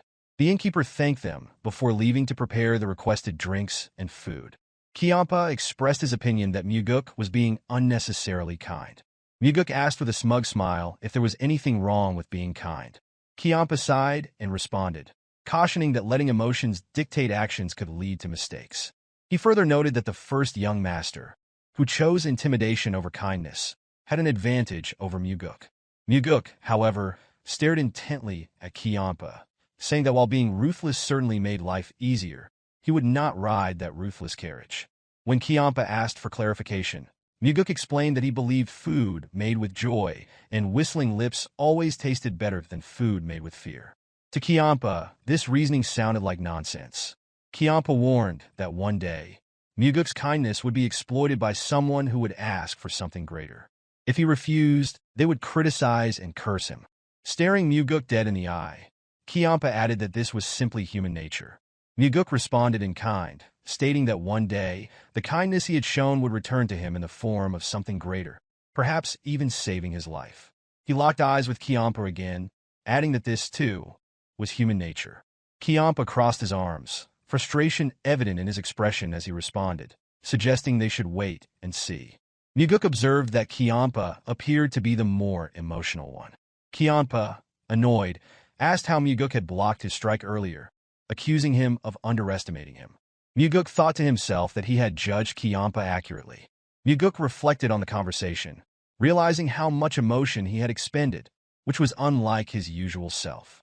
Even now, he was engaging in an entirely new kind of conversation, wasting emotions. Changing the topic, Mugeuk suggested that Kiampa start managing his disciples, or else he would keep clashing with Nirvana Pavilion. Instead of answering, Mugeuk demanded Kiampa's attention. Kiampa, with anger flaring up, retorted that Mugeuk was becoming more arrogant. Mugeuk responded, pointing out that it was Kiampa who was being arrogant. He then asked if Kiampa was looking down on both the sect and his father. As their conversation seemed to escalate, other customers grew visibly nervous. Mugeuk then provocatively mentioned that Kiampa's title as the Blood Heaven Blade Demon should not give him the right to ignore his disciples' actions. This comment struck a nerve with Kiampa, and his inner energy surged, pulverizing the table they were seated at. The innkeeper and the other customers, panicked, watched the destruction unfold. Kiampa, seething with anger, shouted at Mugeuk, expressing his desire to beat him to death before turning away. In the same breath, he demanded that the innkeeper bring out new drinks and food. Mugeuk, unruffled, calmly took out a handful of gold coins and instructed the innkeeper to accept the payment, ensuring it would cover the damages and losses. The innkeeper hesitated, reluctant to accept the money, but Mugeuk insisted, urging him to set up another feast and make the table legs bend. Kiampa, still incredulous, asked if Mugeuk truly expected him to go along with such an absurd request. Mugeuk countered, suggesting that Kiampa shouldn't have smashed things in the first place if he didn't want to deal with the consequences. Kiampa then asked if Mugeuk was trying to teach good deeds to a demon supreme. Mugeuk, however, explained that the demonic path he intended to establish wouldn't involve destroying in simply due to a bad mood. Frustrated, Kiampa screamed, demanding to know what Mugeuk was trying to achieve. Mugeuk, in a stern tone, instructed him to stop shouting and sit down. Despite the flare of anger within him, Kiampa begrudgingly moved, then sat, crossing his arms and looking away like a child throwing a tantrum. Kiampa muttered under his breath, calling Mugeuk an insane, arrogant brat. Mugeuk, unperturbed, only continued to stare intently at the cursed old man, waiting for whatever would come next. Kiampa threatened that if Mugeuk betrayed him, he would kill him. The innkeeper approached, placed the drink on the table, and quickly left, seemingly in a hurry. Mugeuk, still calm, asked if Kiampa was serious. Kiampa affirmed without hesitation. Mugeuk then suggested that Kiampa should truly be loyal to him. He explained that threats only work when one has shown true loyalty, and that only after being betrayed and discarded could one drive a sword into their master's heart. Kiampa was stunned into silence, his anger almost palpable. Mugeuk offered his drink in the same manner as Kiampa had once offered a drink for their alliance. The key difference now was that Mugeuk was the one asking for loyalty. Once Mugeuk finished pouring, he raised a glass for Kiampa to clink to. The cursed old man glanced at it for a moment, then brushed it aside, drinking on his own instead. However, Mugeuk knew that while the glasses did not clink, in his heart, he had already done so. Elsewhere that night, Yeonrang stood bathed in the moonlight, deep in thought in her plane full of blooming flowers. A man reported that the second young master was drinking with the blood heaven sword demon, calling him an arrogant brat. Yeonrang immediately retorted, warning him to be careful with his words, as speaking recklessly behind someone's back was the lowest of acts. The man quickly acknowledged his mistake. Yeonrang, reflecting on the situation, remarked that the second young master was not the person she had known. The man suggested it was merely a storm in a teacup. Yeonrang, however, wondered aloud what would happen if that teacup were large enough to hold the entire Murim, prompting surprise from the man. She then commented on the greedy old man, offering the heavenly divine pill, as if giving up his entire being. Yeonrang believed the old man must have seen potential in Mugeuk as a successor. The man, curious, asked if Yeonrang herself had seen that potential. Yeonrang remained silent, lost in thought. Mugeuk certainly had shown an unexpected side to him, but it wasn't enough to convince her to offer something as significant as the heavenly divine pill. She thought about it further, feeling a sense of annoyance. She wondered if the old man may have seen something she had missed, or there could be something she, the Flower Sword Supreme, had failed to recognize. The man, sensing her deep contemplation, suggested that she rest now. A new man had been prepared for her. Yeonrang gave him a solemn expression and a slight smile, then turned and walked back toward her abode, ready to devour whatever the man had prepared. The man, left to wonder, couldn't help but feel a pang of envy. Perhaps it was the second young master's potential that stirred such complex thoughts in his master.